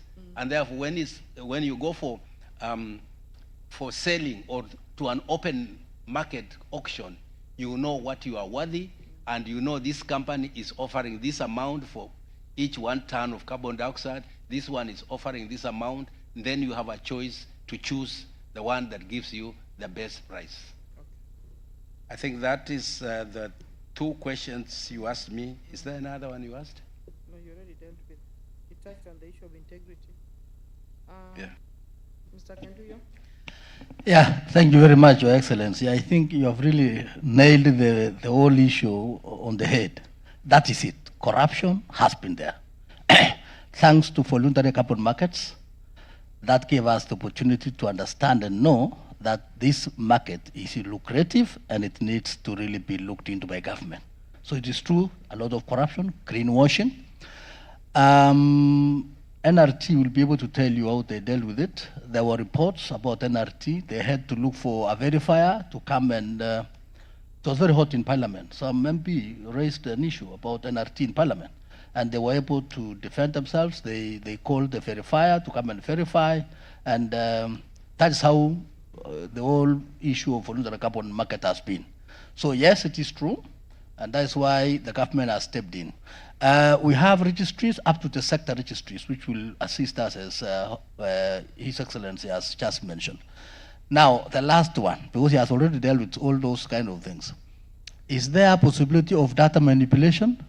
Yes, there has been a possibility of data manipulation, because you don't even understand how these things are done. You don't understand how much they have generated, where is it being sold, how much is it being sold, who is even buying it, what is it being even used for.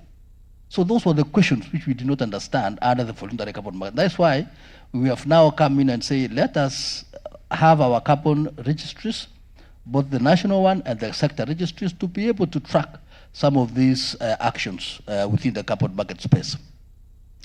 Is it a license for the wealthy nations? Yes, it is a license for them to continue polluting. Remember, every nation is being held accountable to address the issues of climate change.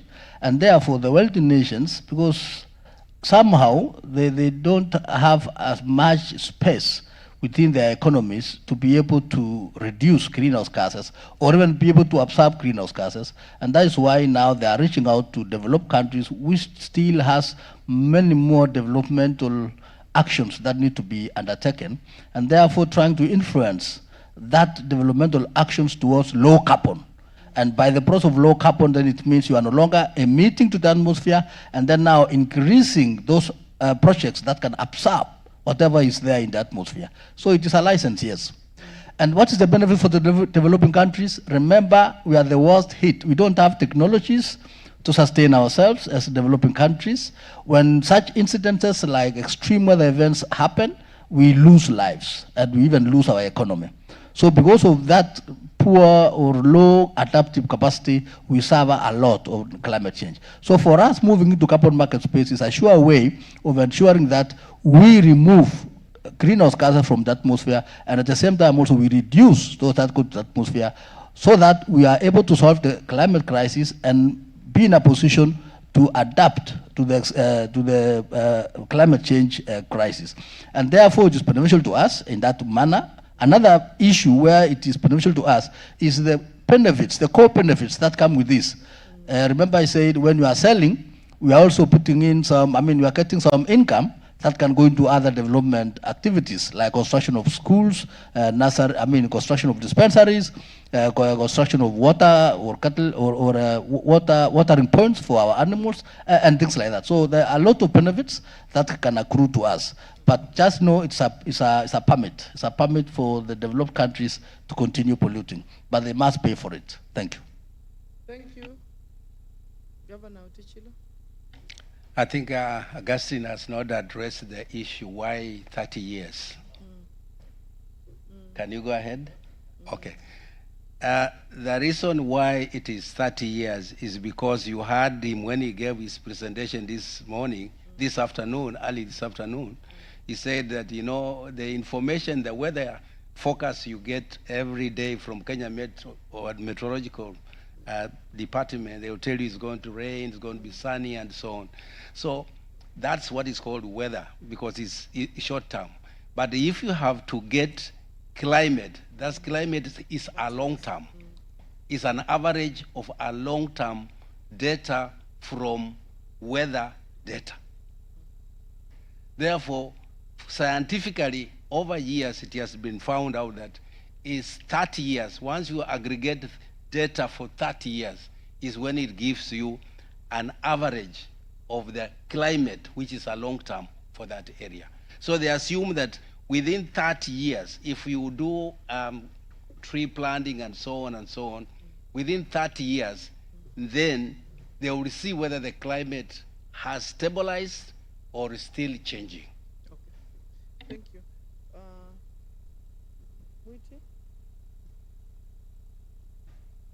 Thank you very much. Governor Otichilo has already addressed most of the issues, but I just to buttress on one thing.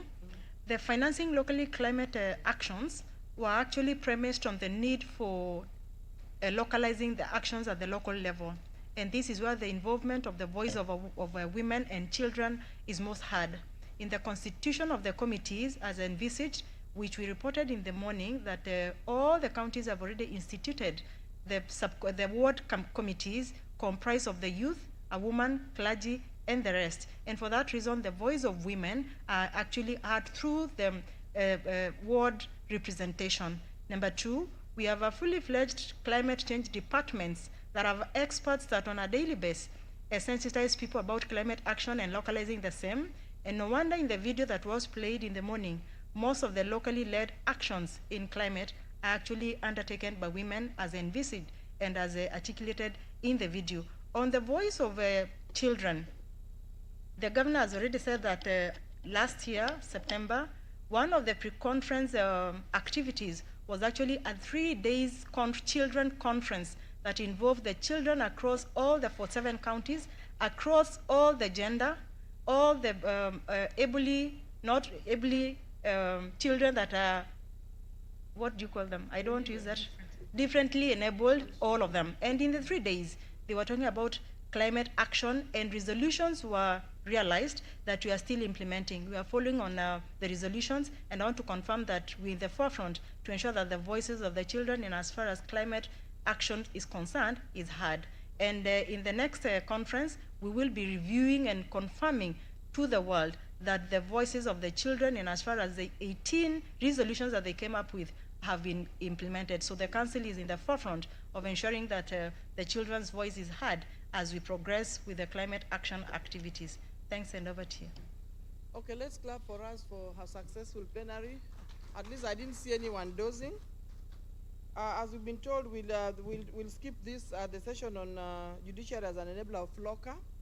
And we'll go to the last session, which is carbon markets landscape. This one for 2:40 to 3:30. And I'd like Dr. Wambua Kituku to come forward. Dr. Wambua?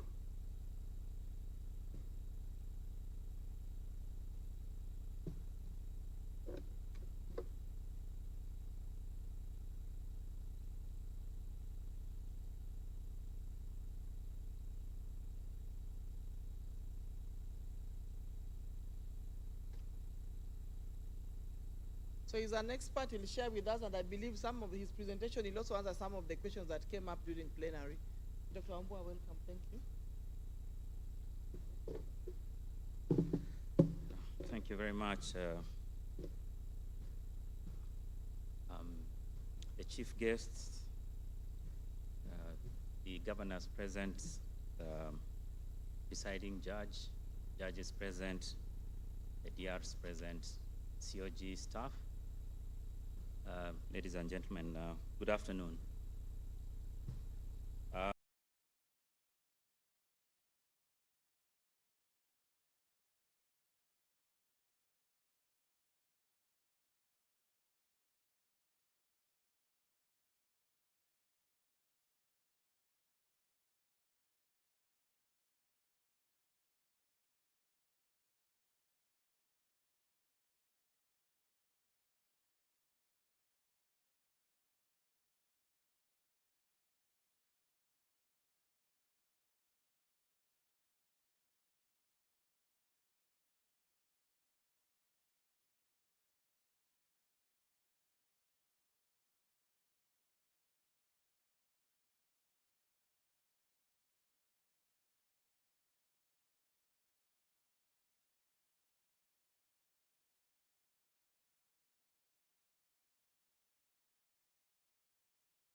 There has been an exponential increase in the number of policies and laws that have been enacted since the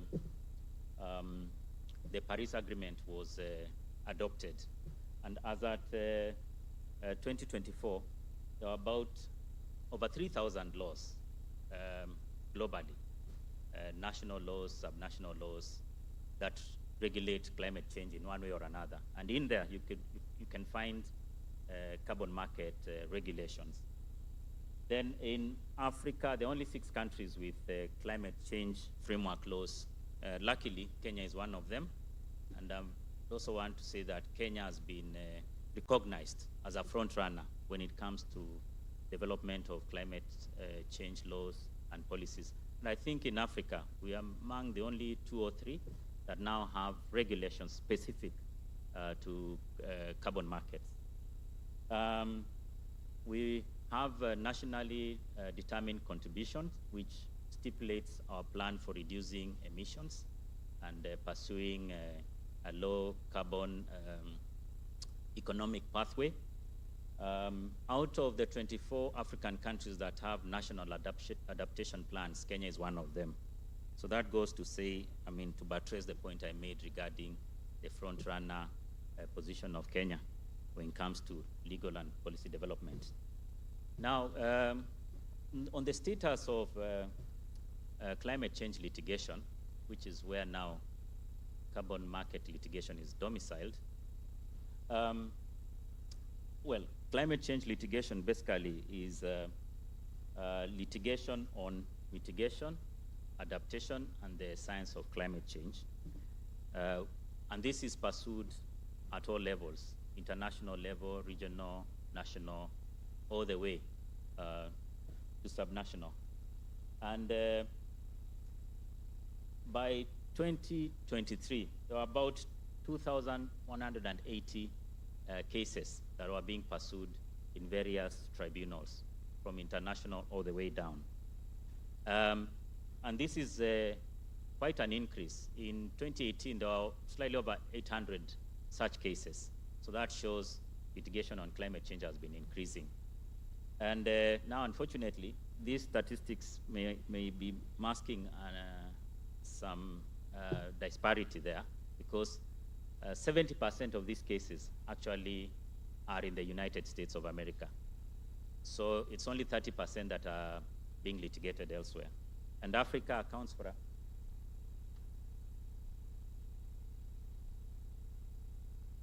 Oh, yeah, thank you. Oh, thank you very much. Yeah, and the small, in that ring, the small, is it pink? The 2.3% represents the cases that are being litigated in Africa. And out of those litigated in Africa, at least Kenya has supplied 2 cases. So that shows, yeah, Kenya still continues being a front runner when it comes to even matters relating to climate litigation. So next slide, please. So what is the status of carbon market in Kenya? I would have expected Augustine to say it, but let me just say it all the same. So Kenya is still regarded as a front runner again when it comes to carbon markets. And this next point. Out of the 324 carbon projects that were registered under CDM, Kenya had supplied 10% of those projects. Now, many of you, I'm sure, will say you've never interacted or engaged in a carbon project, or carbon trade or carbon credit project. But out of these 35 that were registered here in Kenya, many of them were in the energy sector. And KenGen was the proponent, either through enhancing efficiency of existing hydroelectric plants, or in the development of new renewable energy projects like the wind power and stuff like that. So every time you buy tokens for electricity, or you pay your electricity bill, you're actually participating in a carbon project. So, so in the voluntary carbon market that Kenduo mentioned, we are ranked 2nd in Africa after Congo, DRC. And the reason is obvious why DRC is a leader. Because most of the VCM projects look at stuff like forestation, reforestation, avoided forestation. Congo is a natural leader because they have one of the largest forests in Africa. But that notwithstanding, Kenya still comes number 2 with an estimated 20.3 million unretired carbon credits. So if you do your math, 1 carbon credit going at an average of $10, that's about over $200 million worth of carbon credits hanging somewhere in this republic. For the CDM, Kenya has been able to generate 12 million carbon credits. So again, that could be $120 million. And those are conservative estimates. So, so then, why is judiciary important in this business? It has been said that climate change litigation plays a very important role in ensuring that the governments and private sector are held to account for the obligations they've committed themselves to, either in promoting mitigation or adaptation. And mitigation and adaptation are the 2 main responses to climate change. So courts give citizens, give individuals and communities opportunities to go out there, present their cases with a view to getting government and private sector to do what they're supposed to do in undertaking mitigation and adaptation actions in a way that is also consistent with the principle of sustainable development. So now, having looked at the legal framework of carbon markets in Kenya, through Kenduo's presentation. My role is just to flesh out, so what are the key legal risks that attach to that framework? Yeah? How are those risks likely to play out? Do they bring out justiciable issues? How are they likely to play out if they came before you in your courts? So the first issue is adherence of carbon projects to the principles outlined in the Paris Agreement, as well as in our very own Climate Change Act and the carbon markets regulations that were adopted recently. Now, there is a requirement that carbon projects, which essentially are mitigation actions, should foster sustainable development. Now, this is reflected in Article 6 of the Paris Agreement, as well as Sections 2.4 of our Climate Change Act. There is also a requirement that these projects should also deliver on climate change rights. Our Climate Change Act, by the way, if you look at it, it has a notion of climate change rights. People can claim a right to mitigation and adaptation actions that are consistent with the principle of sustainable development. So it is therefore expected that these projects should facilitate in delivering climate change rights to the people of this country. Then also, if you look at, again, Section 23A of the Climate Change Act, carbon credits produced through actions that violate human rights, that violate the requirements for free, prior informed consent, or projects that have significant negative social and environmental impacts, those credits would not be considered as valid. So then that puts also an obligation on the proponents of these projects to ensure that they embrace those important notions, which are also reflected in our Constitution, Article 10, as well as the Bill of Rights. So what this means is that in your courts, you're likely to see litigants coming forward, challenging carbon projects on the basis of violation of these principles. Now, I probably don't need to give you any suggestions on how you could handle those cases, because the ELC and the High Court, previously when it had jurisdiction to deal with the issues that you deal with, has pronounced itself very well on the obligations for sustainable development, what government needs to do in order to ensure that we develop sustainably. And also, your court has also been explaining and pronouncing itself on human rights standards that have to be adhered to. So maybe the next issue is then who owns the property in carbon? I think this is a justiciable issue in the sense that carbon credits present a very unique philosophical challenge. What's the property in a carbon credit? Because the carbon credits are realized out of assets. Some of them will be on land, others will be in the air, others will be in the oceans. But those that are produced on land, there is a landowner, there is forests, there are all those resources. And what is a credit? We've been told a credit is a permit to pollute. So how then does that translate into an entitlement of ownership rights? And to whom should that ownership accrue to? Is it the person who is paying for the permit? Is it the landowner? And then the government comes in. Is it the national government? Is it the county government? I mean, the assets that are producing carbon credits, many of them fall within the jurisdiction of the things that county governments should be responsible for: forests, water resources, agriculture, yeah? So should government be entitled to, for instance, nationalize carbon credits like it happened in Zimbabwe? There was a case litigated in Canada at the Supreme Court, which decreed that, yes, the federal government in Canada has the jurisdiction, federal jurisdiction, to set carbon prices and to determine many things about carbon credits.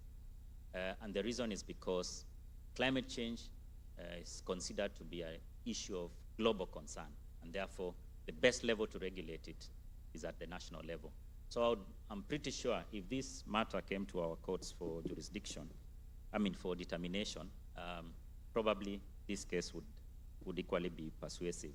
But that still doesn't take away the need for county governments to play a big role in carbon credits, for the simple reason that many of those assets that are generating these carbon credits are within counties and are within the purview of the issues that counties ought to regulate.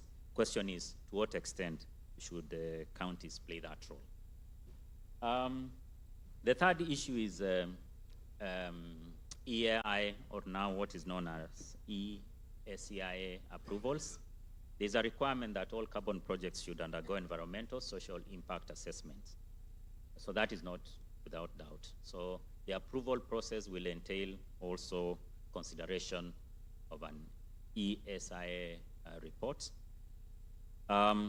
So in our jurisdiction, again, I think we've litigated a lot about what we used to call EAIS, the obligation to conduct public participation, the issues to be considered in the EIA, and then also the reasonableness of the decisions that are made by NEMA as the authority for approving EIS. So there's sort of settled jurisprudence there. What probably should be of concern to you as judges is the additional requirements over and above the ESIA, that there ought to be climate risk and vulnerability assessments as part of the ESIA. So when, if these cases come before you and people challenge the approval of the ESIA, probably one of the issues to consider is, in addition to the requirements of the ESIA, was there a climate risk and vulnerability assessment conducted? And this is where the issues of children and women, I think Justice Cosin is one who raised that. This is also where those issues can be taken into account, because children and women are considered to be vulnerable. So to what extent are these projects impacting on them adversely, and what mitigation measures are being taken? Then also for forests, any carbon project that deals with forests, there's a requirement that they should also carry out reduced emissions from forest deforestation and forest degradation, or what is commonly known as REDD+ safeguards. And the World Bank has produced very good guidelines on this. So these are the things you can ask in addition to that. There are some carbon projects that may require strategic environmental impact assessment besides the ESIA. Particularly the projects that Kendio mentioned, where there will be a bilateral agreement between two countries. That's Article 6, what is referred to as ITMOS. Now, in Africa, there's one ITMOS project. I'm not sure if there's another one. There was one that was negotiated between Ghana and Switzerland, and it entailed capturing methane from a rice project in Ghana. So I would imagine Kenya, because we also have significant rice projects, Mwea, Ahero. I see in the near future there would be such a bilateral negotiation for a joint voluntary program of that nature. So is an ESIA sufficient for such a project? Remember, some of these projects are supposed to run up to 30 years. So the time scale, is an ESIA sufficient to look at the impacts in such a long time scale? In Singapore, there's a project between Singapore and Malaysia, if I'm not wrong, on decarbonizing the transport system in Thailand, Thailand and Singapore. They've signed such an agreement. So again, decarbonizing a transport system, that goes beyond the transport sector. So it's a multi-sectoral project. So is an ESIA sufficient for that? So, and for this, maybe courts need to remember the decision you made in Mohammed Badi case, where it was stated that for such complex projects, an SEIA is a mandatory obligation on the part of the project proponent before any approval can be rendered. So there is also an obligation for conducting annual audits. So the fourth issue is participation in carbon markets. Of course, I've mentioned the issue of free and prior informed consent as mandatory. There's also, it's necessary for proponents to make sufficient disclosures. Personally, I'm participating in a carbon project in my rural area. It's a biogas project. So when I bought the system, they brought contract for me.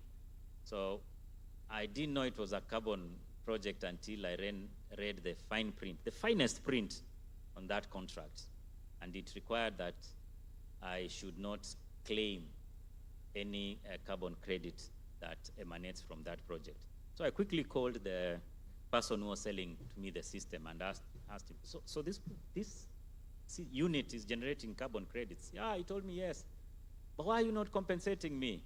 Well, he said, I mean, look at the price. We are selling this system to you at a discounted rate. It's supposed to be 100,000 shillings. We are selling it to you at 80,000. So the difference is what constitutes compensation for the carbon credits that will come out of this.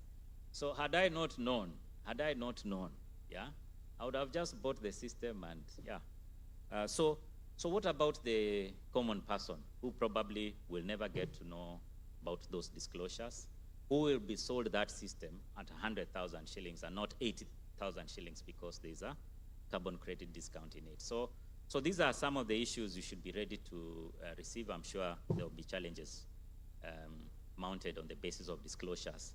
And then civil society participation in carbon.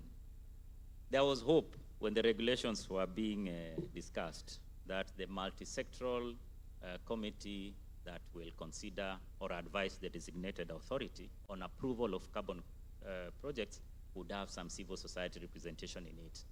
But the ultimate regulations have made that committee basically an affair between national and county government. So the question is, what about women, children? How will they participate in the approval process if their representatives don't sit in some of these structures?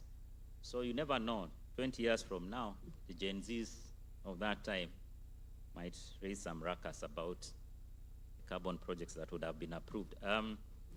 The next issue is, can ELC determine disputes over carbon pricing and verification? Because this basically look like commercial disputes that are outside the purview of the ELC court. And also, recalling the recent decision, said maybe financial instruments that don't speak to the title of the land, maybe that's within the purview of the High Court. But that notwithstanding, the regulations and the Climate Change Act give jurisdictions to the National Environment Tribunal to entertain any dispute emanating from carbon credit project disagreements. But then, of course, it requires that there ought to be alternative dispute resolution mechanisms followed first, then you go to the net. Then from the net, of course, any appeal from the net will lie in the court, ELC court. But cases of violation of the Constitution, cases relating to interpretation of the climate change rights that I talked about, sustainable human rights obligations, I would expect this to come to the ELC straight away. Otherwise, carbon credit disputes, these are things that are sold in stock exchanges. So you'd expect once the credit has been generated, sold to second, third party that now becomes a commercial law dispute. But maybe I also need to mention something about alternative dispute resolution. The regulations talk about ADR generally. Tomorrow you'll have a presentation on alternative justice systems. So I'm not sure whether the ADR that is envisaged in the regulations is one that is envisaged in the AJS policy, or is it the one that is envisaged in the Arbitration Act? If it is the one in the Arbitration Act, then it could be a little bit problematic for communities because of issues of access. So the sixth issue is inequitable sharing of benefits. The regulations and the Climate Change Act now provide for benefit sharing mechanisms, structures, but they are not as elaborate as the ones that are in the Mining Act. But that notwithstanding, I think they can deliver on that process, on that promise. However, the community is not well defined in the Act. If you compare Climate Change Act with its comparable provisions in the Mining Act, the Mining Act says the community, the affected community, the community that should get these benefits is the one that will have been identified in the environmental social impact assessment. There is no comparable requirement in the Climate Change Act nor in the regulations. So I think that's something that could have been missed out. So you may get disputation over who's affected by a carbon project, because these people are not identified upfront and in a systematic way. There will be disputes around compliance of the composition of the benefit sharing committee, compliance around the agreement itself, because there are prescriptions to how that agreement should look at, the sustainable development criteria of the projects to be implemented as a result of this benefit sharing agreement. So these are likely to bring disputation. Then also, the Act and the regulations appear to restrict benefit sharing agreements to land-based projects. Yet in the morning, we heard from Governor Achani that there are marine projects which are implemented for carbon credits, like seaweed grass, the mangroves. So why is there no similar requirement for an agreement for those kind of projects? Yet communities are affected. Fisher folks, yeah, people who access the sea for whatever purposes. Then also, we've been told that for the land-based projects, communities get 40%. For non-land-based projects, they get 25%. What's the basis of that differentiation? Doesn't it constitute an unjustifiable discrimination? So I would see probably this as an issue that would bring.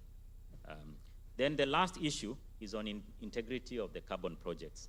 Are the carbon projects delivering on the mitigation outcomes that they claim they're capable of? That would be a big concern. So, for example,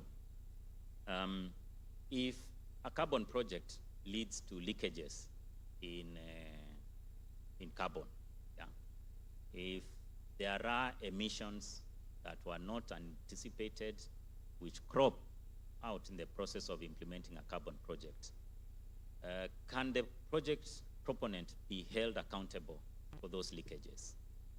These projects are supposed to run for long, like 30 years. If halfway through a proponent runs away, abandons a community, or if halfway through the carbon market crashes, like it crashed in 2008, and the proponent runs away.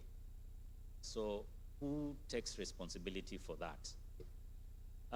If there are leakages, at least there's case law from Malaysia that has held that if a private company, for any reason, their activities lead to emissions or lead to loss of carbon sinks, then they need to be held accountable.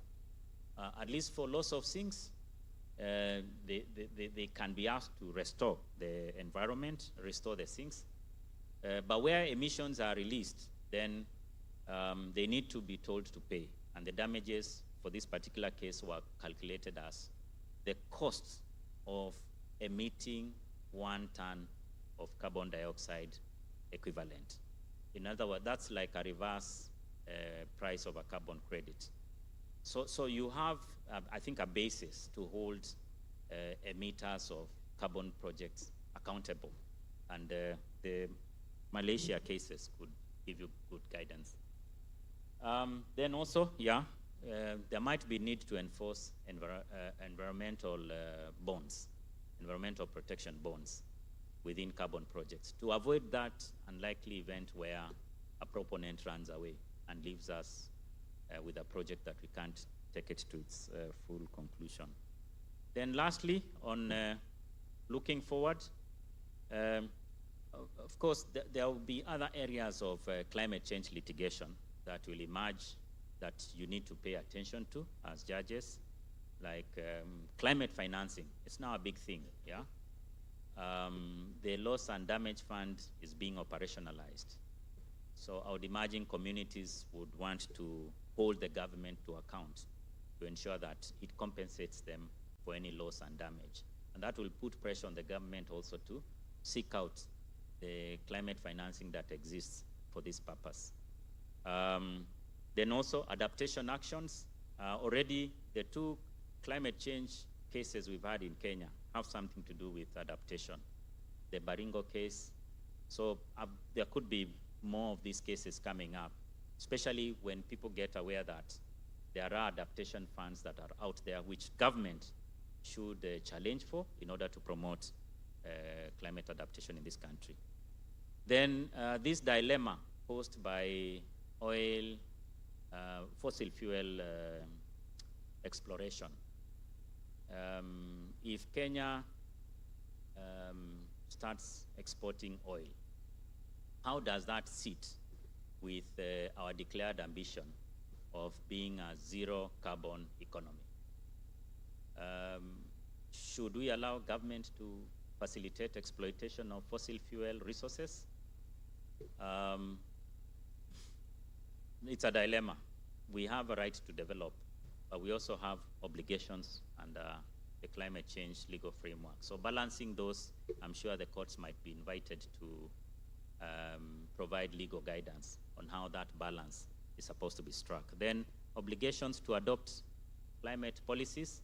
I think we've been given a rundown of the policies that have been adopted by national government as well as counties, but there's still room to adopt more gender-responsive policies. Then the other recommendation, let's expand this to legal education sector. And lastly, can we extend this training? And I thank COG and the judiciary for initiating this, but can it also be expanded to other actors in the administration of justice, the magistracy, the other tribunals like Transport Licensing Board? Can they conduct their mandate in a manner that is consistent with our obligations under the climate change law, both at international and national level? Then also the National Council on Administration of Justice as well as the CUCs. And with that, I conclude my presentation. Thank you.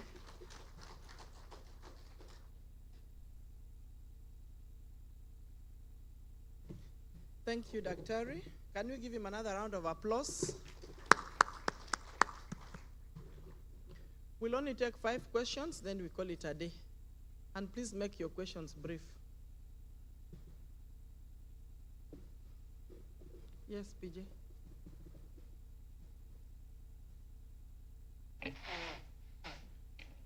Thank you very much, Dr. Kituku.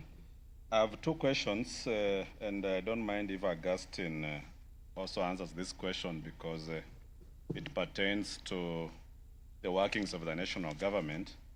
I know we have 2 kinds of forests in this country. We have what we call the forest plantations. These ones are the ones which are made up of exotic trees, and they cover around 150,000 hectares. Then we also have the indigenous ones, which make up mostly the water towers. I read somewhere that we've leased, this is to Augustine, we've leased part of Mao. My question is, this being public forests, do we have a policy, or do the regulations cover public forests? And if they do, are we already generating income? Because these are substantial bit of what we are talking about, the carbon sinks. We want to understand as a court, what is the policy of the government around these public forests? Because we are talking of a huge coverage. Then secondly, to Dr. Kituku, who does the climate risk and vulnerability? Do we have experts, the way we have experts in preparing the EAIs, climate risk and vulnerability, because you've said that is a requirement under the regulations. Thank you. Anybody? Yes, Mwanyale, Jay.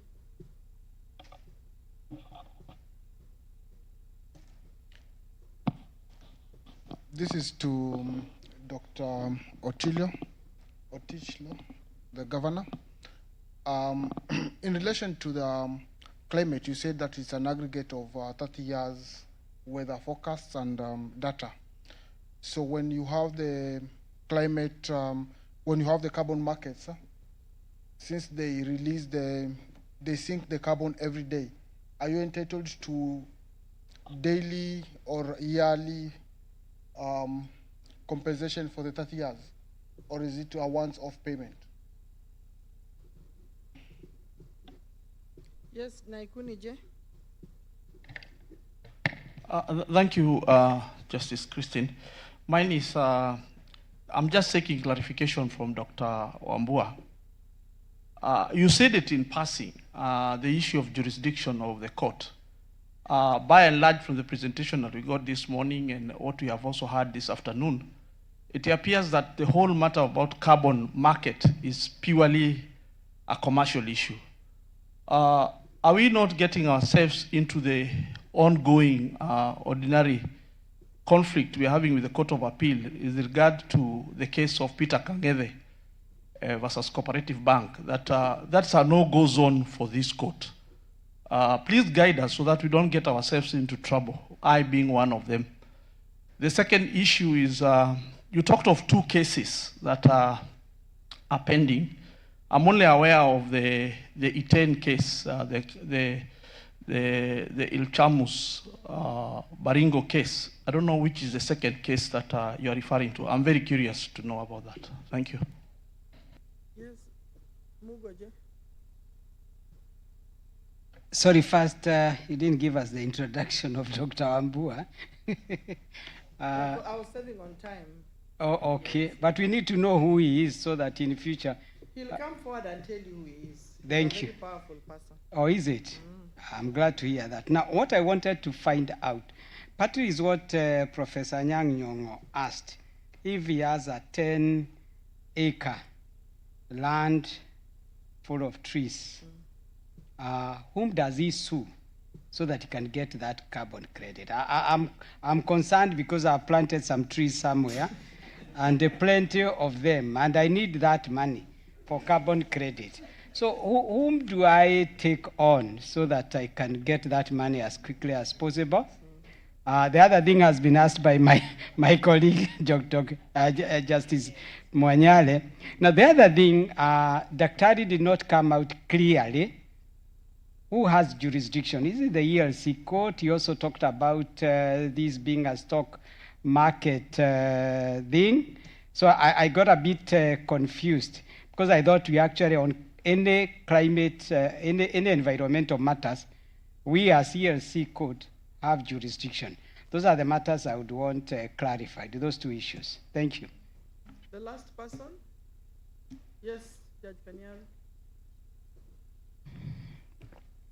Switch off your mic, Judge Mugo. Mine can be seen as a follow-up to the question I had asked in the earlier session. My earlier question had two aspects. The aspect of how much, and the other aspect was about the assessment of that how much.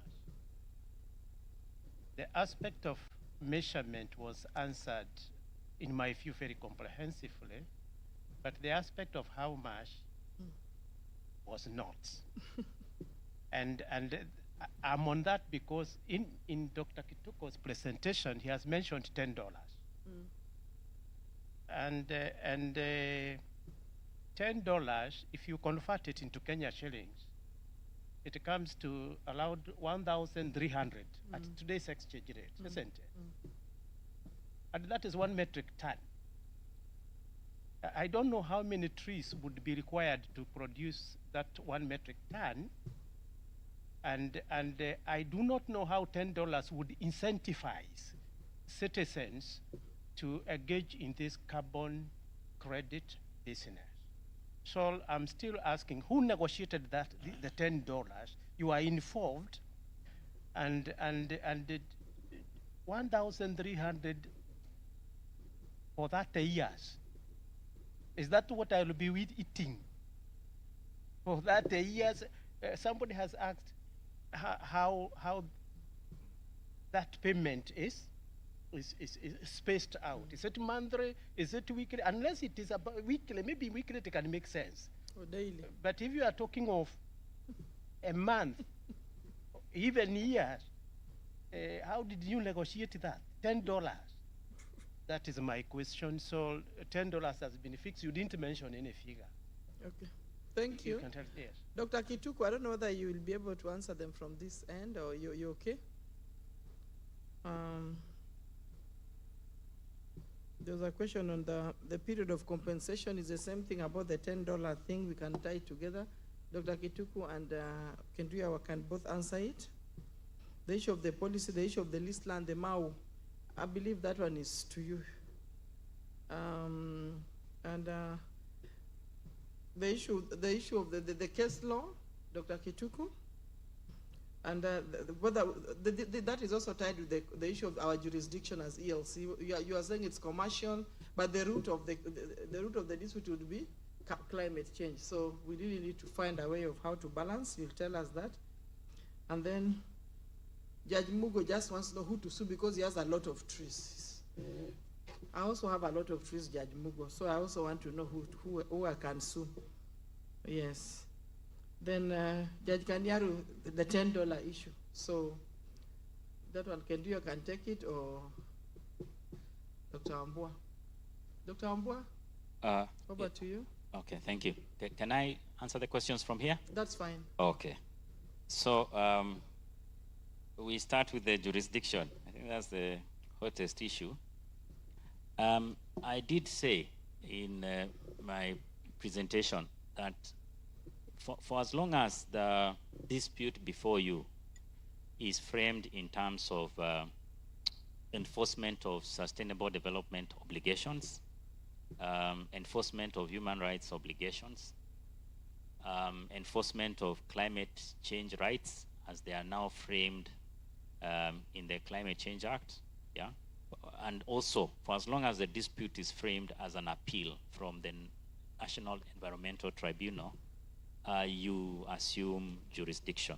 Of course, subject to that substantial test, yeah? Is the dispute substantially in relation to those issues? I think if you look at it that way, you have jurisdiction for sure. But then, as I said, carbon credit, it's a permit, can be sold in those stock exchanges in Johannesburg, in Europe, in the US.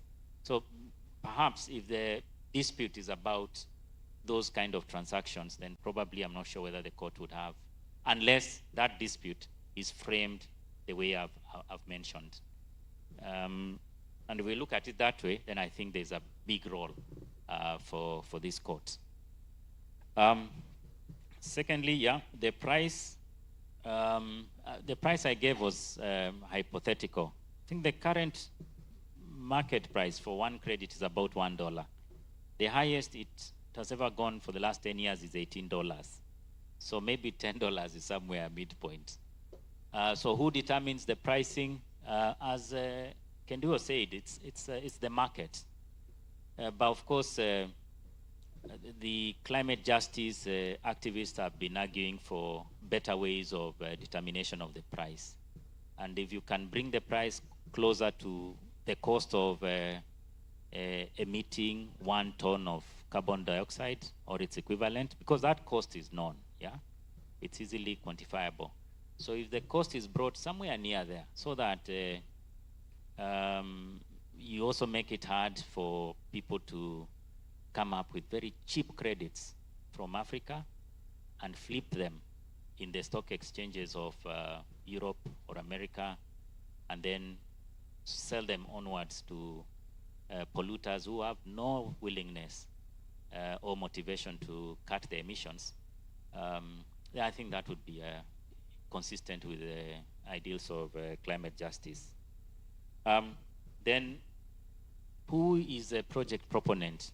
Who therefore generates these carbon credits? If I have trees in my compound, how will I get to sell carbon credits out of those trees? The proponent can be a private person, according to the Act. The government itself can also be a proponent. So I would imagine KFS as the custodians of our public forests, they could be. The day county governments will take over county forests, probably will also become proponents. So it's a matter of, yeah, who comes with a bankable carbon project, gets it registered by the designated national authority, and begins generating verifiable carbon credits. So with your trees, they are not carbon credits as such until a project is conceptualized, submitted for approval, approved, implemented, and carbon credits registered. Then the other question was on climate risk. Who can do a climate risk? Because for now that profession has not been formed or consolidated, the lead experts in environmental social impact assessments, I'm sure they can do that. And the Climate Change Act actually requires that assessment to be integrated in the environmental, social, and impact assessments. So I would imagine, yeah, those are the professionals who probably can do that under our current legal framework. Then, was there any other question? Who sue? Who is the... Who is to sue? For Mau, who is the proponent? We need to know who's the proponent. I'm sure the ministry is best placed to tell us. I would imagine it's either the ministry or KFS if they haven't gotten an external company to pay for those credits. I think those should be the people to be sued should the project not generate the carbon credits that it's supposed to generate. And I'm sure this is supposed to be public information. Hence, the need for the ministry to come up quickly with those regulations on carbon registry, because in that registry, all carbon projects will be registered there, and access to information requirements will equally apply to that particular registry. But my answer is for now speculative. Probably Kendio can give a better answer regarding Mau, and not just Mau. There was supposed to be a Red Plus project somewhere in Elgeyo Marakwet, which temporarily stopped because of human rights violations, accusations that made the EU pull out. Probably you can also talk about that. Thank you. They wanted to know the other case. Judge Nakwin wanted to know the other case apart from the Baringo, the El Chamus one. Which other case is it?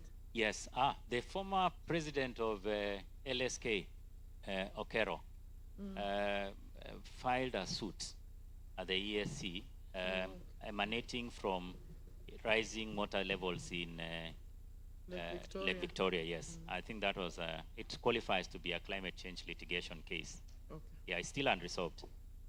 Okay, thank you. Can do your, tell us who lists and who are we to sue? Yeah, I think Daktari has really tried and answered most of the questions. Again, I want to repeat to Justice, my friend here, there is no fixed price on carbon credits. And nobody has set a price, and I don't think it is possible to set it. But we are engaging, even in the COP conference of parties, we are engaging that we need a better price for carbon. If it is for us to really move into this climate mitigation space, using carbon markets, then we need a better price. As Dr. says, Dr. Wambua, it is actually ranging between 1 to that 18 USD, and it is done once every year. It is, you allow the credits to be generated, and then at the end of the year you measure, and then you value it, and then you market it. So it may not create a very good incentive if the price is low. And then for your 10 acres, as I said earlier on, we need, because to develop that project as advised by Dr. Wambua, to develop it until it becomes a bankable project, you require some money that will enable you to do it. And even require you to hire items that can enable you to measure. Because as you deposit your project with NEMA, it has to be a detailed project that even includes how much carbon you are expecting. So to do that, until it is now a bankable proposal, it requires resources. And then once you do that, you'll also be required now to pay the standards, the international standard, that will come and verify before you eventually sell. And then after verifying, again, you require to look for market yourself, which means, again, it's another hurdle. So it is not, that's why it's very important for communities to come together, have that scale for you to, all of you move into the carbon market space. Then on the issue of Mau, that's a public forest. And as I said earlier on, government can be a proponent, can also develop the proposal. But as of now, we've not done it. Mau is still intact. But yeah, there has been suggestion that we can also have credits from here. That the credits from forest must follow what we are calling REDD+ procedure. We have a REDD+ procedure under Article 5.2 of the Paris Agreement. And once it has followed through the process of REDD+, then now it can be transitioned to 6.2, where we can now generate carbon credits and sell. Or it can go to 6.4, which will go to the market mechanisms under UNFCCC, whichever direction it takes. But currently, the negotiations going on is that forest products should be treated just like any other carbon project and be put into Article 6.2 for purposes of actually generating credits that can be sold. So that is what is being negotiated at the moment. Thank you. What about the issue of the period of payment that Judge Manyale was concerned about? Is it weekly, monthly, or when you negotiate? Yearly, and I think NRT will be able to really answer that when they come to stage. Yearly, because at the end of every year, they come and do verification. You know, you can't verify every day. So verification is done. That now becomes a baseline for the following year. So once the year has ended, then whatever was achieved last year becomes a baseline. Then now, when you now come and calculate the amount of credits that have accrued through that 1 year, at the end of the year, then you'll be able now to calculate how much carbon credits you have either removed from the atmosphere by your project, or how much carbon credits you have reduced from entering the atmosphere. And then from there, they can now put a price, and that's what you sell. So you realize that communities usually have an annual celebration to receive the checks from these carbon project proponents, which the government is now trying to make it transparent, accountable, and with high integrity. Thank you. Thank you very much, everybody. I'd like to hand over to Madam Mwiti. Yes, Professor, sorry. I needed to clarify on two things. One is the price sufficient to incentivize communities to participate?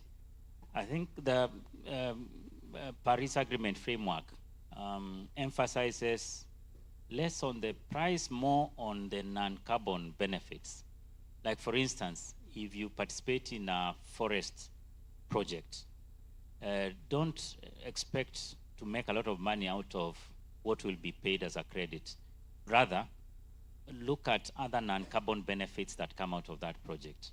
Are there livelihood opportunities that will be enhanced by conservation of that project? Are there forest products that will come out that do not necessarily lead to loss in terms of emissions? So I think those are the things that will be looked at. And the last thing I need to clarify is my bona fides. My profile was not put there. I'm not a medical doctor.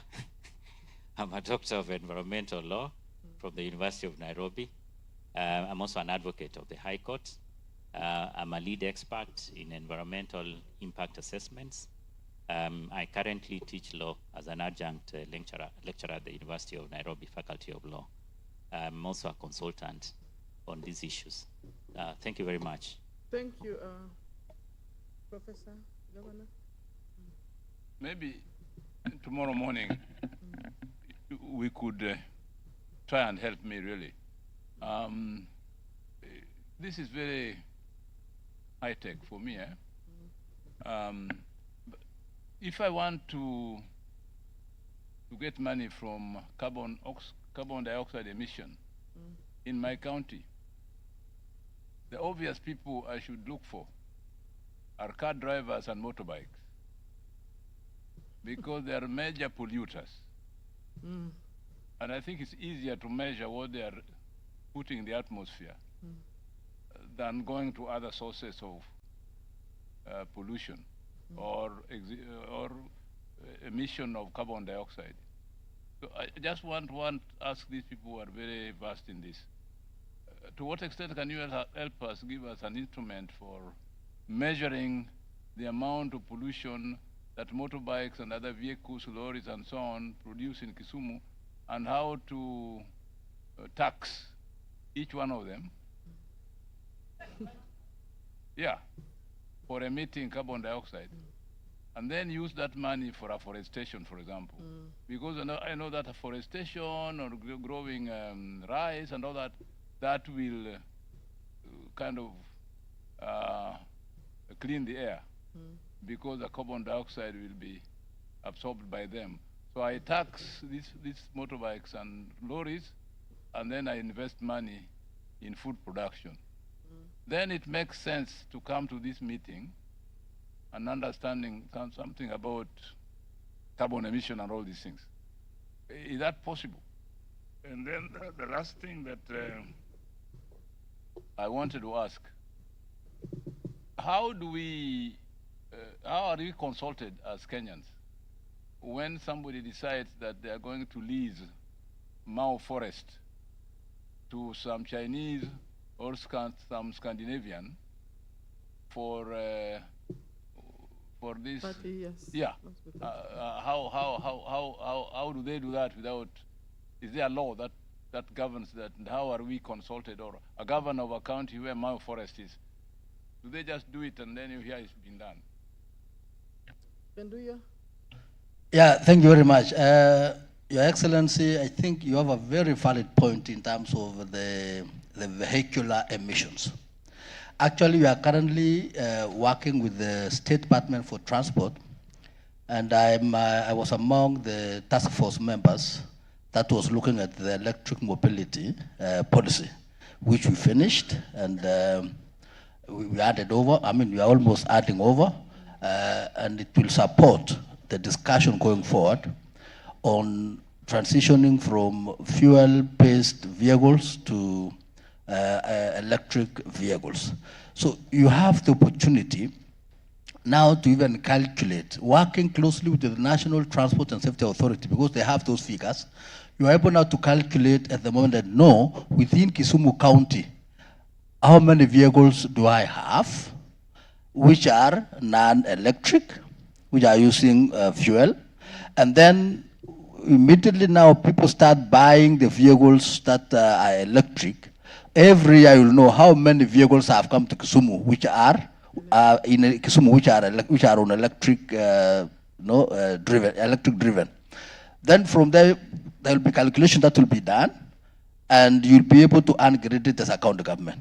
In fact, that is one of the proposals that we made in the policy, in the e-mobility policy to State Department for Transport.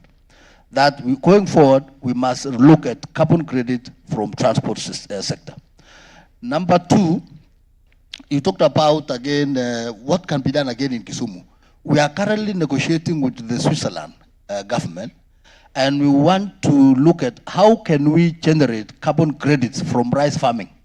And I know Kisumu, you have a whole lot of the plains there, where you have a lot of rice being grown under flooding irrigation. Again, here is an opportunity for county government to generate income. Even once we finalize our negotiation with Switzerland, the government of whoever will be handling the carbon project from Switzerland, whether it is Click Foundation, because I know they are using Click Foundation, will have an opportunity to enter into an agreement with the county government of Kisumu, because that is where rice actually is being grown. So Kisumu county government can become a proponent for all the rice fields within Kisumu, and you generate carbon credit for your county. That is number one. Now that's number two. Number three, which I wanted to mention, about the environment and land court, their jurisdiction, we have two major regulations under the carbon market space. The first regulation which has gone through is the carbon market regulations. Basically, this is about procedures on how to undertake carbon market. It's about it's about the conditions that you require to fulfill to be able to engage in carbon market, and all of them are purely land-based. I mean, they are purely touching on land and environment. So if you look at the carbon market regulation, it is basically the jurisdiction of ELC. There is another regulation coming. It's called carbon trading regulation. That one will basically be about trading. That will be about the stock exchanges. That will be about how can we offload whatever we have here.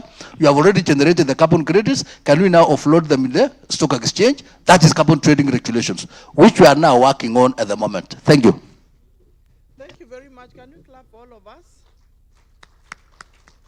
Madam Muti, I'll hand over to you.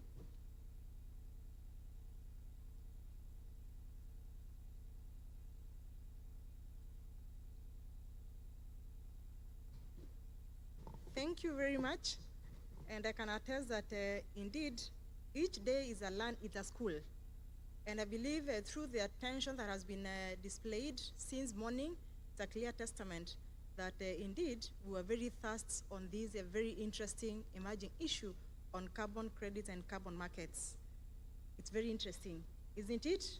Was it interesting?